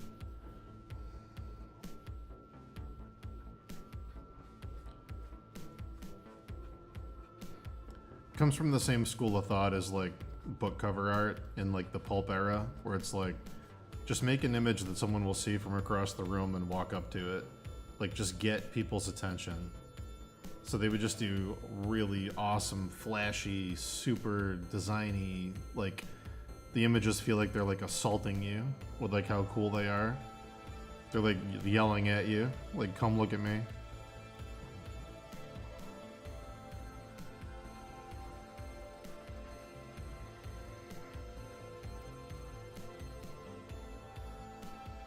I don't know if there are any high-res works of his.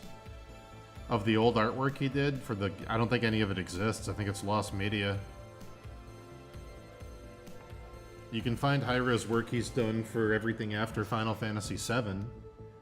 7, 8, 10, The Bouncer, etc. But stuff he did for the old games I don't think exists anymore. Because I think it was just sketchbook pages. It was back in the 90s before people knew that video games were going to become like a cherished thing that people would want to save the creation of.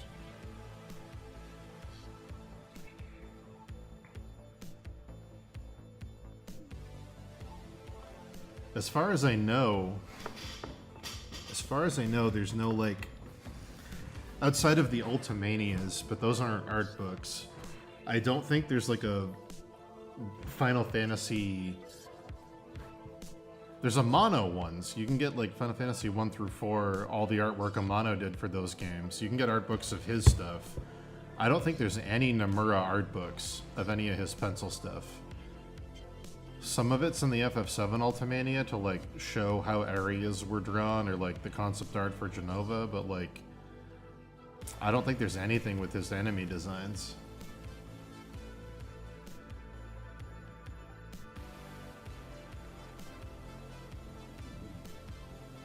It's like lost media. It's really, really weird. I'll show you one of my favorite ones that doesn't exist.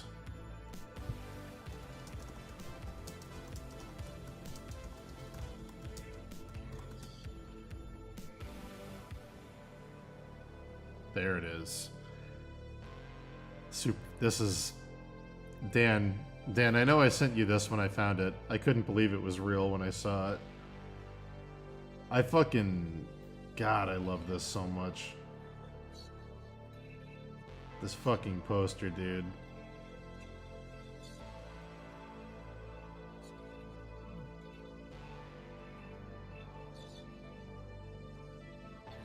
Where is it? Where is it?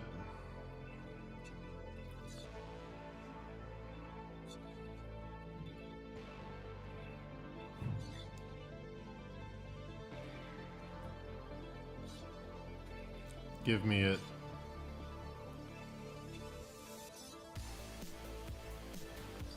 This fucking Japanese Ghouls and Ghosts poster. Oh my god, dude. The headless knight. The fucking monster head in its arm that's gonna throw at you. The cross lightning. The fucking gold armor. This is so fucking rad.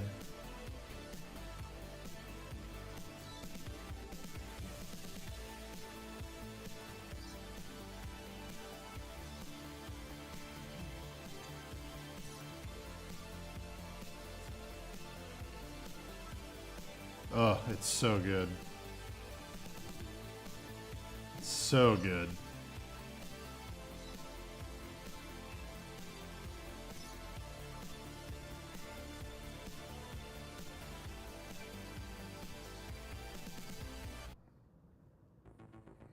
It's so dope.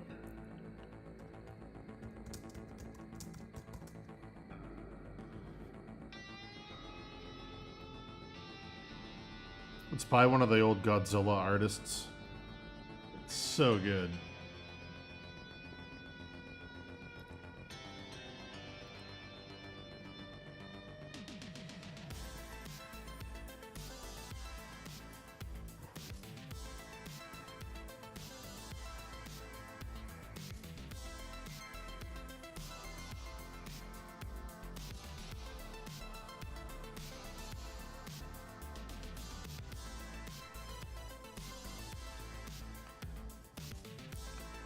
Like that, I would like if I didn't know what Super Ghouls and Ghosts was, I would never guess that that was the game that that art was for. Ever.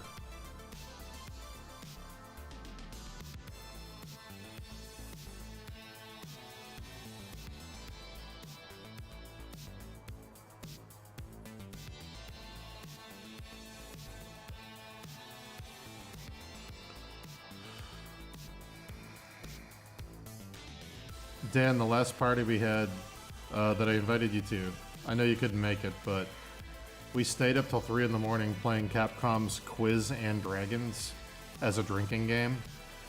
And it was honestly ridiculously good. Ridiculously good time. Game is horrible, but it was such a good time.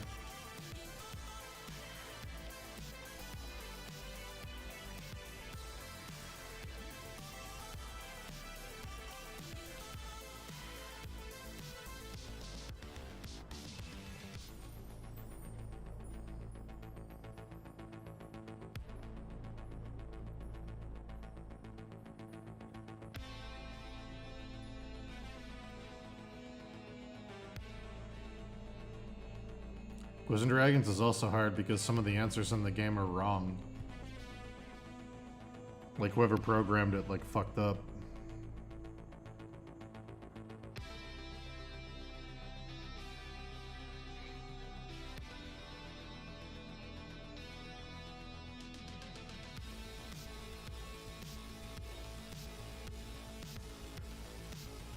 Has anybody made a Delicious in Dungeon game yet, where you kill monsters and cook food?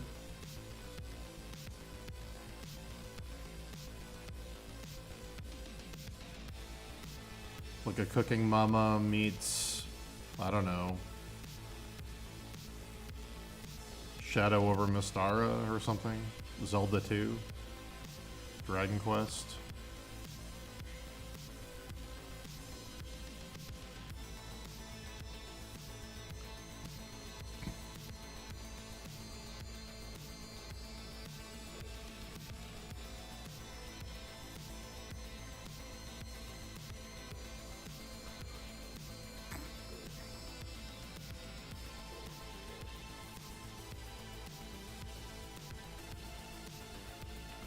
Monster Hunter. You're not wrong.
Yeah, Final Fantasy 15 had a weird focus on a lot of things.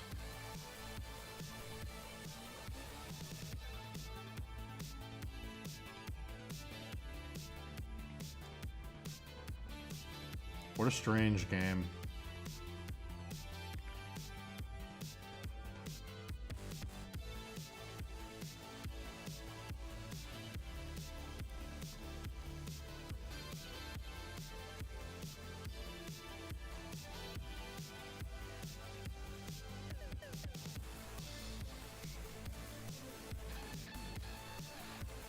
One of the only Final Fantasy games I have not played. I know everything about it through osmosis.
Yeah. It's just back when they published those things, no one cared about the production art, like the enemy designs and things. People only cared about the key art. Like, the stuff we value now, because we have the power of nostalgia, like, the nostalgia made it more valuable than it was at the time, so they didn't hold on to a lot of it.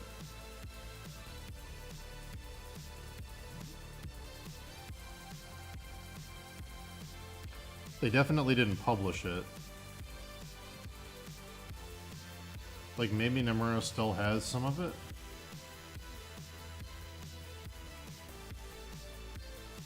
But they definitely didn't publish it.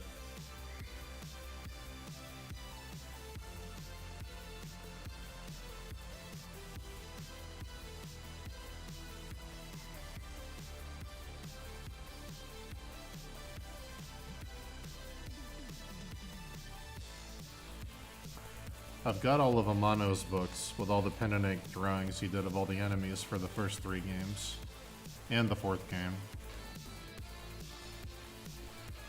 But, yeah, after that they kind of stopped doing that.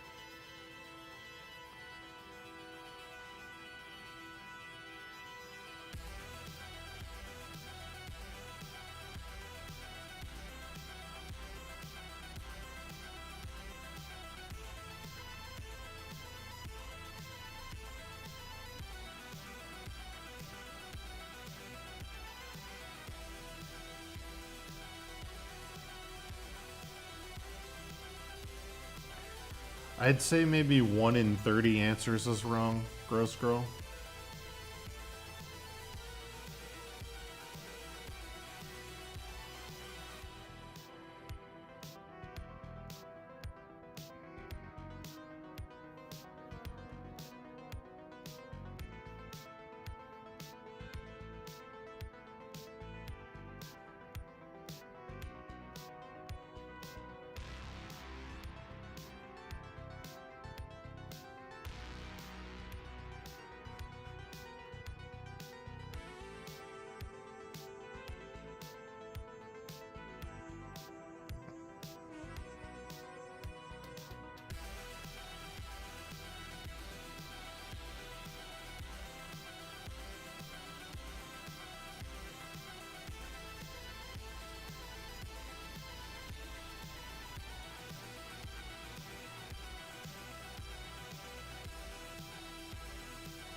No, like, always wrong, where it's like, which of the following is the 4th member? Oh no, sorry. Which of the following is not a member of the Beatles? And it would be like, you know, John, Ringo, Paul, and then like Steely Dan. And you'd select Steely Dan and it would be like, sorry, Ringo's not a member of the Beatles. Like that wrong. Like literally that wrong. I think that was actually one of them. Because there's a lot of pop culture trivia in that game.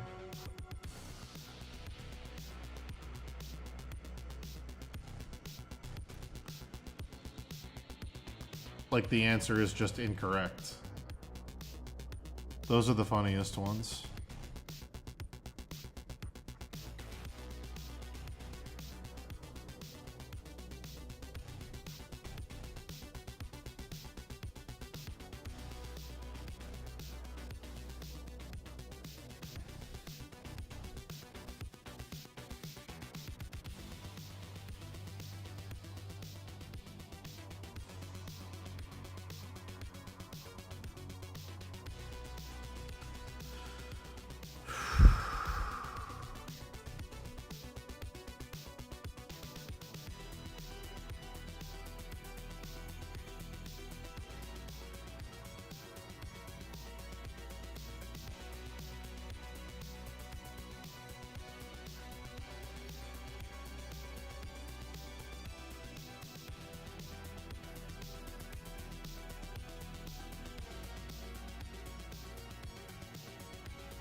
I played Wizardry and Oubliette, yeah.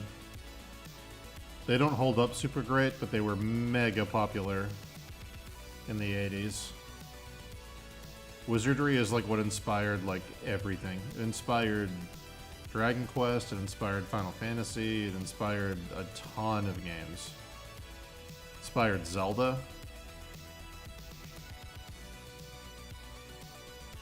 Yeah, Wizardry was wildly popular in Japan.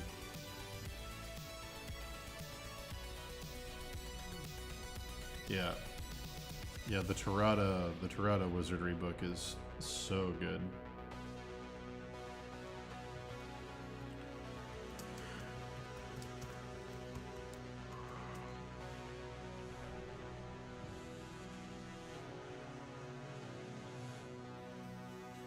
I have that art book. Did you give me that art book, Dan? I think you did give me that art book. I think you did. Maybe I'm wrong.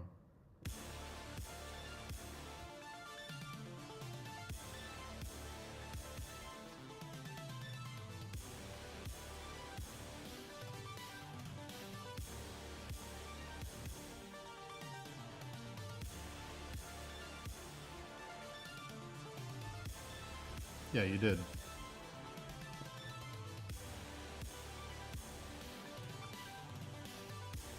Yes, Nick.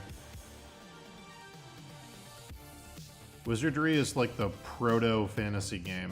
It's the game that inspired like everything.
Wow.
That was a very Sega Genesis.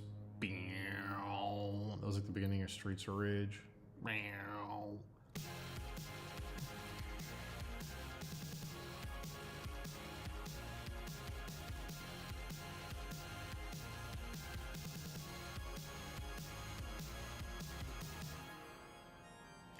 finding a character design, how rough should the roughs look for the new client?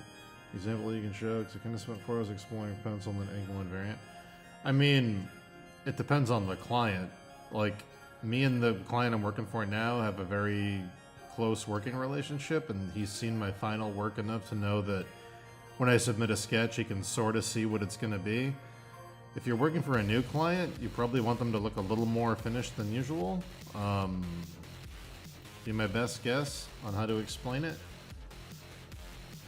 You don't want there to be any design things left to the imagination, just the rendering.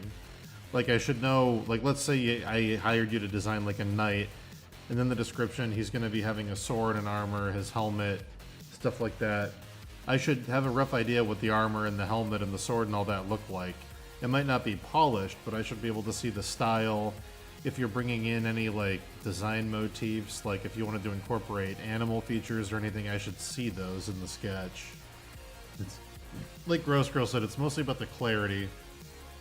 Like, it can be loose and unfinished, but all the ideas need to be visible. I need to see the ideas.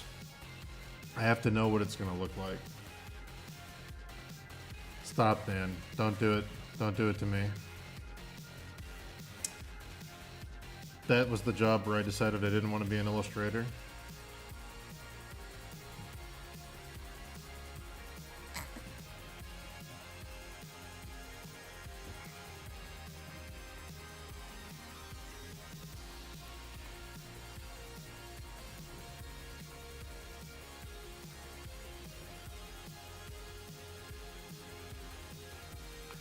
That was the job where someone told me to steal.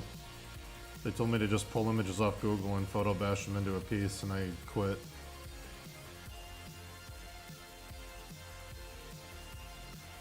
I said, I'll see myself out.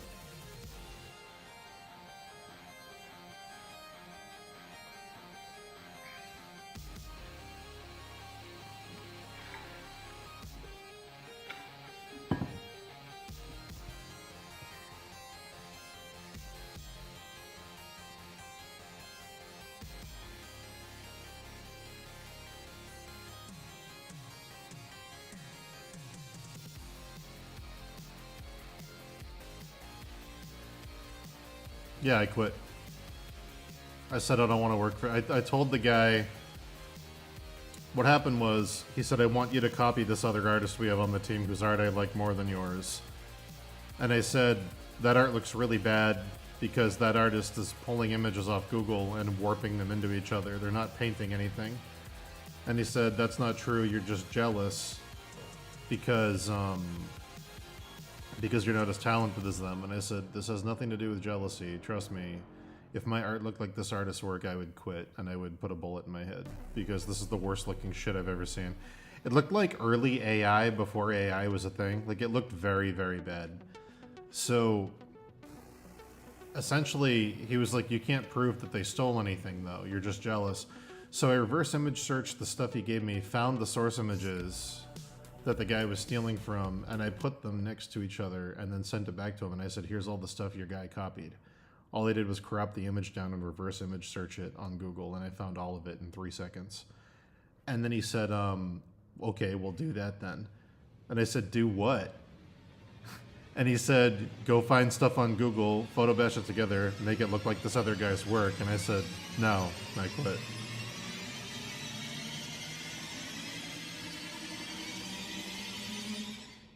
I quit.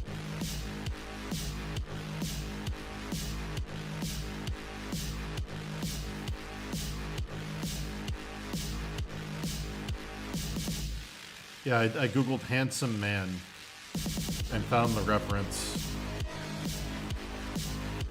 It was like in the top 3 results. It might have been the top result.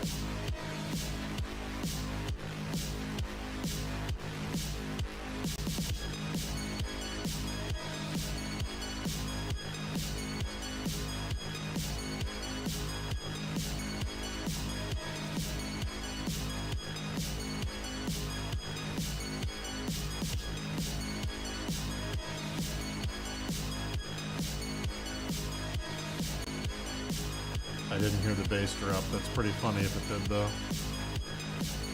I quit. Wow.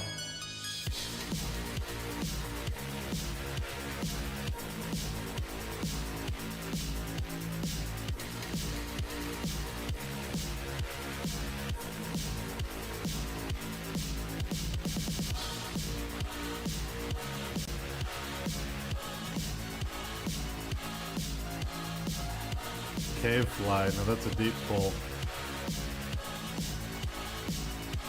Don't insult my cave fly.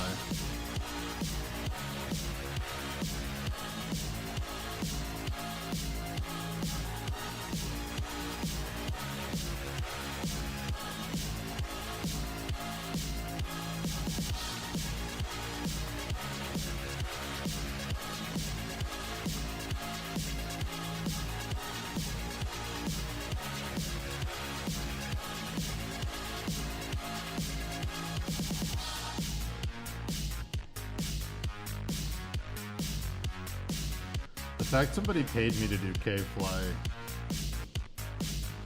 they shouldn't have paid me. They should have fired me. The fact they even agreed to do it, they should have fired me.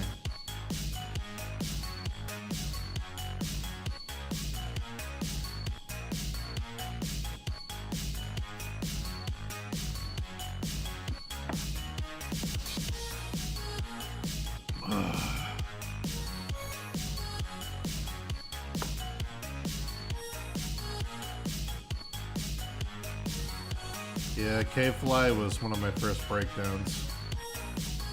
It was when I looked around and became self-aware. Whatever the program was running in my head, I became self-aware at that moment. And I said, wait a minute. Is this what the fuck I'm doing with my life? I'm painting a cave fly?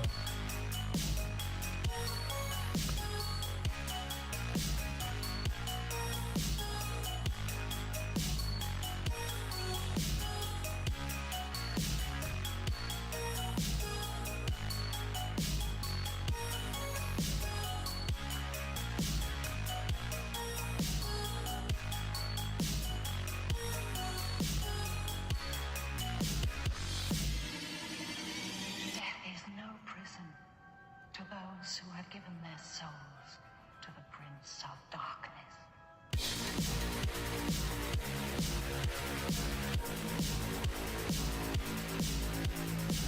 Yeah, that was the year. That was the year everything fell apart.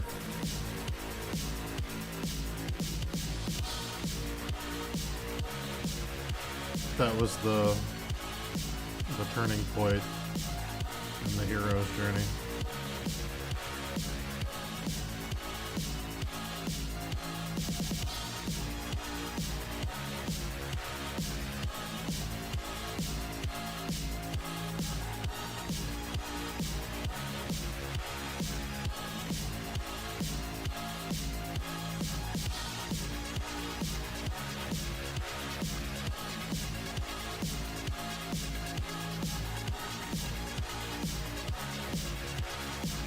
Yeah, when they don't even have the energy to come up with a cool fantasy name.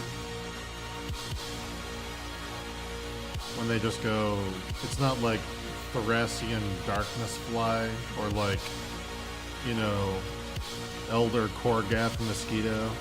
It's just Cave Fly. That's all it is, just Cave Fly.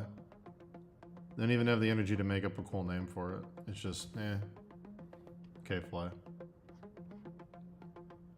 That was it. That was the end. Live for nothing. Hey, the chicken.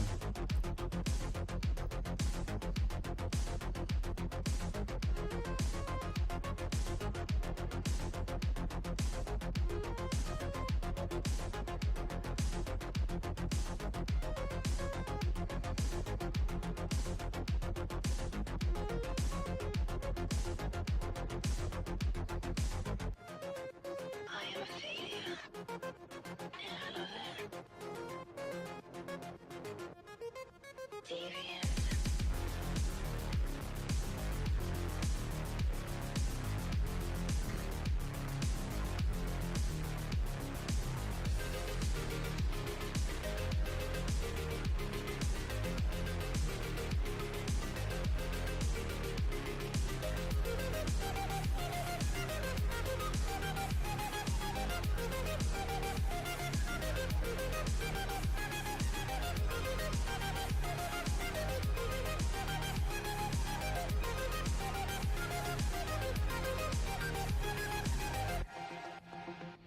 Make it a flying cave. Make it a mountain cavern with giant wings floating over a kingdom of frightened men.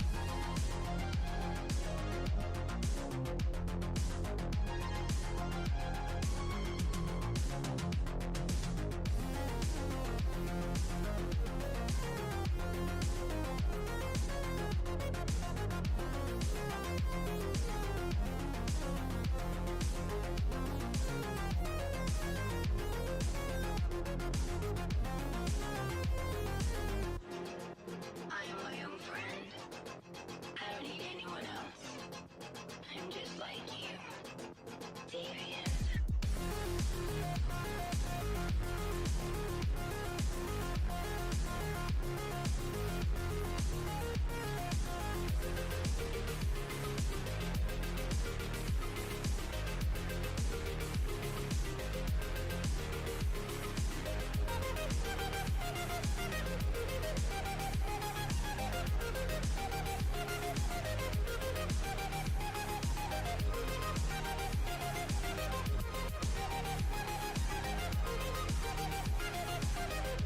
This one's for you.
Sick yourself, Skywoods.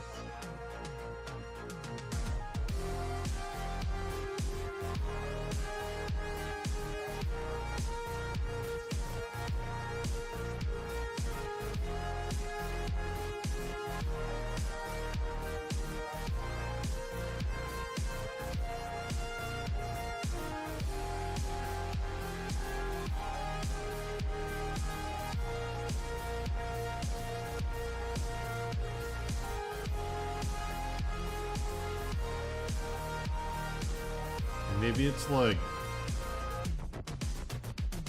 a really trendy set of cave diving clothing. Like cave fly, like you look fly when you're in the cave. We can sell it at like REI.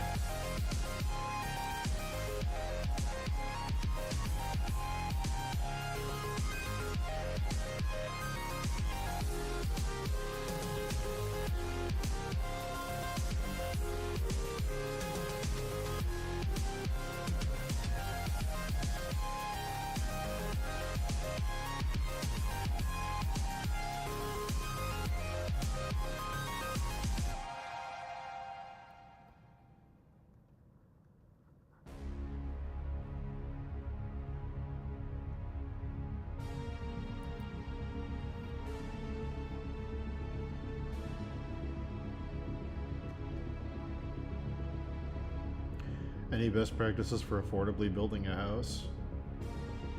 Draw everything you want to do and get it exactly the way you want to do it on paper, so there's no changes. The most expensive thing you can do in building a house is to change your mind on something halfway through the building process. Whether it's where a room goes, or where a sink goes, or where a window fixture is going to go, or where the electric outlets are going to be. Anything you change once you've started the process, it becomes exponentially more expensive every day the changes are taking place. So draw everything, have it perfectly drawn and placed everything where it's supposed to be.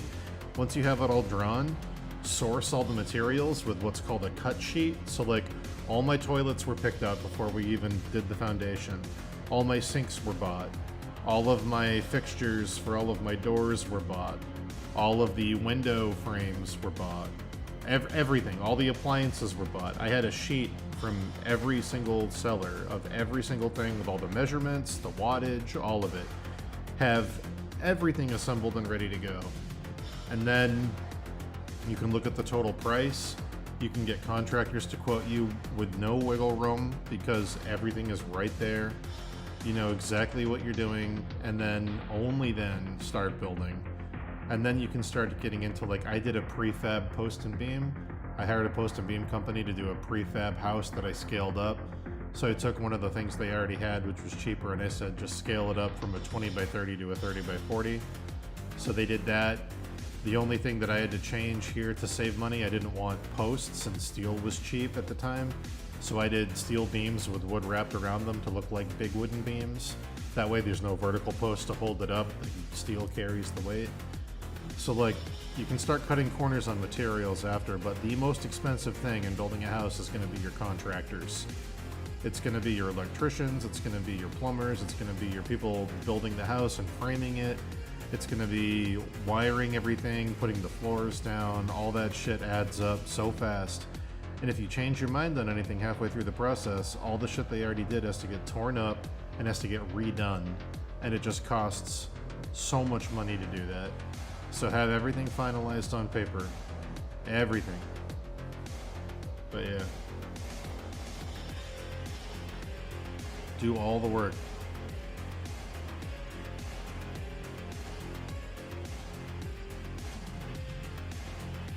Like, if I put my floor down, and then I realize after the floor is down that, oops, the electrical actually makes more sense over here, they have to pull the whole floor up, rewire everything, put the floor back down. Like, you're paying 4 times the money. But yeah.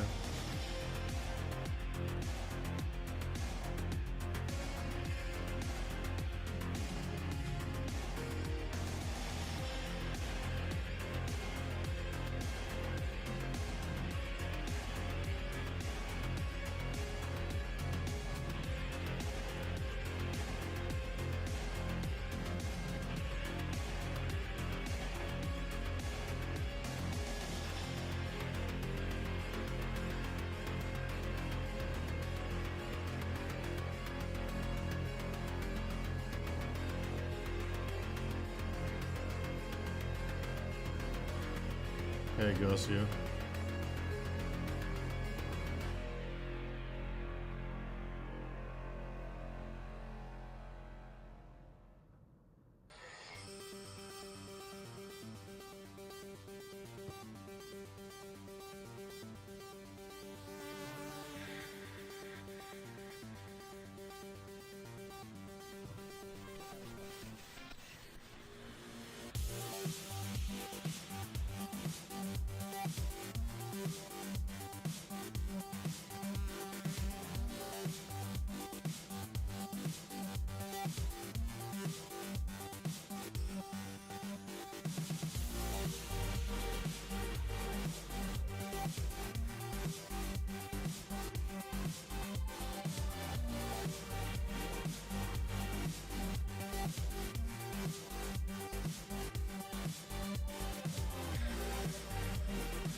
Just wait, Dan.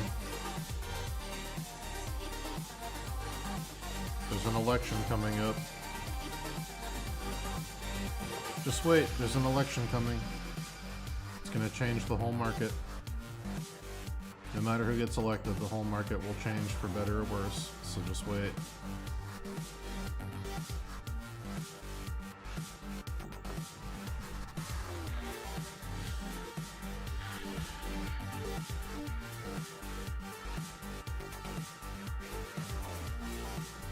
Buying anything big before the election is a very bad idea.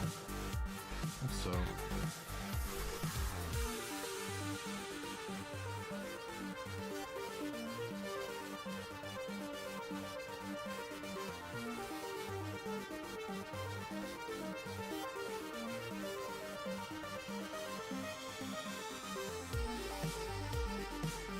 yeah, I'm not surprised.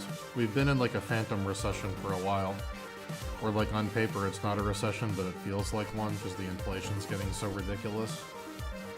I'm not surprised if we go into one.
I don't know what about that's funny, Chase. Unless I missed something.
Oh, voting in the US definitely matters. Typically what happens is, at least what happened the last 4 election cycles, is that if the conservative gets elected, they slash a bunch of regulations that are under presidential purview. And then what happens is in the short term, the stock market goes way up. This is what happened last time Trump got elected. He cut a bunch of regulations and then rewrote the tax code, and the stock market went way up. So if you had money in the stock market, you made a lot of money. But the result is, in the short term, that's very good, but in the long term, that does a lot of damage. So if you're day trading, or if you're like trying to get in the market and buy some stuff right away, that works out really well. But in the long term, it does really bad stuff down the line, which is typically why when the next person gets elected, they have to pick up the check for the previous person.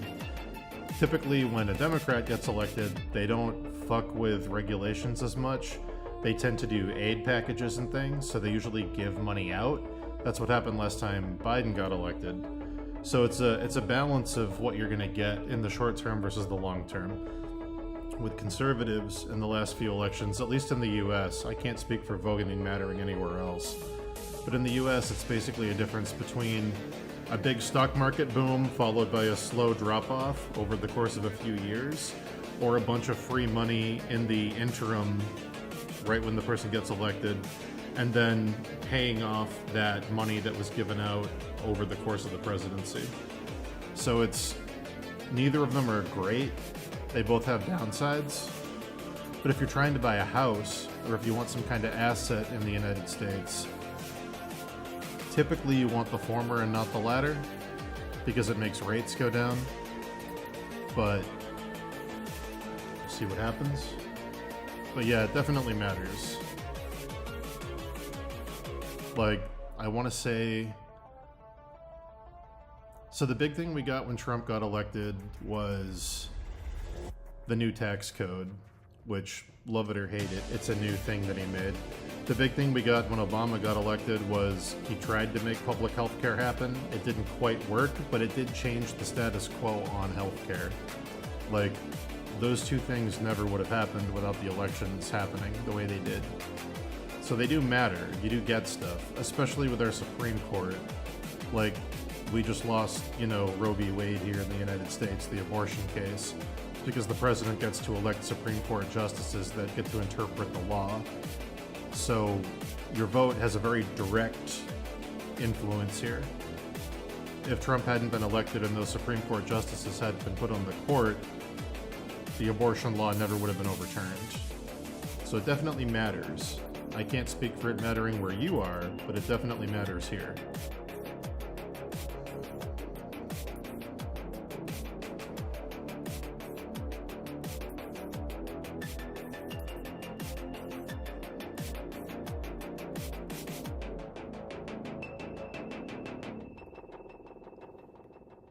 But yeah, if you're gonna buy a house or something, wait till after November, because there's a chance, depending who gets elected, the entire market could shift in a very dramatic way.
It's not just a bit of flavoring, it's the Supreme Court. Things like abortion, things like equal opportunity, things like they just dropped the ability to have non-competes in contracts, which is massive. Like, yeah. Dude, you're such a fucking boomer. Does David Hayter narrate your life? Every take you have on everything is so fucking Metal Gear Solid. Like, I don't know how you're such a doomer on every fucking thing. Some things get worse and some things get better.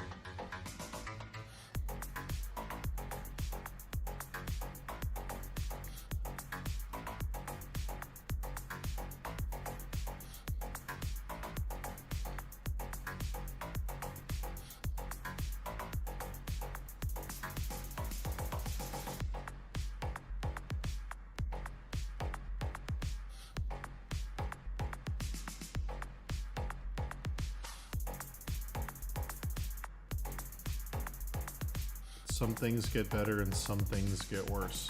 It doesn't all get worse.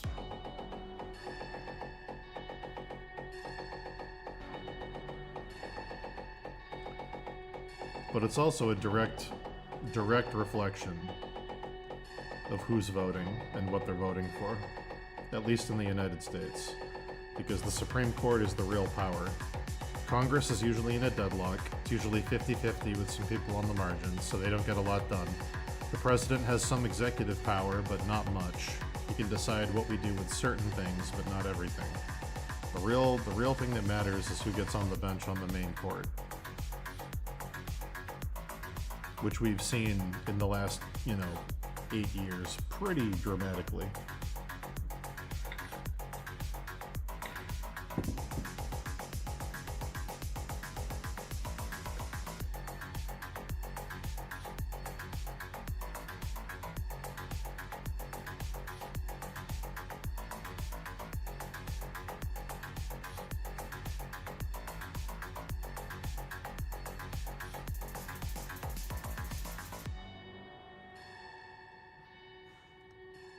But yeah, I don't think the deadlock in Congress is going to break anytime soon, at least in the U.S. So really what you're voting for is who gets elected to the Supreme Court. There's some executive power. I mean, the big thing, if I'm being honest, the biggest thing this election's probably going to be about is Ukraine and Israel-Palestine. It's going to be about, because the president's going to determine what our foreign intervention looks like, because they're the commander-in-chief. Congress can probably pass some aid bills here and there, but it's gonna mostly come down to who the president is. They're not gonna sign a new tax law because Trump just did one a few years ago. They're not gonna do any crazy executive action because we're dancing on a knife's edge of a recession, so they're not gonna want to do a big spending bill. The next election is boring, it's just gonna be about military spending. The next election is just going to be military spending.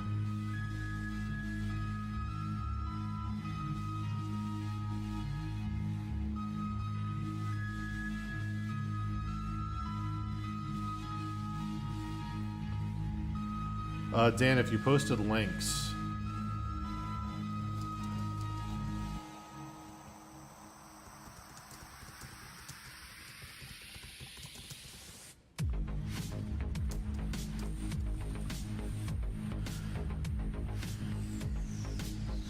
yeah, in the United States, the next election's basically going to be about Ukraine and the Middle East.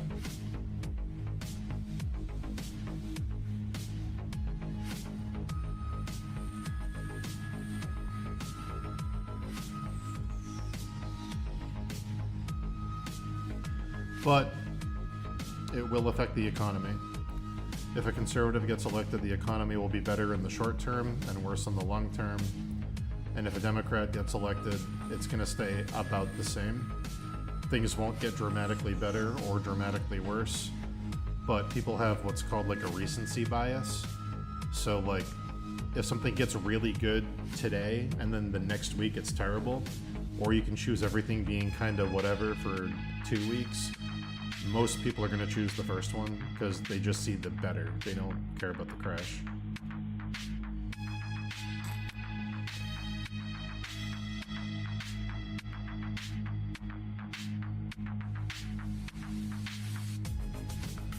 Oh.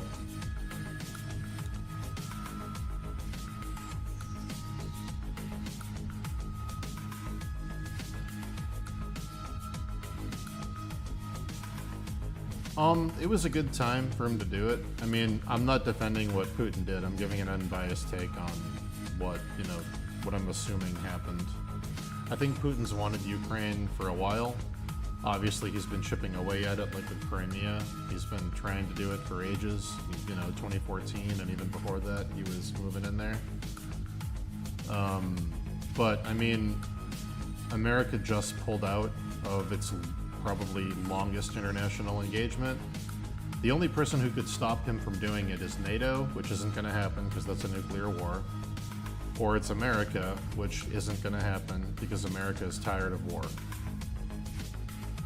Because of what went down in the Middle East, There's no appetite here to start another war or to go help another country. So yeah, if he was gonna do it, that was the time to do it. He waited for the, with the Abraham Accords and everything, we agreed to withdraw from the Middle East, and he waited for that to go through, and then it did, and then he pulled out, and here we are. It's, if you're Putin, and you're only going to be around for, I don't know, another 10 years as leader, like, there really wasn't a better time for him to do it. The only better time he could have done it is when China inevitably takes Taiwan, because then everybody's focus would have been divided, but I don't think he was willing to wait for that.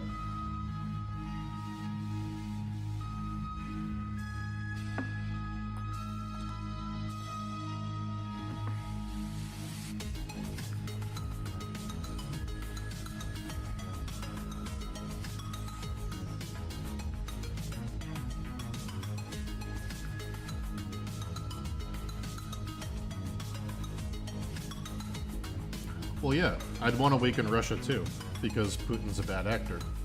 And I'm not saying that out of bias, I'm saying it because the country of Russia recognized the sovereignty of Ukraine in the year, I believe, 2000? Or even before that?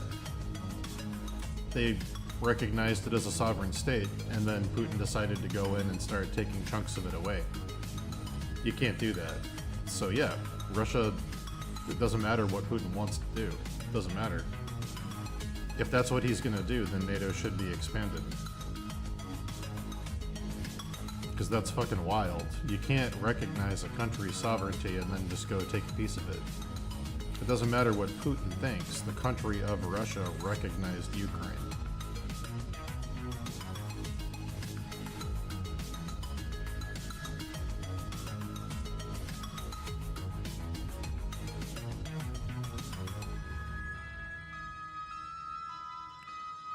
Oh boy.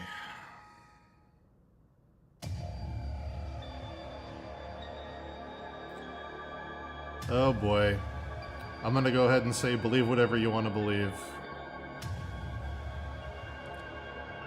Yeah, Russia's definitely gonna beat China in a war. Sure. Believe whatever you want to believe, guys. I'll get off the topic. The topic is now closed. And if you continue talking about it, I will time out the chat. I'm not gonna do this conspiracy theory bullshit in a fucking art stream. Ugh, God.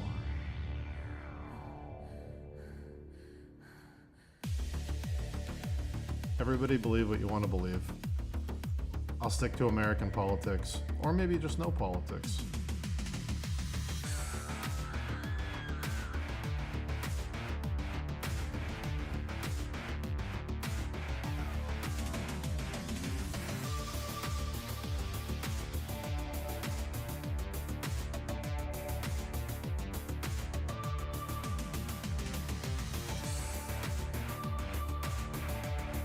Yeah, we can talk about video game conspiracies all day.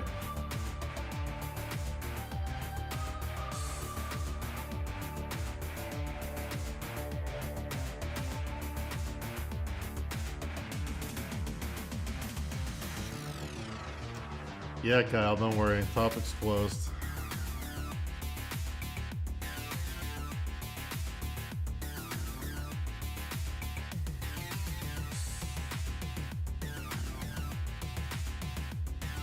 Dan DeSalt knows the answer to that question.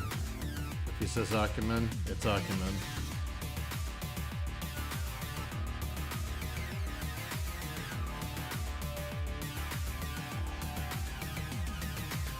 I defer to Dan DeSalt on all things Capcom.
Actually, here's a question, since we stepped on it slightly. I'm assuming mostly the only people in the chat right now are like people that are watching pretty much every day. Do we want a banned topics list, or do we want to stay away from that? How do you guys feel about that as an audience? I don't really have an opinion on it either way as a streamer. I think there's pros and cons. I'm pretty neutral on it. How do you guys feel about it?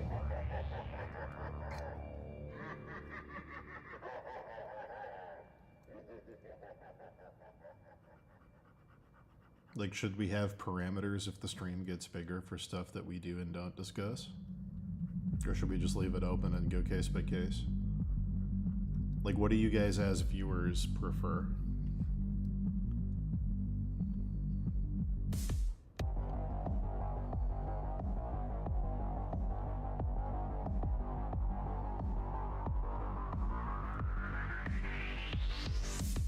I don't have a strong opinion either way. I think there's pros and cons to both.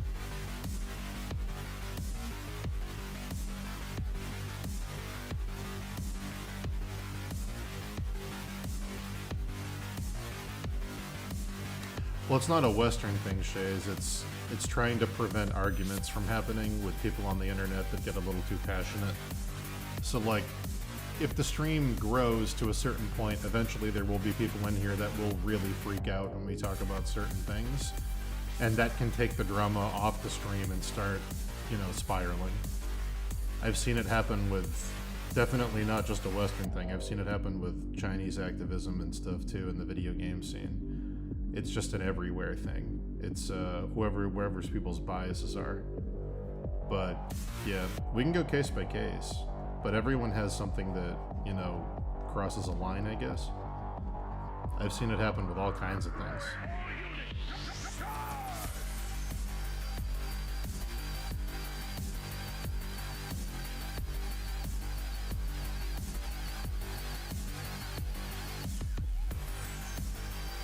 Okay, read the room.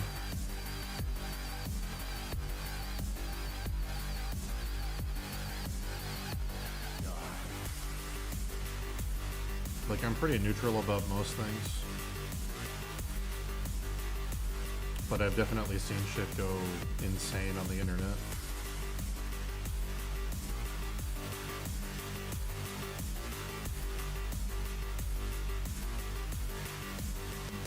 I've been dogpiled and witch hunted in the past.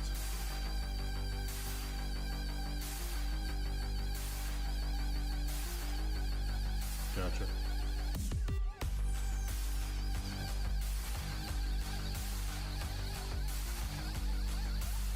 We'll go by vibes.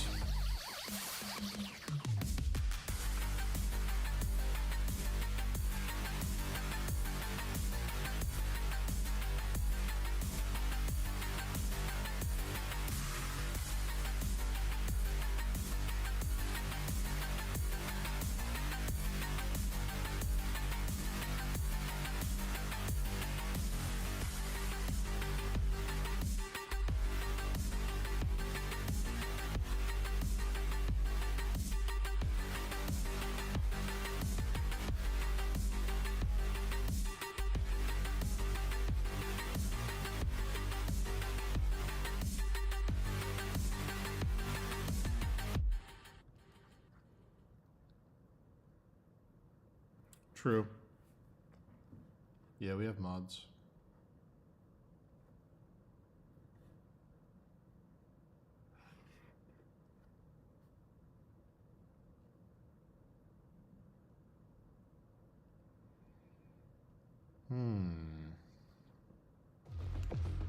Another hour, maybe hour and a half of stream, guys, and then I probably should go to the gym.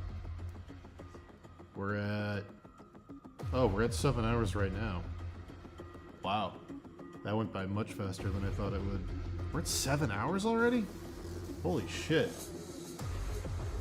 Man.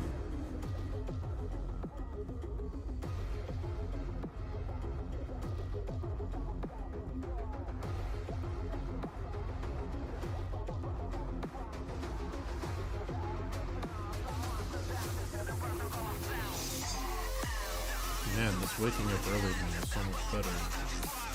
I hope I can keep doing it.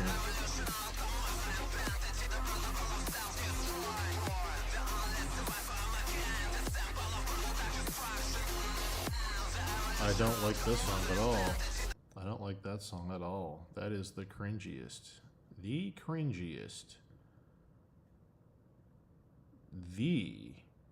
What is this? Let's try it out. Going in blind.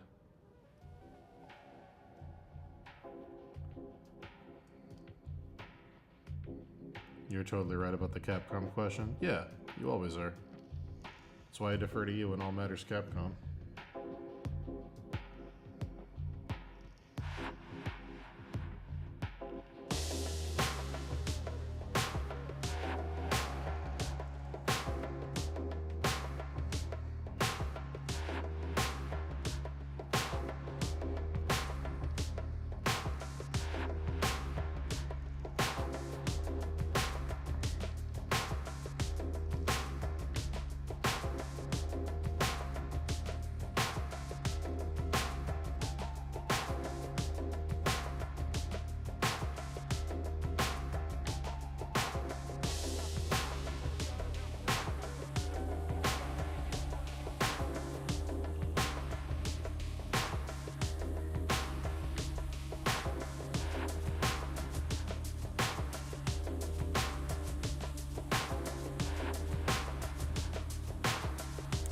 I typically avoid politics.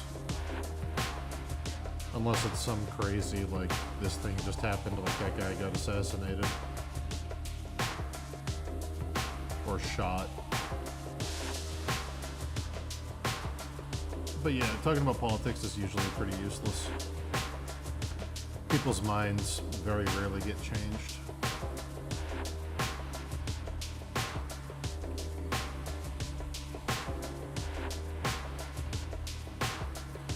Man, I wish these statues were higher resolution. I really do.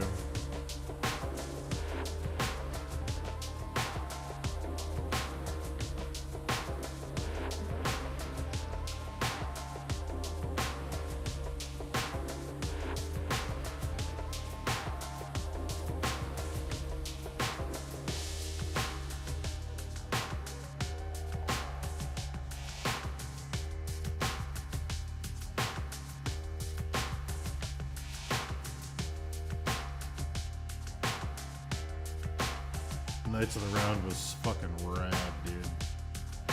Knights of the Round was so cool.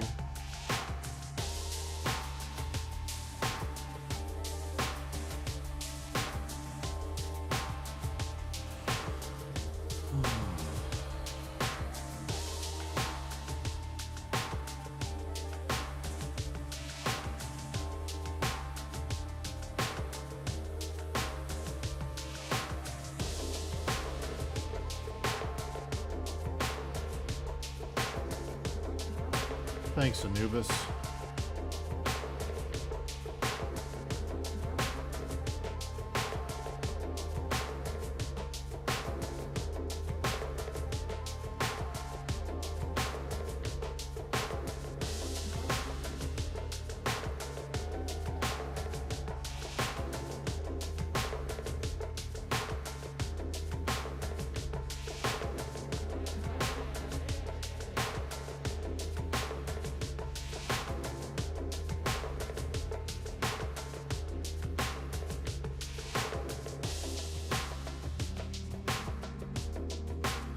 Oh, actually, you know what?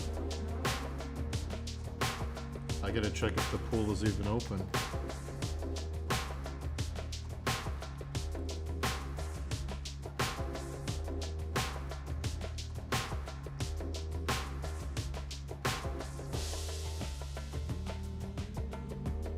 Wednesday. That's not very good availability. Only 3 lanes. Why only 3 lanes? What the fuck?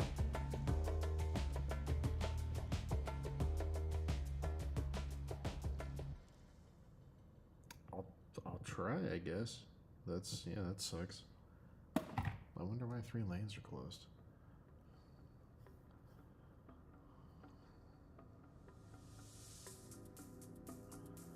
That sick composition with the hot red parts already. You talking about this?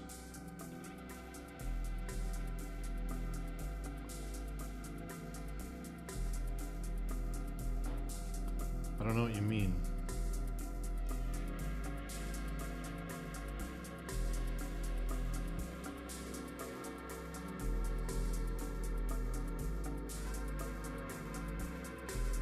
Yeah, my gym pool's heated.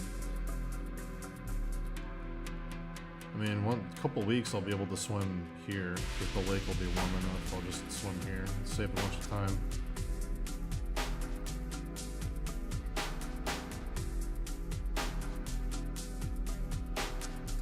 No, Kyle, I'm not done with this one. I wish.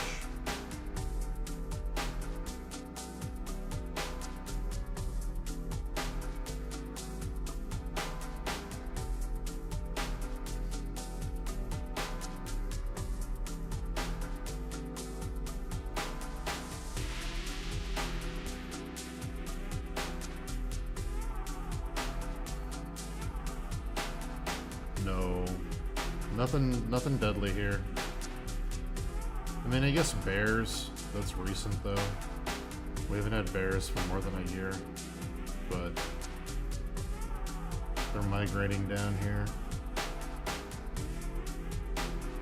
But nothing in the water that's deadly.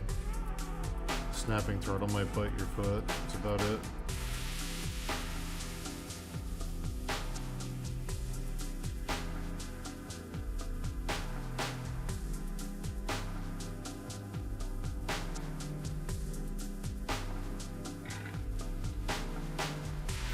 We have a particular AC.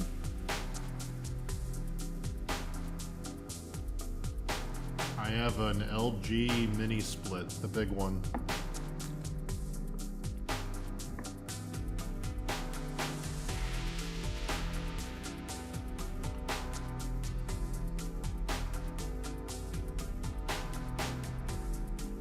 Yeah, I've got a big mini. I think it's like a 3-ton mini split, or whatever they call them.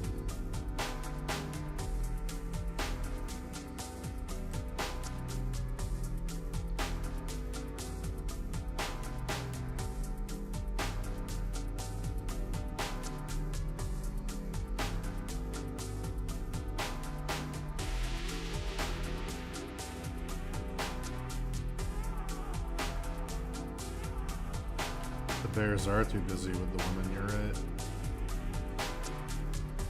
The meme that went around the world in 1 week.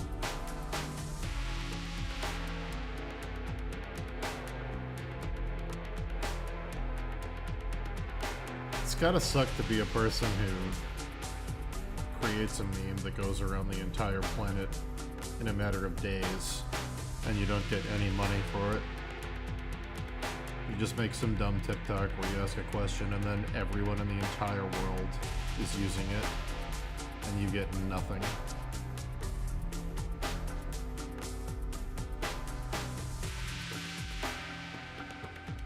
Later, gross girl.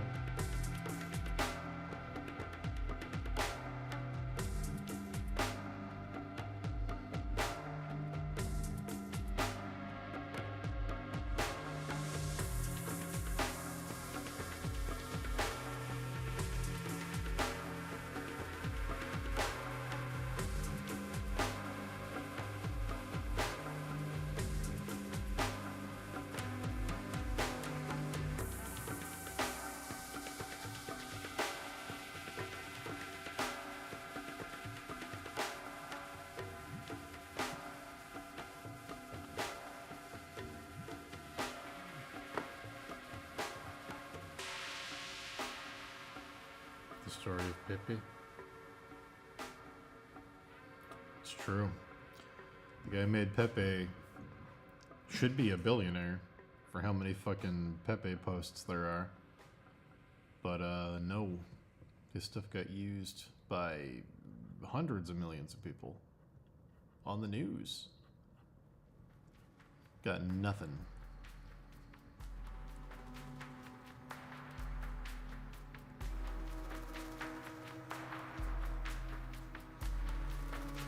Actually, he got the opposite. People were like, "Oh, you created Pepe? You must be a Nazi." Like, people didn't even know that he had nothing to do with the memes. Very funny. And by funny, I mean a Black Mirror nightmare.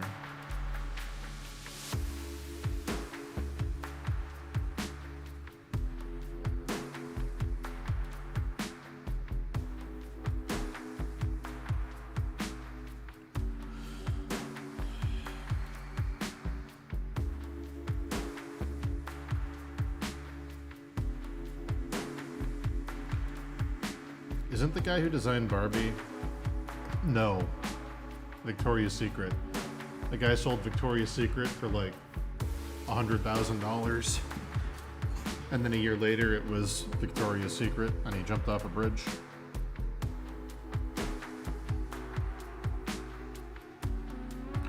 I agree. We should start a, you know what? I just had a very good idea. You guys want to start a GoFundMe to give the Pepe artist the money he should have gotten for his art being used by all those people? Do you want to just do a wholesome GoFundMe with no ulterior motives?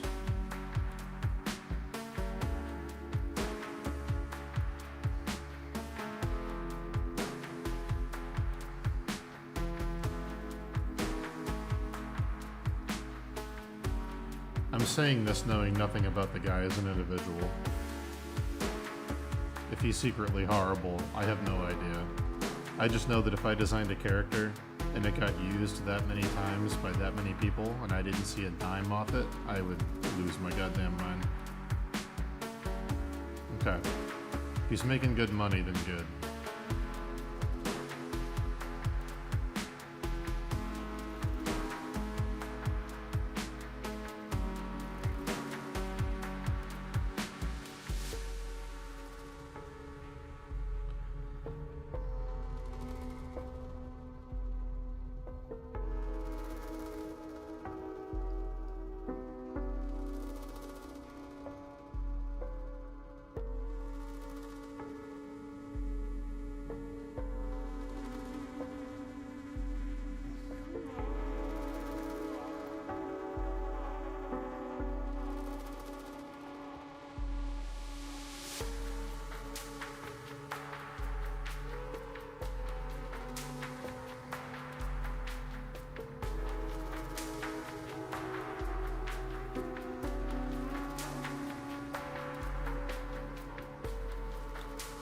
I just remember the tone-deaf news articles that were like, Pepe creator begs the internet to please stop. And I'm like, if you beg the internet to stop anything, they're gonna do it even more.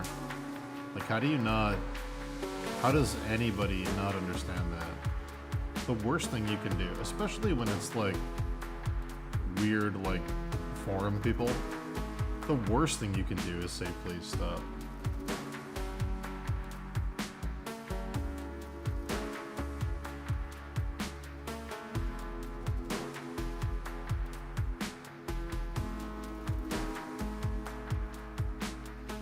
Dude, if someone yelled out Steve Lichman at a political rally, I'd be so happy.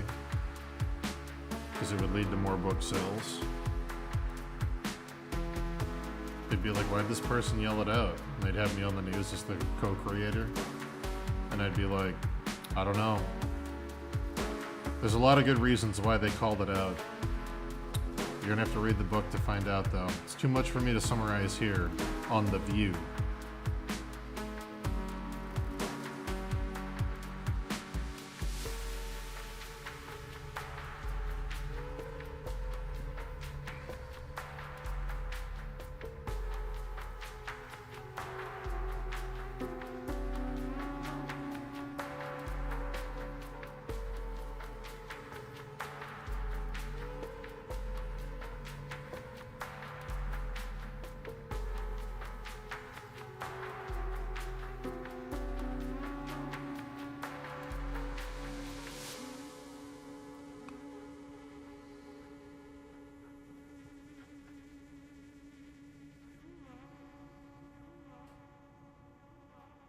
Always throw the allegedly on there, Kyle. Good man. Always hit it with the allegedly.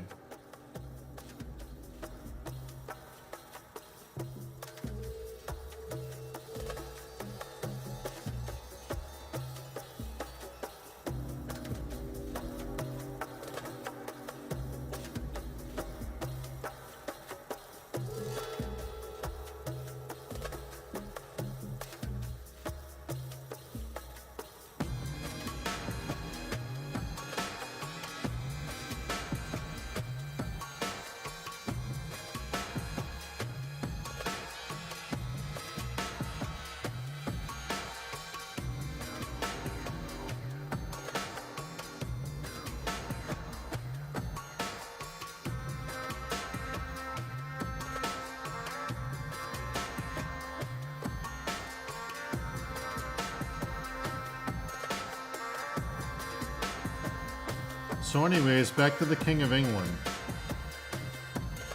They just own land, yeah? Do they have any, who controls, like, the weird guys in the puffy heads? The, like, Royal Guard. Are they controlled by Parliament? What do they even do? Are they like the Secret Service? With cool costumes?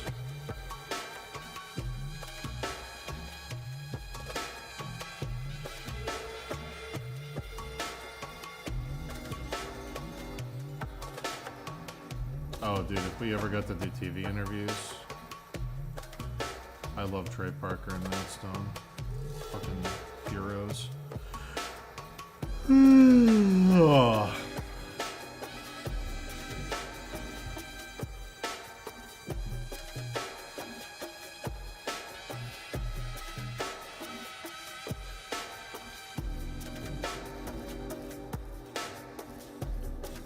So they are military, okay. They're not like some weird third column like the Swiss Guard, right? They're actually part of the military.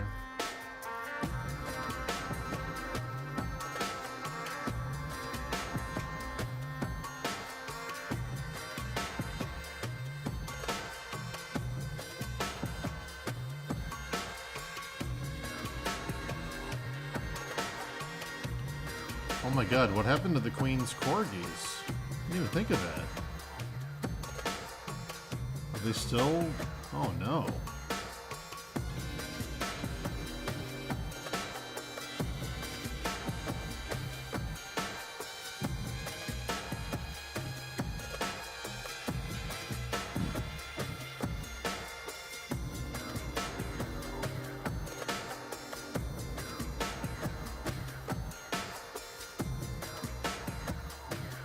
Just kidding, guys. The only royalty that matters is the Targaryens coming back to TV next month. Get ready.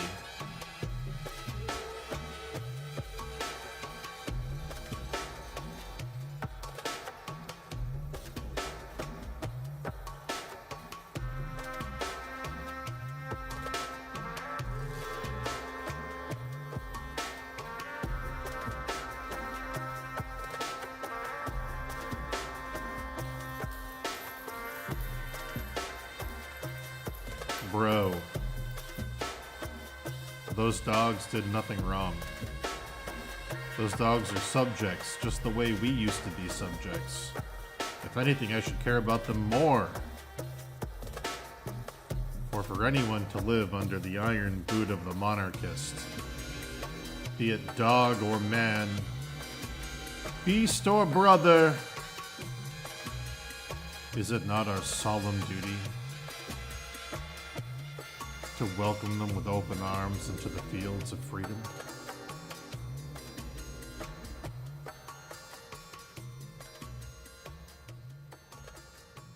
House of the Dragon. What are we thinking, guys? What's gonna happen? Who's gonna die? Who's gonna live? I didn't read the source material. I'm not familiar with the Targaryens.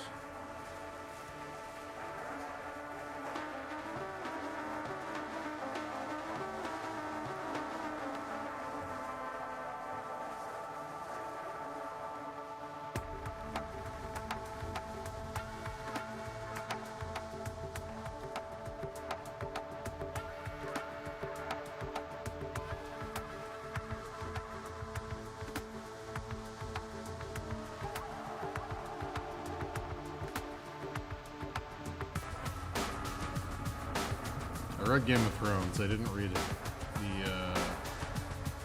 I didn't read Blood and Fire or whatever it's called.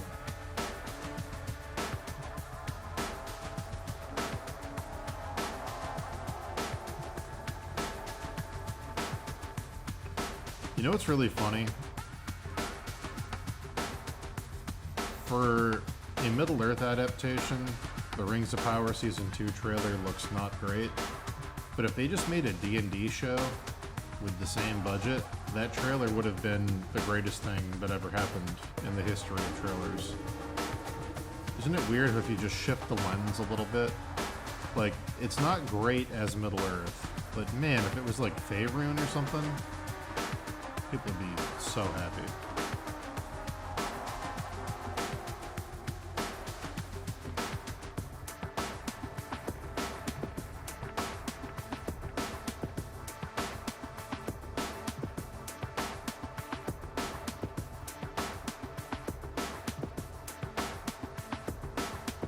Maybe I should do a fan edit for all of us, where every time they say a Tolkien word, I dub it over. So instead of Galadriel, it's like, what do you mean you're going into battle, Teresa?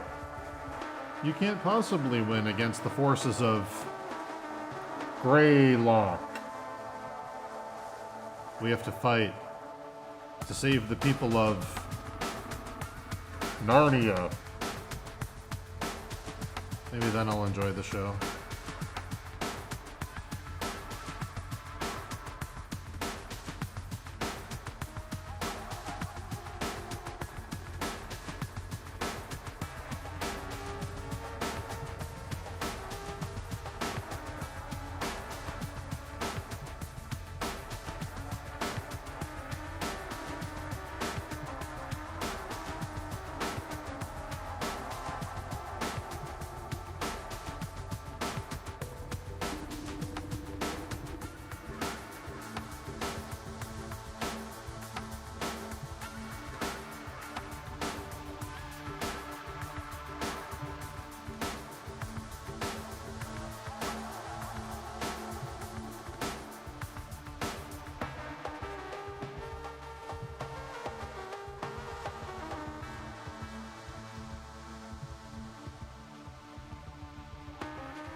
Yeah, Severance is good.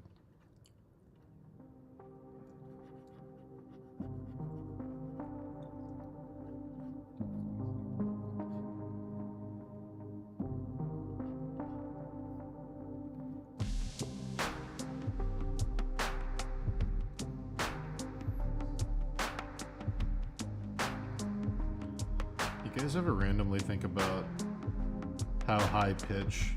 Is it Merry or Pippin? I think it's Merry.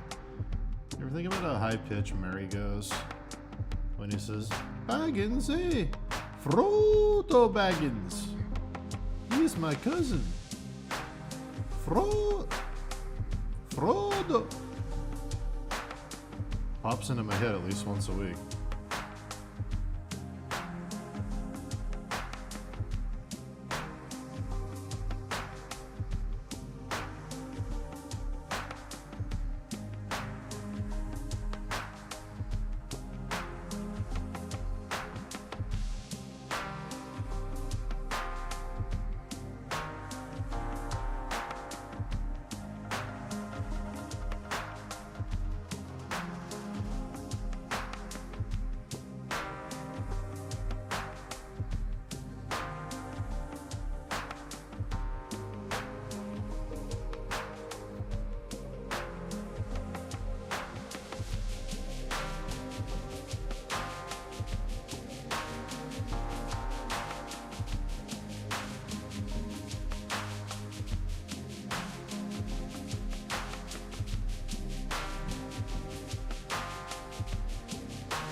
schedule again.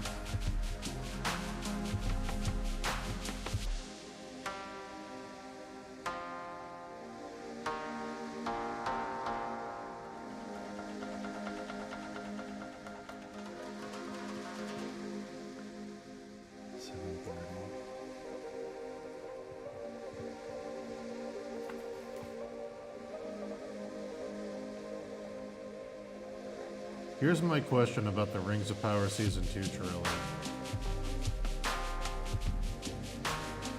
If Sauron's whole thing is that he's a shapeshifter, and he can change his shape because he's a shapeshifter, why does his, like, Anatar elf form have the same fucking face as his Halbrand human form?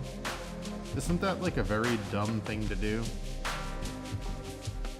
Why not just cast a new actor, and then at the end we can all go, oh my god, it was Sauron! He's a shapeshifter!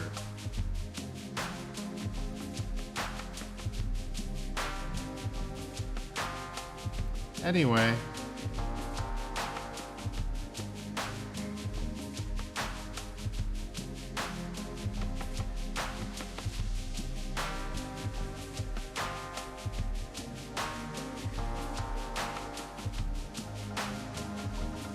Kind of defeats the purpose, you know?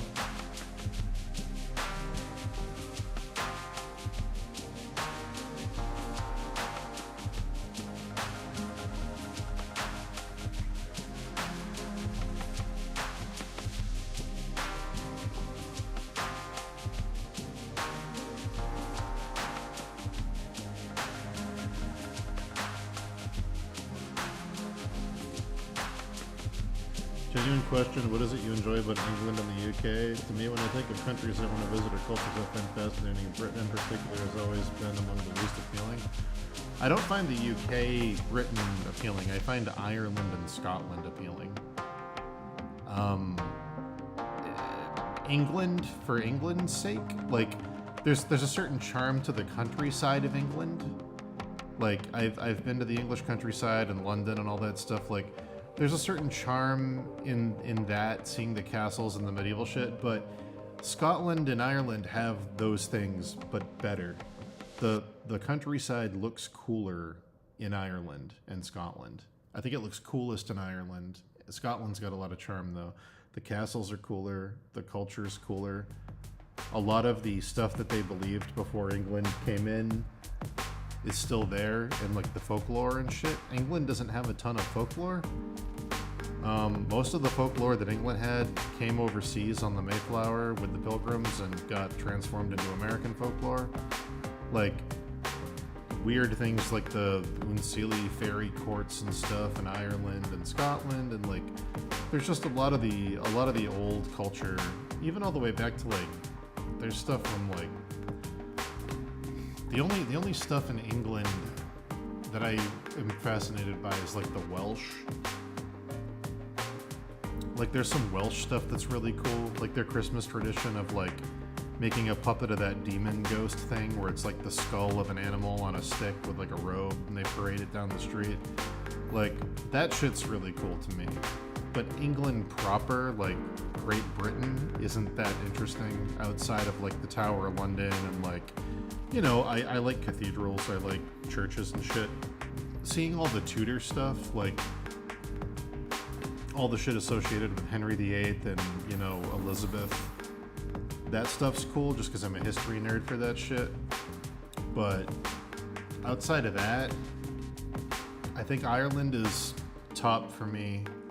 Scotland underneath, England probably at the bottom of the three. But yeah, if I get to go somewhere, it's gonna be Ireland probably.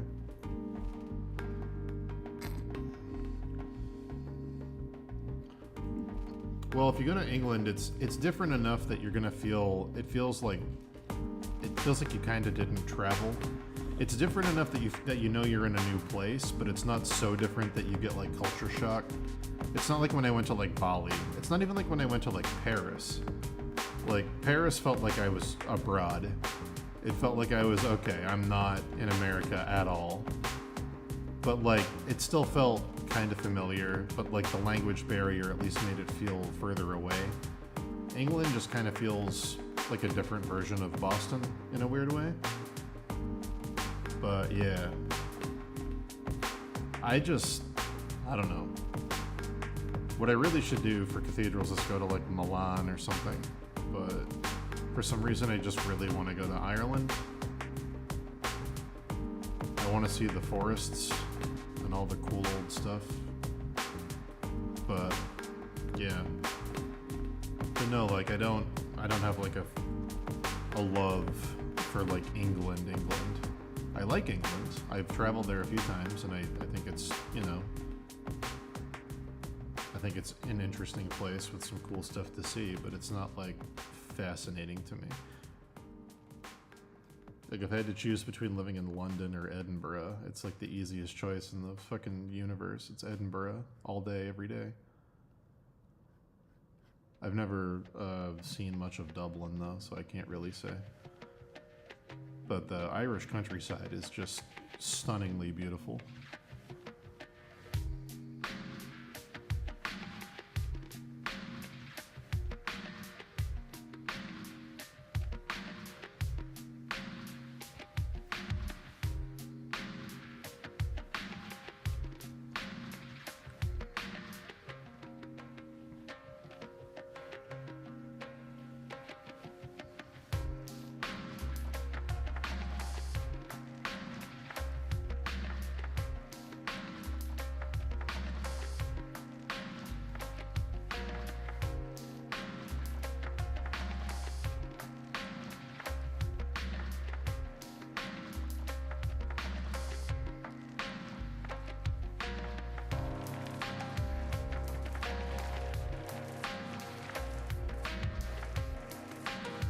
What would I do if an unseelie queen chooses me as her champion? Well, let me tell you, I'd be going into a mound in more than one way.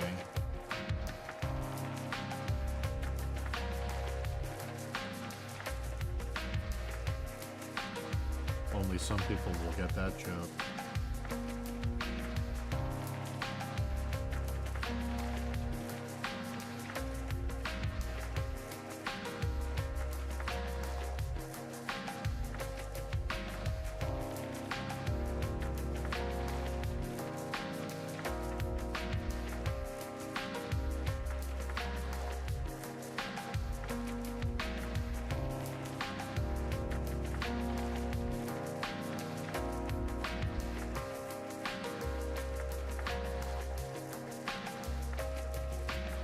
Sharky got it.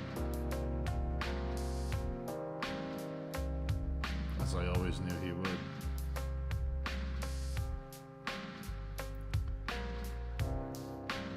I love the Irish idea, well, the Irish mythology idea of death, where you just hear some lady scream and you're like, oh my god, and you go look out the window to see what happened. And there's just a black carriage with a skeleton with a whip made out of a spinal cord on it. And he's like, your Uber's here. Gonna take you to hell now.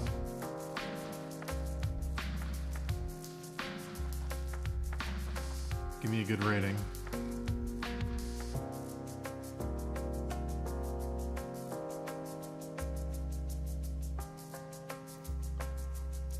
Hi, I'm Dullahan. You wanna hop inside, please?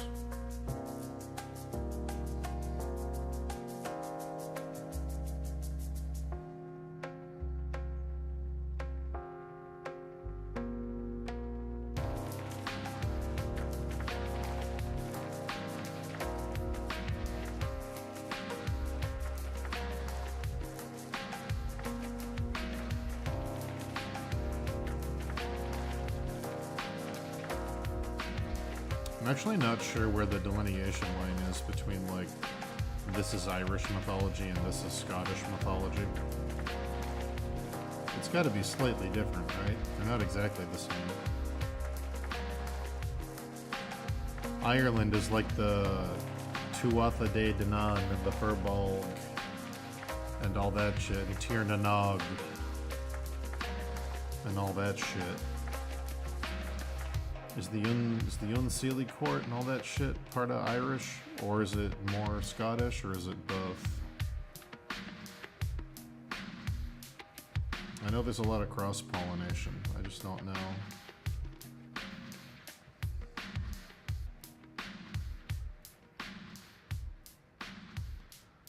One of my favorite, I believe it's an Irish folk tale. Sharky might know this one. One of my favorites is this guy gets, chosen by a Unseelie lady, and he goes to her world to be her husband. It's like medieval Ireland. Okay, he's like a knight or like a blacksmith's son or something, and he goes there to be her consort. And he lives there, and it's this beautiful world, and he has to ride through the mist for like 3 days to get there, and he finally gets there, and it's this beautiful palace with all these amazing people. And they're like, oh my God, you're like so strong for a human, and oh my God, your warrior culture, oh my God. And he's there, and he has a bunch of kids with her, and he's living large, and he's loving it. And then he's like, you know what? My dad's got to be like in his 80s now. I think I'm going to go back and just say hi to my dad and see what he's doing. And his wife's like, babe, please don't go back to the mortal world. And he's like, no, I got this. And she's like, babe, I can't say why, but please do not go back to the human world. And he's like, honey, I wear the pants in this relationship. I'm going to go say goodbye to my dad, then I'll come right home. I swear to God, I'm not going to cheat on you with a buxom lass. Don't worry about it. So then he goes back to the mortal world, and time, he finds out, flows very differently between the two worlds. The reason I love this story is because when he gets to Ireland, it's like 1800 or something, and everyone's like nobody's like muscular anymore. They're all working like, factory jobs or whatever. There's no warriors or knights left, and he's like looking around, and like they've been conquered, and he's basically just like, who are these fucking pussies? Like, where are the Irish people? And then he's like, I'm going back to my fucking wife, dude. This place sucks. He like finds his dad's grave, and he gets back on his horse, only to realize that the horse can't take him back, and he's just stuck in modern Ireland as some crazy fucking medieval knight. I cannot remember the name of it. I love that story. I love that he comes to the modern world, and he's like, bro, who are these fucking losers? Like, it's such an interesting commentary on losing that like hard fought spirit or something. But yeah, I can't remember where I heard that story. I might have just read it in a mythology class that I took. It might have just been one of the stories we had to study. But yeah, I can't remember the name of it.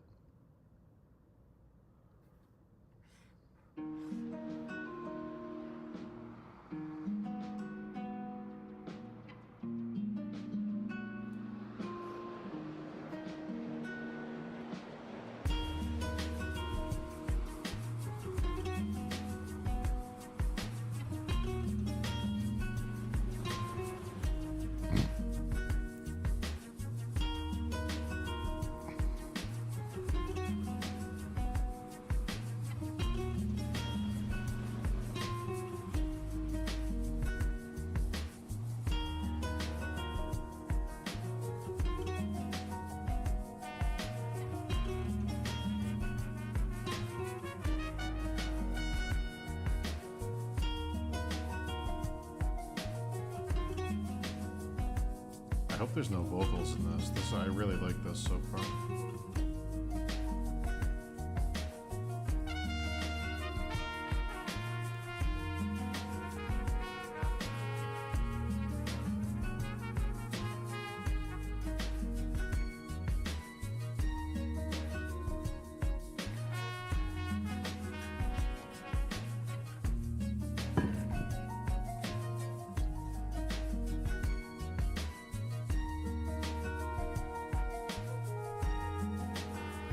I would love a Japanese retelling of that story.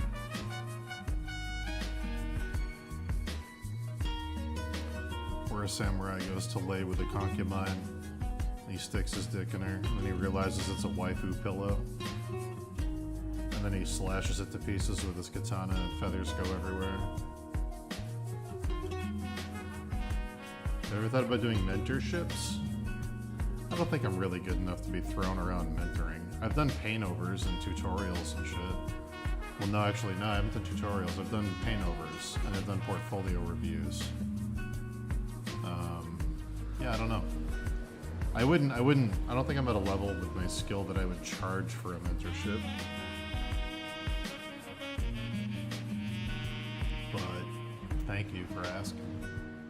But yeah, no, I'm happy to help people and look at their work and stuff. I just do it for free. When I have the time. I don't always have the time.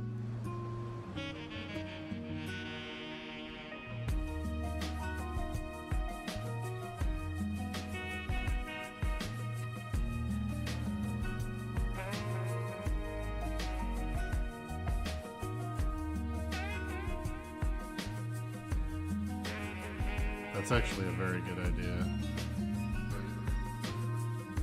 Him killing a cosplayer, and going on the lam, samurai hiding from the cops in a dumpster.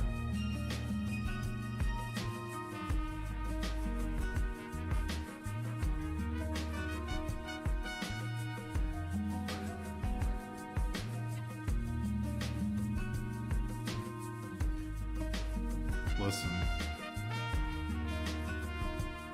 Can't pronounce Irish words, okay?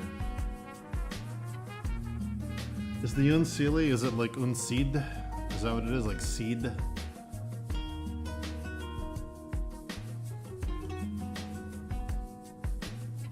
It's like S-I-T-H-E, right?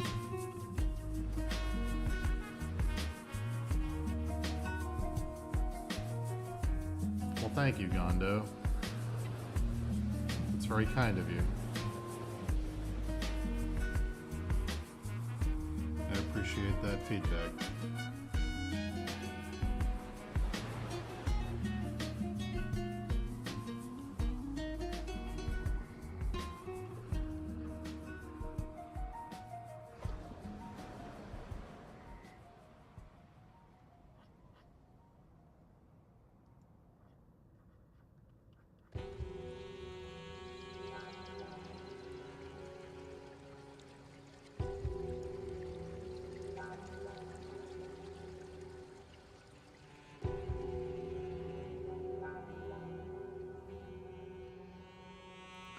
Dude, I have to make up so much of this shit.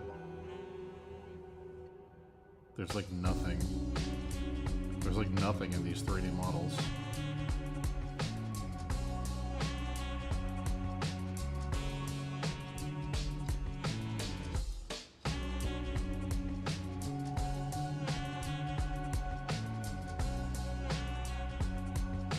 Oh, I'm way better making other people's work. I'm much better at taking people's work from a 7 to a 10 than I am getting my own work from 1 to 7. 100%. My strength is not in my own work, my strength is making other people's work better. I've known that for a long time. It's the Sherlock Watson thing, it's the Sherlock, Holmes quote about Sherlock's a candle and, Watson is a lens. Some people are lights and some people are lenses. A light might shine brighter, but a lens can focus other people's light into a direction that makes it useful. A person who's a light can't always bend their own light into a, effective direction. I'm definitely more of a lens, but I'm trying to see if I can change that, because I don't know how much of that is just a learned behavior and how much of that is just what I'm born with. I don't know. I'd like to think I can make my art better to a point where I feel differently, but I don't know.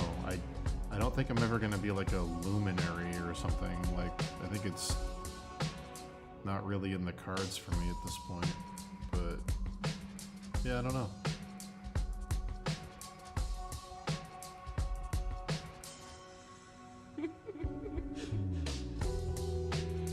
It might just be from a lifetime of believing I'm not good enough to do the things I want to do or get the things I want to have or be the person I want to be. It might have just been like literally and figuratively like beaten into me from childhood. So I don't know.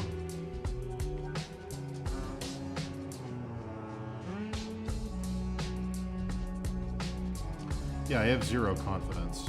I have no confidence. So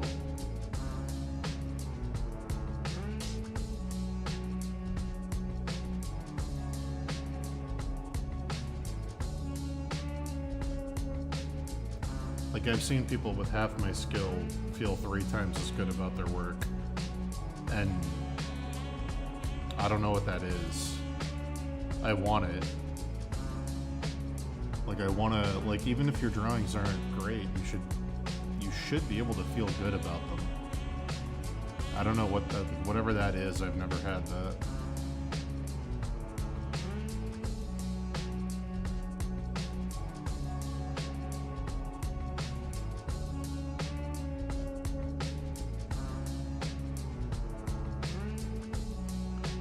By the way, just so you guys know,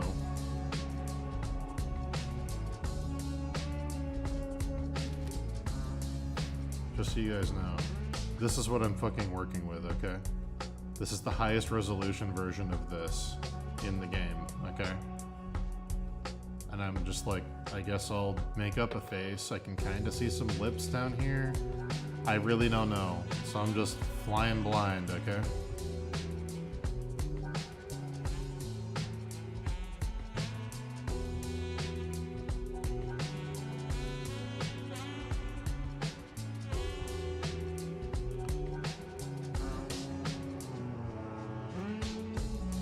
Well, I know currently I'm having a big creative boost because I hit, I don't know, I guess I hit like rock bottom in like life for me personally, like in terms of like feeling defeated, not in terms of like, I don't know, like financially or anything like that, but creatively I felt like I hit rock bottom last year, which is horrifying, but also kind of liberating, because it's like, now there isn't really an alternative, you just have to start over, because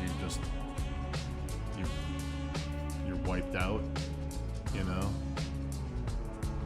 So, this is all part of like a weird rebound from that.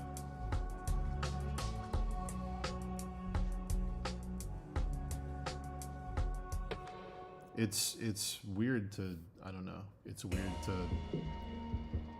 have to look at yourself and go, okay, that dream that I was pursuing is dead. So, you know, what do you do now? Like, you gotta do something. It's over. It's over. Like, you just have to admit that it's over. It's good, though, because it forces you out of that weird paralysis you may have been in. I was definitely in for a while.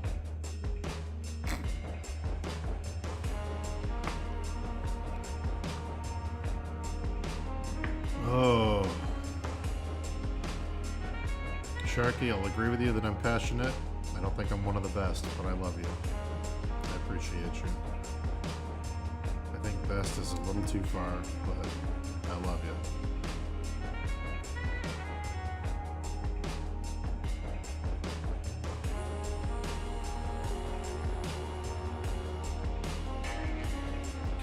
Oh, the dream was me and Dave's TV show.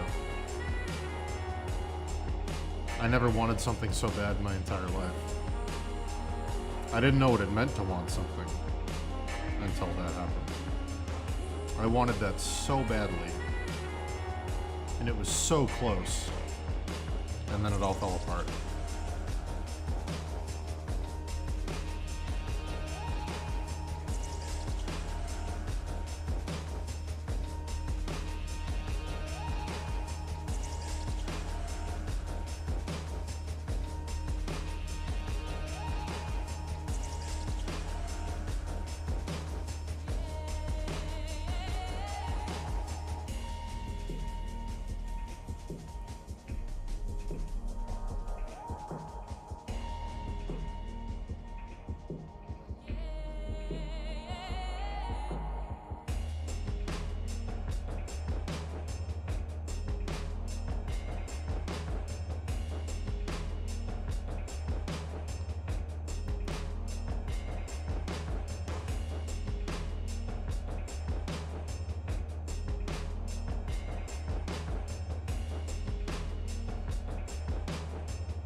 glad it helps, Spitboy.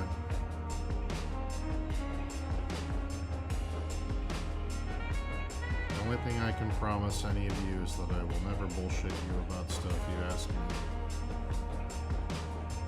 The answer might be uncomfortable, but it will never be bullshit. That stream was uncomfortable, but it was not bullshit.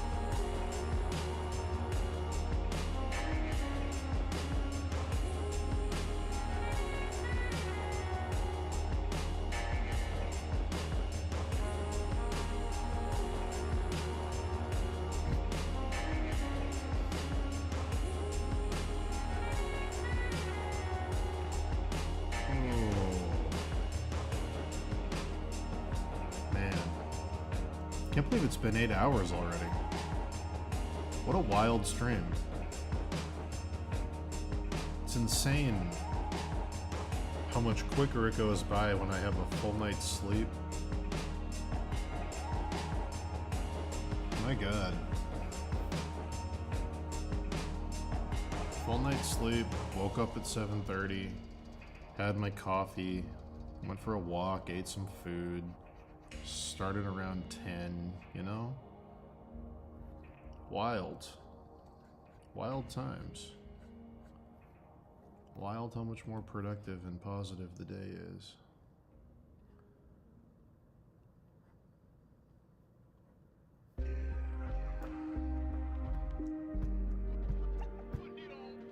Oh, Spitboy, we're gonna have a good time. I just bought 2 smokers today for that. I bought a cabinet smoker and I bought a offset grill smoker. I'm gonna cook so much food for that cookout. You have no idea.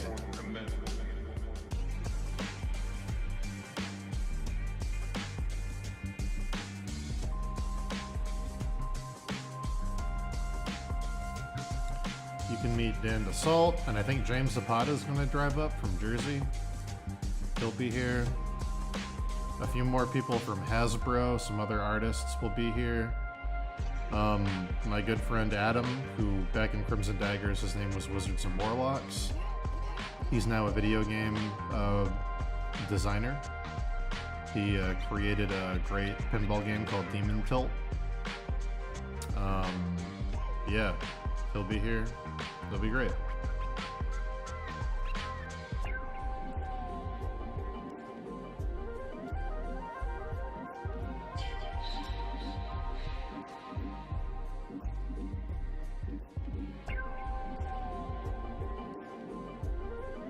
Oh, don't worry, man. I'll introduce you to the other art people, and you guys can just, you know, mingle.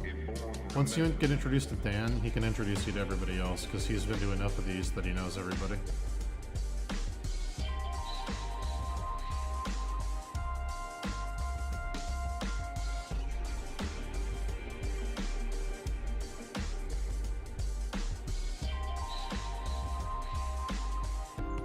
Yeah, so Dan DeSalt here in chat, who I was talking to earlier on the stream, did the art for Demon's Tilt.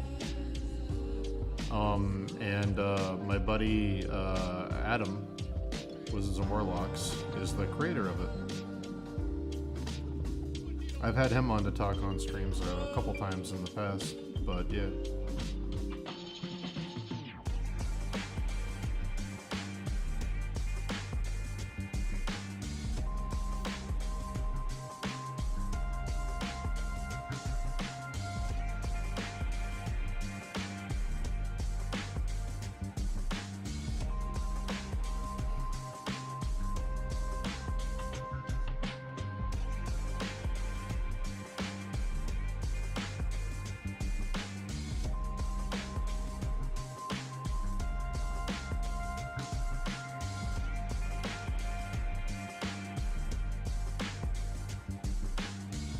Yeah, me and Dan and Adam go way back.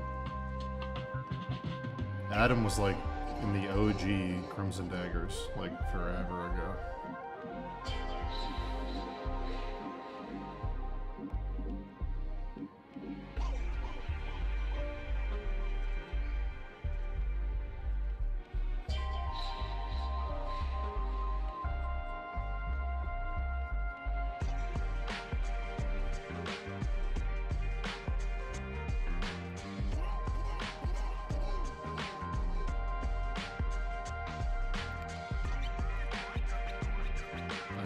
Ain't nothing Sonic Spinball, am I right?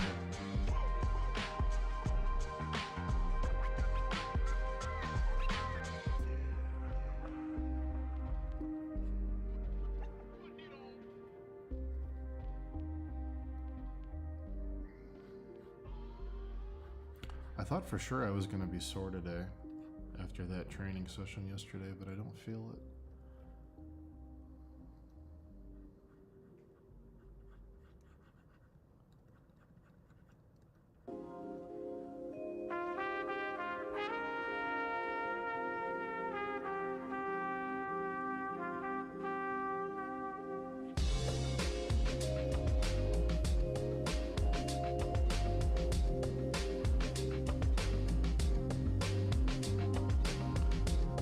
That's all good, man. Crimson Daggers was a state of mind.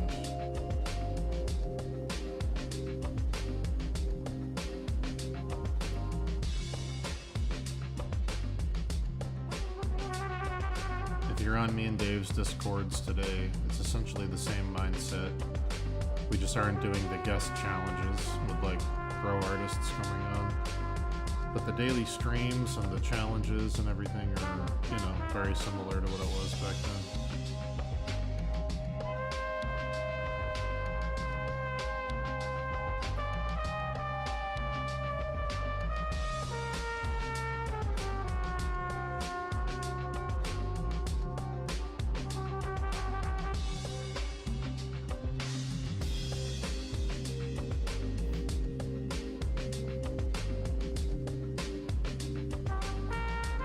Yeah, Demon Tilt's dope.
Later, Artie.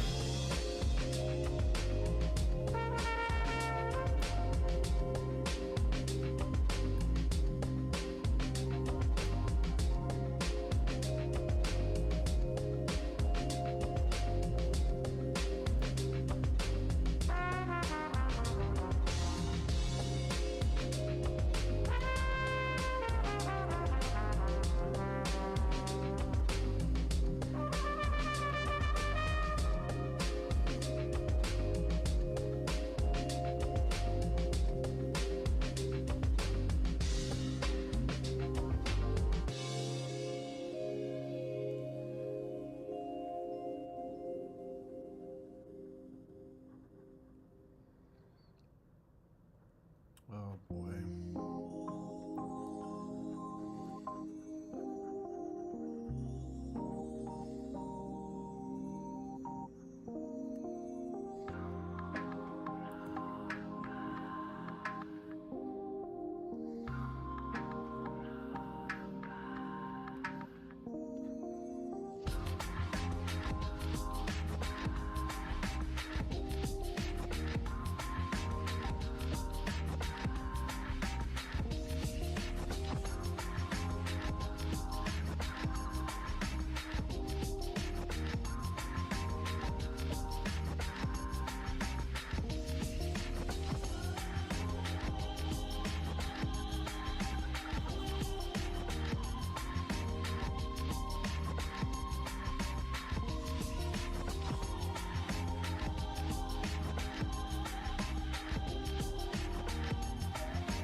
gonna get off of here shortly because I have to eat something and then get changed and then do my CrossFit and then swim.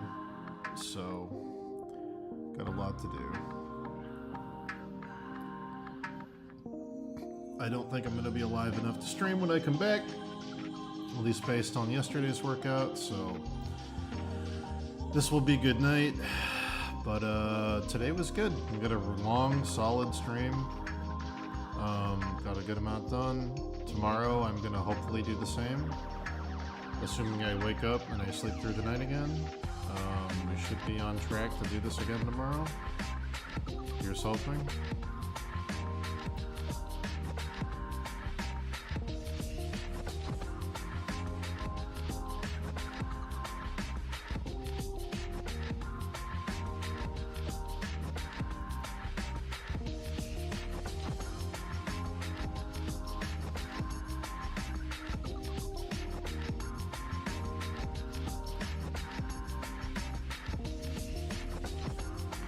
I'd like to get the columns completely done. I think that's where I'm at right now. I'm falling into the trap I normally fall into with my work, and I'm trying to be hyper aware of it. My work is that I finish, my trap is that I finish something 90%, and then I'm like, it's basically done, and I jump to the next thing. And then I do that to a point where the whole piece is 90% done, but nothing's done. And that's basically where I am right now. I wasn't trying to do that again, but it ended up happening anyway. So I have to be really strict now. I have to go, okay, I have to finish this column, and only when that is 100% done can I move on to the next thing. And then it's going to be, okay, we finished these roots, and only when that is 100% done can I move on to the next thing. Like, we got to start checking stuff off the list and finishing the piece instead of working on the whole thing at once. Because if I keep doing this, it's not going to get done. I'm going to keep bouncing between stuff, and it's going to look like I'm getting work done, but it's never going to feel finished. So, going forward, we're gonna have to start setting tasks of like, okay, today is this, and we gotta get this done before we do anything else. Today is this, we gotta get this done. Today is this, we gotta get this done. So, I'm hyper aware that I have once again fallen into my trap.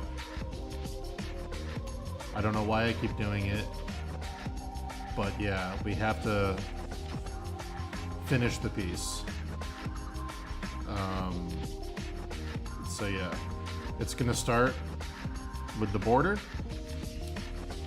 and specifically with the column.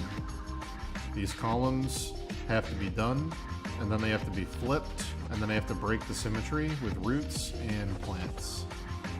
So that is what's next on the agenda.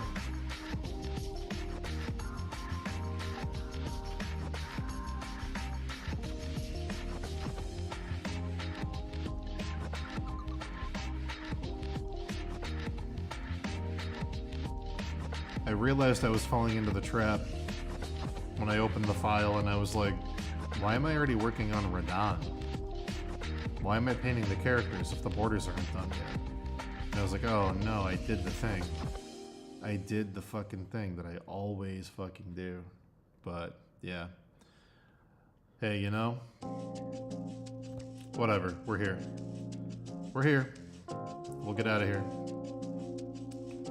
We'll figure it out.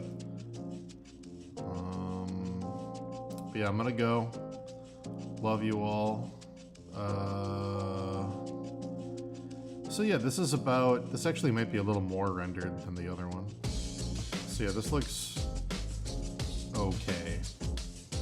It'll pass. It doesn't have the strong directional lighting that the other one has, but there isn't strong directional light. Like, that one's literally holding a candle. Like, there's not much I can do about that.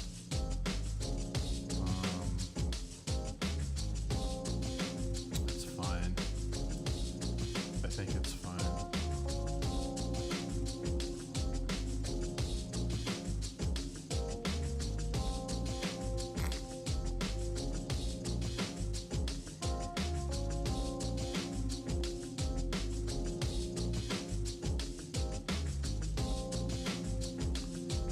Real quick before I... Oh, there's a pattern in the stone. Oh, hold on. I gotta put this in before I miss it, because I didn't see this. This whole time I didn't see this.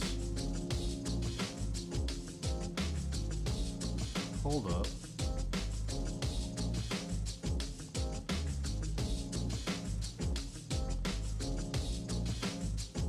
Oh. Oh. There's like diamonds.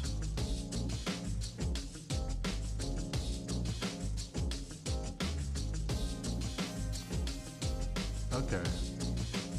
Interesting. Very interesting. How the fuck did I miss that this whole time?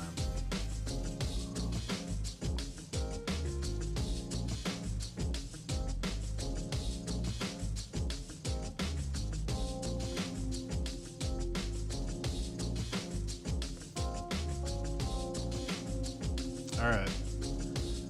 I'm gone. Love you all.